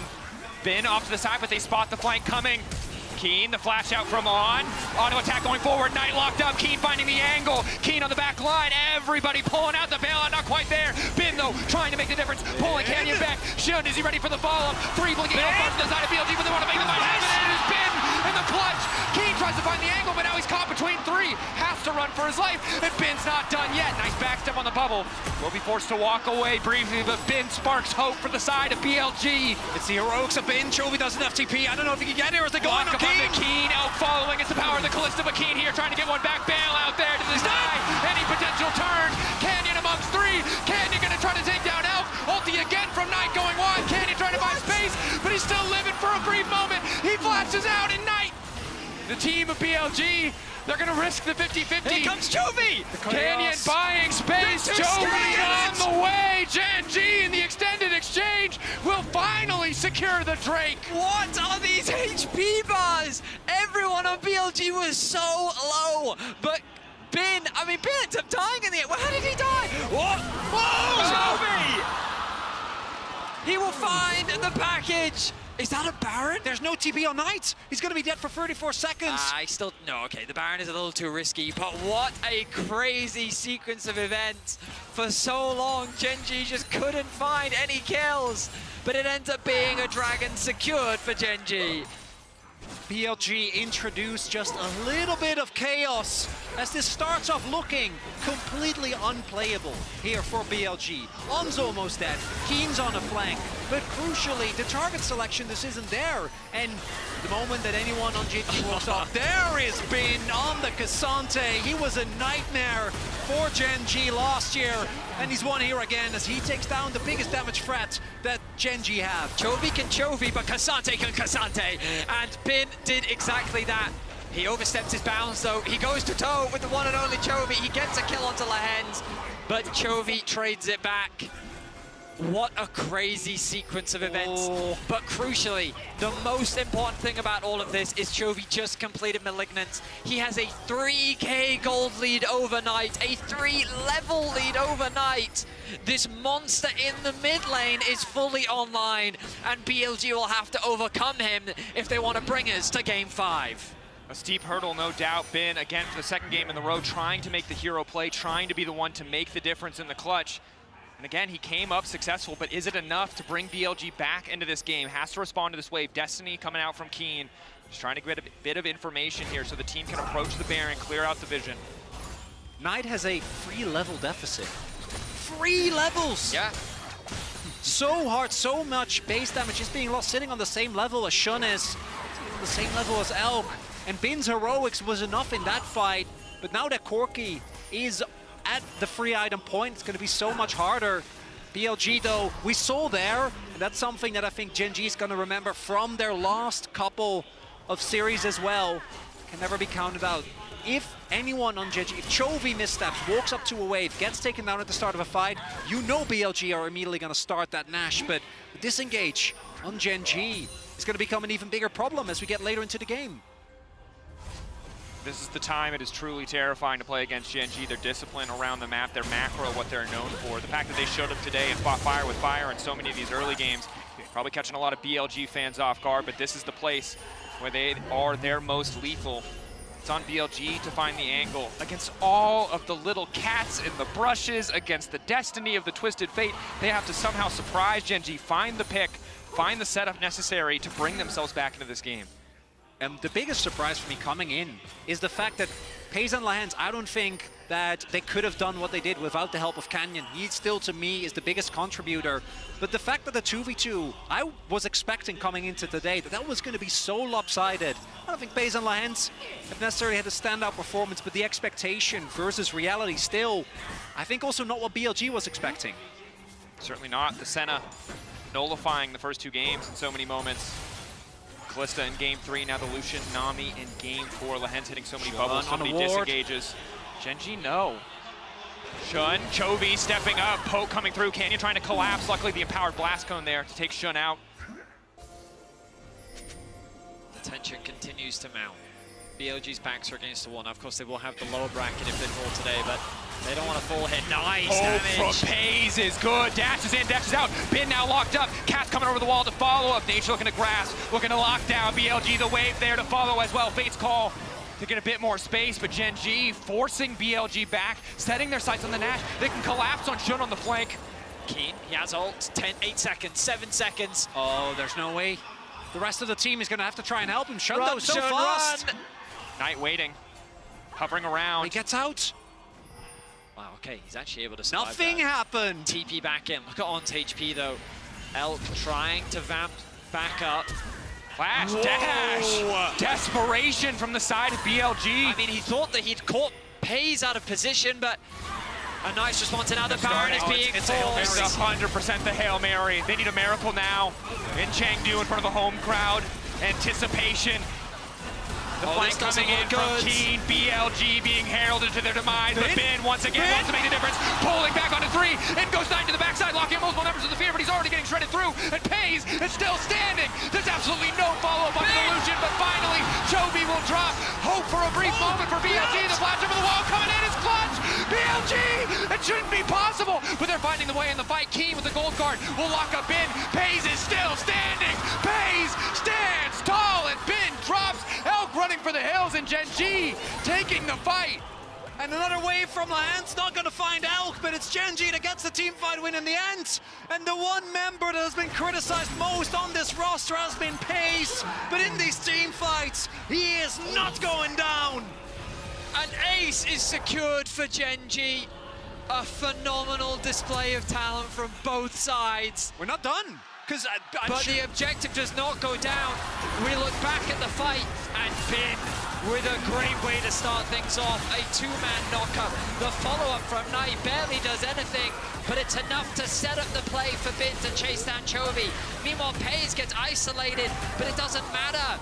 Keen is able to lock down a member on the backside, but Pays is able to navigate his way through the fight. A clutch bubble from the Hens as well. These are crazy team fights. So many members at the very cusp of losing their life. But it is CHENGDU that stands strong. In the end, CHENGDU gets Soul Point, but no Soul. BLG already got the 2. And yes, a FLICKR gold lead.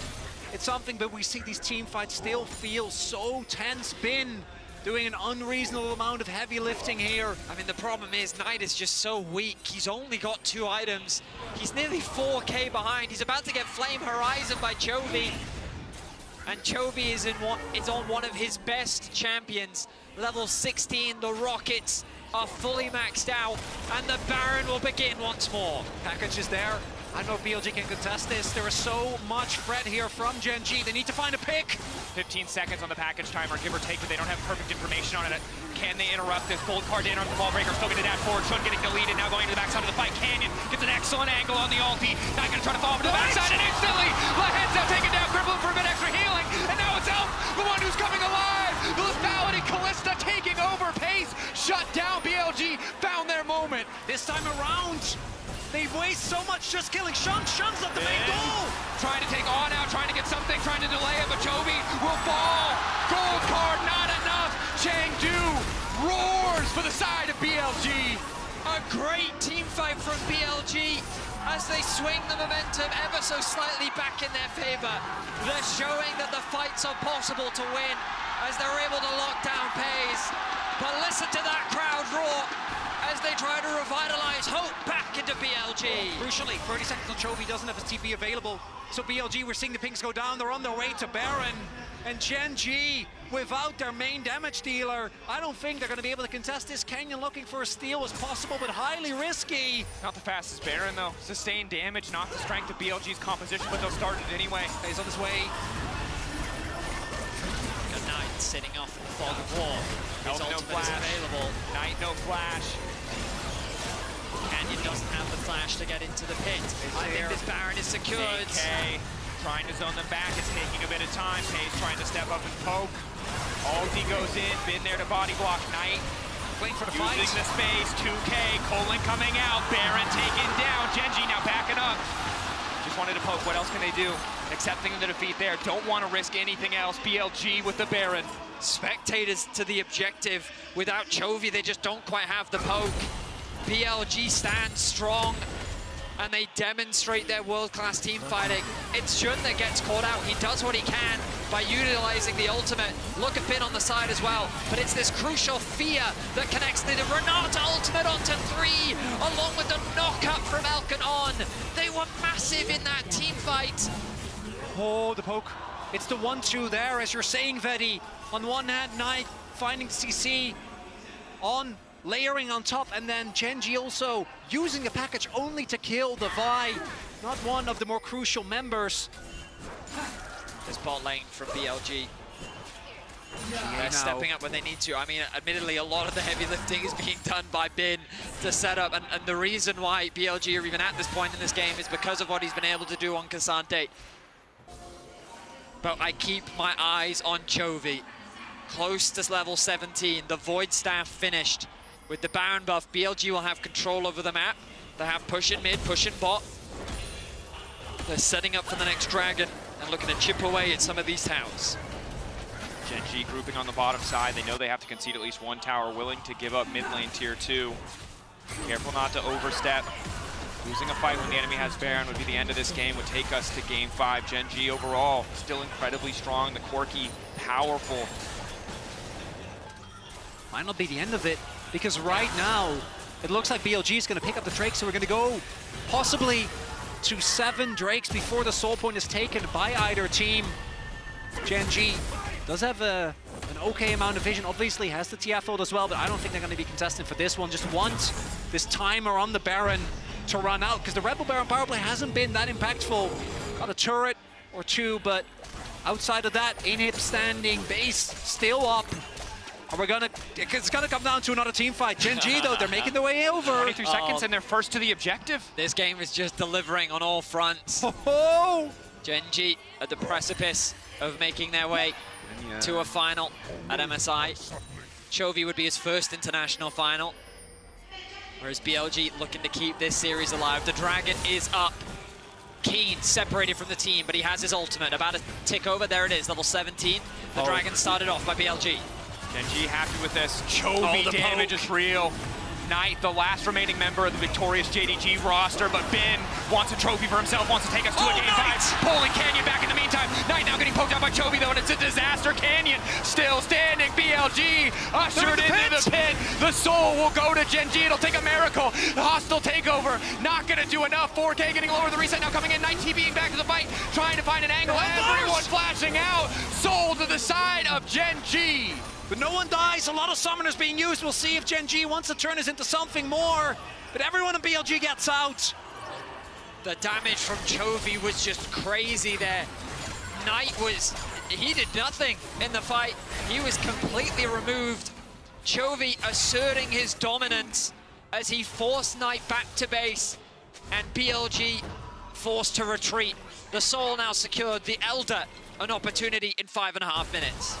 Crucially, so much shred available, and again, just watch Chovy. I mean, you just have to watch him on the back line. The damage is a single rocket taking out Knight, and then the culling on the side as well. Pays melting them in the Baron pit. A two-pronged attack from Genji, and BLG, they couldn't do anything. They just had to retreat. No opportunity once the health bars are already that low. BLG gonna find themselves lucky that they're able to get out there in the first place. Elk in particular, if that GA gets procced, that's such a big cooldown. No longer available to them. You see as well, Genji itemization. It's basically targeting the Void Staff, Lord Doms, Terminus for Keen. Everything to try and take this Cassante down so that they can get to the rest of the team. The squishy members, the Chovy and Pays are going to be able to blow up in seconds. And it's Chemtech. I mean, the entire composition of BLG relies on bursting down a member, maybe finding a Vex reset or approaching a fight favorably by killing Chovy or Pays as quickly as possible so Ben can run rampant. And now it is that much harder because of this soul. Oh yeah, you're definitely right. It's so effective at mitigating burst. The extra resistances you get when you're below 50% just offer so much value. I mean, there's a Knight's Vow, there's a Locket, they have so many luxury item purchases. And Lehentz has been hitting just about every bubble in these fights. BLG, I think they probably get one more shot, one more excellent team fight. But if they get it, they have to end the game immediately. It doesn't get any easier. That said, we're getting to the point in the game where one convincingly win team fight can be the end. And if we go way back to the fight in mid that happened, I think about 10-12 minutes ago, Chovy flashing there, even though there wasn't really a chance for the kill, just because he wanted to maximize his damage. This man had so many second places in the LCK, had so many disappointments. He'd never been to an international final. And on the Corki, this is the point where you want to get. This is the point, and we saw it in that last fight. I mean, this game really is all about him. He said that he wanted to prove that he wasn't just the best. He was by far the best. And I mean, I'm going to have to say that he is getting the better of Knight in this series. Of course, Knight can still turn this around. A single ultimate could change everything. Another Hail Mary, maybe BLG looking for the team fight. They don't start it. They get the Twisted Fate ultimate. The bot wave is a bit awkward for Genji, but they'll likely just abandon it for now. Back out onto the map, and there's the package for Chovy. If anyone were to force a Baron, now would be a good time for Genji. They'll catch the mid wave, and they can just use the Baron to start a fight on their terms. Double GA. Poke has to land here, particularly on. I mean, here we go. Genji in the pit, focusing on the objective. Package is there, getting shredded. Shun looking to lock down Chovy, immediately gonna ult. The faulty now gonna take him back though. Package keeping him safe. They're trying to force the fight, but Genji, Pays still standing. Baron's still up in the meantime, but Genji find the advantage. One member already down, Shun out of the equation. Knight going gold, and Genji again finding their angle. The Baron will start to release, and Knight will drop. Bailout not enough. Elk running, they're desperately trying to kill Pays, and now it is a story. It's been so many times in this series. It has been versus the world. Elk and On doing their best to support, but Chovy getting chunked out. The spears are still lethal from the side of Elk, but the rocket is there. The big one for Chovy. The finish to the fight. Genji about to end it here. BLG crumbling in the face of the Baron. Genji discipline in the fight. BLG will be picked apart in the fight.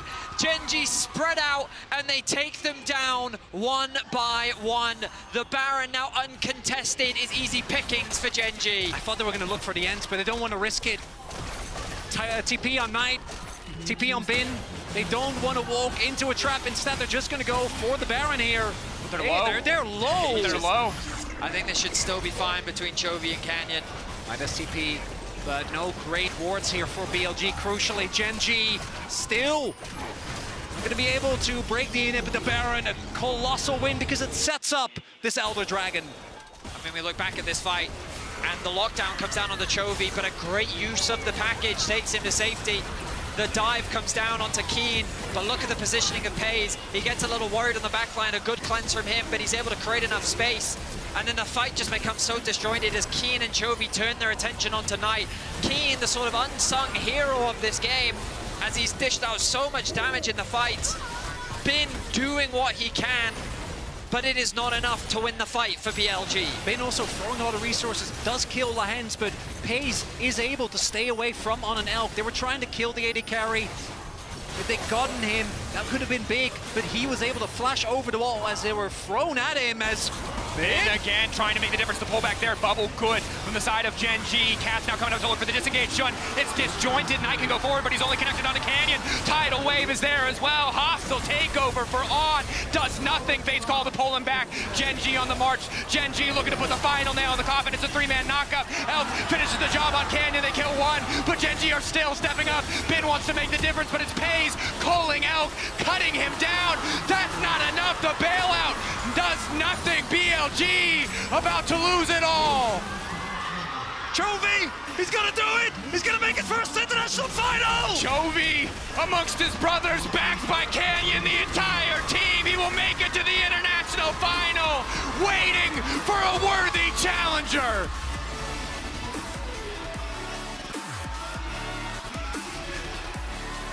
An incredible game 4 that showcased some world-class team fighting. But it was Genji in the extended fights that was able to come out on top. So many were excited at seeing these two Titans clash, and they delivered. But it was Genji that came out on top today, and it is Chovy that will make his way to his first international final. This series was about deciding who was the best mid laner in the world, and today it is Chovy. And now every other team watching, BLG included, know who they have to contend with if they want to walk away with the MSI trophy. And yes, for Keen, for Lahens, for Pays, this is a monumental step as well. But crucially for Chovy, finally makes it. And he is the guy that people have been talking about. He's the guy that wasn't able to deliver. He sure as hell delivered today, no doubt in my mind. We're going to head over to the analyst desk, but stick around for the Verizon post-game interview with none other than Chovy in just a few minutes. Yes, he's usually very stoic in these interviews, so Laura usually has her work cut out for her, but perhaps with this achievement of getting to that international finals finally, we'll get a little bit more as we saw in the Rift. Yeah, I was going to say, he just made his first international final. Let's go. I'm so happy for Chovy, obviously, domestically in his career, making finals against KT the first time. It took him so long to get back, but once he won, LCK did not stop winning. Then everyone was like, you haven't been to an international final. He finally makes it after this series, and what a performance from him individually, right? Because we really hyped up. These two are friends. Knight versus Chovy. We finally get to see it, and I thought he got the better of Knight. I'm sorry, Rob. I know you have your BLG comfort blanket. Aww. Yeah. It'll get better, right? We get to see them again? Yeah, we do get to see them again, you know? That's another 4 games they have under their belt that they can take lessons from. But I think we should bring back the board because this is very when we warm. talk about Chovy particularly, and just to remind people kind of, I want to see what panned out and what didn't. And here you had it slightly towards Chovy. Do you think it should have been a lot more? I mean, now post-series? I'm agreeing here. I'm gonna move it over more in the Chovy and I have to I have to call you both out. I mean, I was actually making a big case for On that also didn't really pan out. But I mean, what a redemption here so far for Pays. I definitely in the last game I think they did significantly better. Yeah. I feel like we got cheated a little bit with all the Senna games, though. Yeah. So it feels a little bit like definitely it needs to come back this way. Yeah, where do you want to be? Yeah, I'll go in beside you. It'll be good. Yeah. Just like, but anywhere there. Yeah. Cover my face. There we go. But I definitely think if we get to see these teams again, you could see the center priority just completely dropped. Although it was bad in the last game, I think we'll see a similar story and just try and go back to these more standard lanes. Yeah. Also here, I was arguing so hard, but I think Kenyon had a really good series. I was going to say, I feel like you owe Kenyon an apology. I do. Oh, yeah. I'm a and on Italy also twice. Yeah. I mean, But I totally understand, though, right? Because Canyon had not had a particularly stellar tournament up until this point. So, obviously, we're readjusting expectations post-series. How do we feel about Keen versus Bin? Oh, I think he was crucial with the gold cards in that last game. But I think he was really good, but I'm not going to lie. Bin is, he stomped this series. This was like that one guy every single game. I was like, this is your hope, BLG. Get Bin into a fight. Even on the Cassante in that last one, it felt like there was a couple times he nearly had it. And if he had a real team for some of those games, maybe he could have been the difference maker. Are you going to do the Jax voice? I can't do that. Out of us three, for sure you can. Yeah, I feel like you're the best. Was I? Yep. Imagine I had a real weapon. Imagine if I had a real weapon. Anyways, I want to take a look at some highlights if we have them from that game 5 particularly with, wow, so dicey. I mean, the Baron on Baron try that eventually went to BLG, but then when it came down kind of impacting crucial fights and how that was played by Chovy. Yeah, and I mean, I think, again, Chovy is absolutely the story of a lot of these plays. I think early on, BLG did do what we asked from them, right? Like, they have engaged with Shun, he was interacting with bot lane, but the way that Genji play around poke, the Fog and Poke. I know, I combine them, you know, they're folk now, Fog and Poke. And even with this Bin play, you know, BLG are just so low, like so many of their members are so low.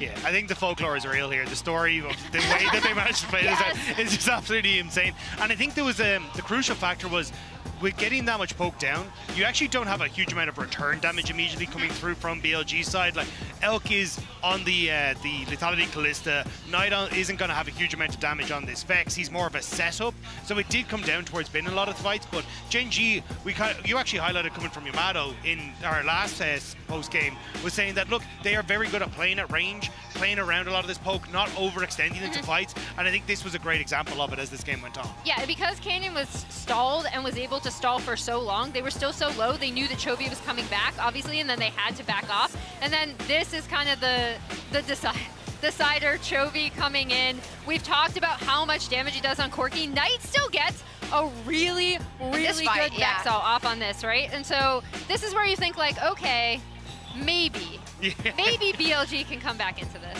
Yeah, and I thought like this was the Vex that I was waiting for Knight. Knight has been an amazing Vex domestically. One of two people with Xiaohu that I kind of look at and go, oh yeah, you get a pass to this champion. You look good on it, but it just wasn't enough here. And I think what's on your screen at the moment says it all. Like Chovy, absolute monster. Pei's looking fantastic on the Lucian. And the fact that you were able to consistently set them up in team fights to perform was just a wonderful experience for Genji. Yeah, I think, again, like, I do want to shout out, obviously, Chovy for this series, but the way that they did set up for Pei's and made sure that he was comfortable, I think was also really important in a lot of these competitions. And I mean, he was playing very far forward in situations, I feel like, where it could have turned on a dime also, right? So I gotta say, definitely, I'm adjusting my opinion just a little bit just because of the split he had in the LCK also. In terms of growing in a tournament, those are the things that are important when you want to win a championship. And with that, if we look at the brackets, Genji have made it. Yeah. They've made it to an international final, which is, of course, a whole new hurdle to jump over once you get there. But now you get to sit back for 2 days and look at who comes out of kind of the brawl of T1, G2, and BLG. I was going to say, like, it's a lot of firsts. Genji getting to finals at an international tournament for the first time taking down BLG, who denied them twice last year. It is a fantastic moment, but we do have to see who's going to join them. And the fact that you end up seeing, like, T1 still in there, G2 looking good, and they will have to go up against a very, very angry BLG. This is a terrifying lower bracket for any of these teams to try and roll. Yeah, remind ourselves also of the stakes, right? If you win MSI, you lock that spot at Worlds, given that you make it to the playoffs. And what if it's a region versus region final? I mean, it was MSI last year. Right? Yeah, you're guaranteed I think it. it goes to actually the best performing region after that, I believe. So that's kind of an extra boon for both if it's an LCK final, but if that extra spot were to go to the LEC or to the LPL, like there's a lot more in this than just obviously the pride of winning that international tournament when you look at the whole year and the project for these teams. Yeah. Yeah, 100% agree. And I think that's where a lot of the teams, there's obviously the selfish side of things, but also kind of winning that extra, like, hey, we are the best region is incredibly important for these sides as well. So I'm just very excited to see how they are going to end up playing it out, because it feels like we have so many teams with such unique styles that it nearly comes down to even just a performance on the day as to who's going to be able to take it. Yeah, is that the feeling you have out of kind of what we have in the lower bracket? Is it all down to day performance, or is BLG still for you kind of a cut above? I think they are slightly, but it's not enough for me to say like they are just a definitive winner. I think T1 has shown that when they're on, they can have incredible team fights. They can catch you off by going for these barons. And I think BLG almost in this series show that their drafts aren't impenetrable. So for a team like G2, if you're able to bring that creativity in, as they saw in the last series, I think that could also be something, right? So there are definitely angles that I can see for pretty much every single team across the board as to why they can get to finals. Yeah, and you and I have talked about BLG, how much we love them, how much we shake our heads at them sometimes. And I think another thing is you do have teams in the lower bracket that are left that can absolutely capitalize on a lot of mistakes BLG make. But I once again think that this team specifically they should be able to regroup. We even saw it a little bit in this final game. So I am curious to see with that extra day of prep what they end up bringing out against whoever they face. The upper player of the series is Chovy. I feel like if you're watching, you're like, oh, can you stop? But he deserves to be talked about. If he could stop being so good, well, then maybe I wouldn't have to talk about him all the time. But the guy's an absolute beast. Like, it's impossible not to look at him and go, every single time CHENGDU were stepping up, Chovy was at the forefront and making the plays that were winning the series for them. Absolutely, and these first games that we're seeing are the Yone, right? When we pinched, both teams pinched mid so hard, it was 7 out of 10 mid lane bans. He brings out this Yone, which we've seen him have so much success on. He's super comfortable with it, just rips apart the BLG backline, and obviously his Corki, like, as soon as he locked in the Corki for this game, Shocks, you were just like, I don't know, I just believe in Chovy Corki. Yeah, I did say I think we're going to see a CHENGDU win. I mean, did it kind of come down to a champ hold Diffie? It's kind of hard because I think it was the fact once you get rid of the meta picks, it comes down a lot to counter picks. And I think that's where CHENGDU, did a very good job with Chovy, where it is like, hey, you can bring out the Yone. Like we've seen, Ignite has like Silas's and all these kind of things, but when you kind of have to draw the gun first, it's a case of, all right, well, I'm going to be able to figure out what my game plan is from then on. Yeah, and I think we also did see like that one weird Diana game. I mean, they were drafted into a corner a little bit. Yeah, so like I wouldn't be surprised to see Knight on Trist again, because I do think we have seen him perform on that, and he does get auto push in a lot of different matchups, which I think, again, going into this, we highlighted how important mid priority is for both of these junglers who a lot of the times really like to do these aggressive invades, especially Shun. So I think that's something that hopefully BLG will also readdress in prepping their draft for the next series. I think I'd also like to see more priority on red side.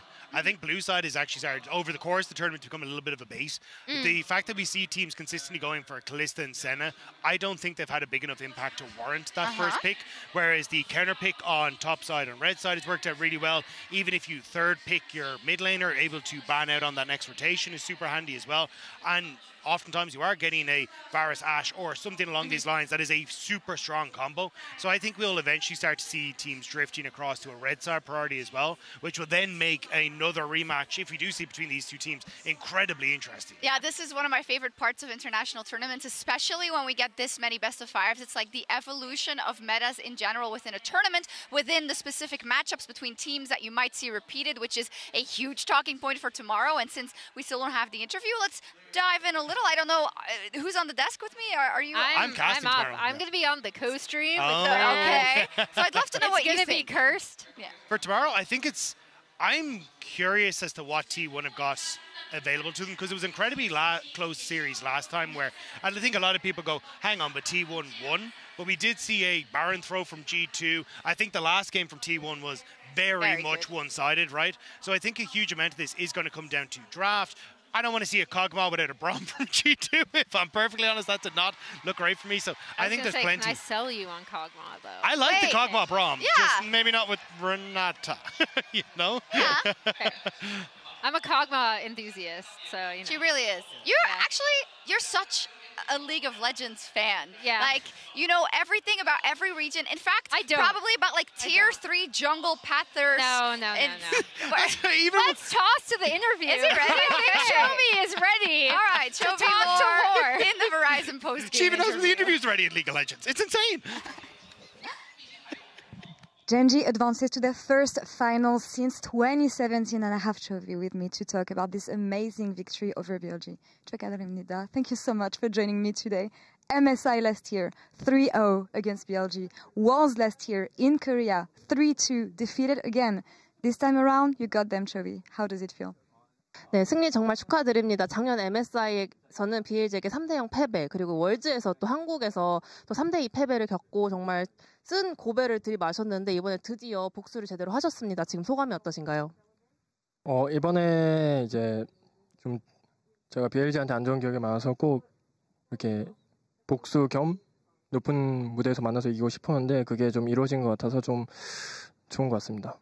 Yeah, I mean, I really wanted to get this revenge, and also I just wanted this rematch to happen on a higher or bigger stage internationally. And we have such a bad memories when it comes to BLG series, but finally we made it happen. You know, we got our revenge, and it was also a really big match. So I'm so satisfied right now. And from this revenge, you also achieve a new milestone here, reaching your very first international finals. And I feel like it's been a journey for you to get there, often regarded as one of the best players in the world. But this is what you were missing. What has been different so far in the run you had that allowed you to make it to finals? 네, 그리고 오늘 승리로 정말 그런 복수를 달성했을 뿐만 아니라 소비 선수 개인적으로 정말 중요한 업적을 달성하셨는데 드디어 국제전 결승 무대를 밟게 되셨습니다. 소비 선수는 사실은 굉장히 오랜 세월 동안 최고의 선수라고 평가를 받고 계셨는데 드디어 결승 진출이라는 업적을 달성하셨는데 이번 MSI 여정은 지난 국제전과 어느 점이 달라서 이렇게 결승까지 갈 수 있었다고 생각하시나요? 일단 저희 팀이 이번 MSI에서 메타 파악을 좀 잘했다고 생각을 하고 라인 수합에 대해서도 분석을 되게 잘 맞춰놔서 문제 없다고 생각을 하고 그리고 지금 저의 폼도 되게 좋은 것 같아서 다 겹쳐가지고 좋은 모습 보이고 있는 것 같습니다. First off, I think our team was able to get a grasp of the meta really fast and very correctly. And also we analyzed the lane swap situation and the meta really well. So we were not too worried about it as well. And lastly, I'm having a great form right now. So it's a combination of all the three aspects. And focusing on these very first international finals that you're going to play, what does it mean to you to get it this time? And what is going to be your resolution, Chovy? 네, 첫 국제전 결승입니다. 초비 선수에게는 어떤 의미가 있고 어떤 마음가짐과 각오로 임하시고 계신가요? 일단 지금 제 실력이 좀 좋다고 생각이 들어서 이번 국제전 결승은 아마 저를 증명하는 무대가 되지 않을까 싶습니다. I can say for sure that my performance is on point right now, so I think this international finals will be a ground where I get to prove myself. Let's talk about the potential opponents then. T1, G2, maybe a rematch versus BLG. Who do you think is going to be the one taking on you? 그렇다면 결승전 대진이 어떻게 될 거로 예상하시는지 G2일지 T1일지 또는 BLG와의 리매치일까요? 사실 누가 올라와도 이상하지 않은데 저는 개인적으로 한 번의 복수로는 끝내긴 아쉬워서 BLG가 한 번 더 올라와서 저희한테 패배의 쓴맛을 봤으면 좋겠습니다. I mean, any team can actually make it to the finals at this point, but one revenge is not enough for us. I want BLG to make it back again, and I want to let them know how it feels to get eliminated. There's a lot of fans who've been cheering for you and waiting for you to get to this moment, to make this final, and also potentially win it. We'll see about this one later, but do you have any words for the Western fans who've been waiting for this? 그리고 서양에도 정말 많은 초비 팬분들이 정말 이 순간만을 기다려왔습니다. 초비 선수가 정말 국제전 무대 결승전에 가는 것도 기다려왔고 그리고 우승하는 모습도 정말 열심히 응원하면서 기다리고 계신데요. 그분들께 한마디 부탁드립니다. 저도 이제 오랜 프로 생활하면서 이렇게 국제전 결승이라는 소중한 기회가 온 만큼 꼭 잡을 것이고 국제전 결승 무대에서 좋은 실력 보이면서 우승하도록 하겠습니다. Yeah, I mean, it's been very long since I actually, performed as a professional player, and finally I made it to the international stage final. So I will not let this precious opportunity to go away, and I will make sure to display the best performance possible. Looking forward to seeing CHENGDU and you on Sunday. Thank you so much for the interview. 감사합니다. Jisun, thank you so much as always. Awesome. He was pretty reserved for most of it, and then at the end, I want to doubly revenge him. I want them to get back, and very happy to make it, obviously. Yeah, I love that answer, actually, because he's just like, I remember last year, I remember World. You beat us twice, so I want to beat you twice. Yeah, I don't want to beat them, I want to traumatize them. It's like, really wants to put them in their place, which I do agree. I want to see that, because you can tell how much it means to him. Yeah. That not only has he missed out on this opportunity, but I need to show everyone that I am just so much better than them. Yeah. Too bad Caps will be just... Who knows? A girl can dream. So let's take a look at the schedule and see if dreams can come true. Tomorrow, G2 is playing T1 in a best-of-5. Then the winner of that goes on to play BLG in another best-of-5. And then we arrive at last at our grand final on Sunday. It's every time we look at the schedule, I'm so happy about the best-of-5s we're getting. And I know, obviously, I'm a little happier than last year because there is still a Western hope in there, right? It really is G2 versus the rest of the world. But it does feel so much closer than it ever has, right? I don't feel like I'm coming into these series and going, there is a very clear and definitive winner. Yeah. It feels like it, and even Chovy, we heard in the interview, it does feel like any team can really take it at this stage. I'm excited for the next 3 days. I will be a nervous wreck tomorrow, but still believing you through the show as always. That's all from us. We'll be back tomorrow at 11 a.m. CEST and 5 a.m. EDT with T1 versus G2. Good night. Bye. CHENGDU versus BLG, Chovy versus Knight, the upper bracket final. If you win this best of 5, you can wait and look at your opponents and wait for them in the final. Do they want to take the risk? Pays exposed off to the side dashboard. Arctic Assault not immediately going to connect. Follow-up's done, not quite there. Pays flashing out, but Elk is still coming. First blood for BLG. Bin flashing out for the gold card, still connects. Nowhere to go, the hook shot. Knight dashing over the wall, though, and it's more than enough damage to kick the play off in their favor. Destiny here, but he's already been charmed up, and it seems like the Destiny on the bottom side is dead, but it's been on the backside in the nick of time. The flank, it took a bit of time, but Bin delivering in the final moments of the fight. Gets low as on, man, caught out now. Canyon immediately ready to punish. Canyon on the way forward, they're looking for the spears, looking for the angle, on retreating now, but it's the 80 carry caught. Shun is tanky, but the bot lane is not. Beautiful punish from Gen G. Nice engage, they might lose one in the process, but Lahenz is still standing. Chovy taking down on, but it's the double stun from Bin. Bin now gonna get locked up. Canyon taking down the Jax. Instantly onto the center. First blood, the flash. A nice side step isn't gonna matter much, but he connects into the wall. Spear heading Elk down. The itemize that MR. Now it's Canyon who's been caught out. He tries to flash back. Kazante on the chase here. Canyon taken down. Bin getting lower and lower. Knight now pulled back. Knocks into the wall. It's clean from Keen in the nick of time. Bin running. He will not get out. This Knight manages to hit him with the ultimate, and in the meantime, Canyon coming in, doing so much damage. Gen G, Chovy, he's just gonna get knocked down, doesn't want to give an assist away, and bubble forward, solid start, Pays. Well, how did he die? Whoa, Chovy! Pays is still standing. Pays stands tall, and the finish to the fight. Gen G about to end it here. BLG crumbling. Chovy, he's gonna do it. He's gonna make his first international final. Chovy, he will make it to the international final.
We'll be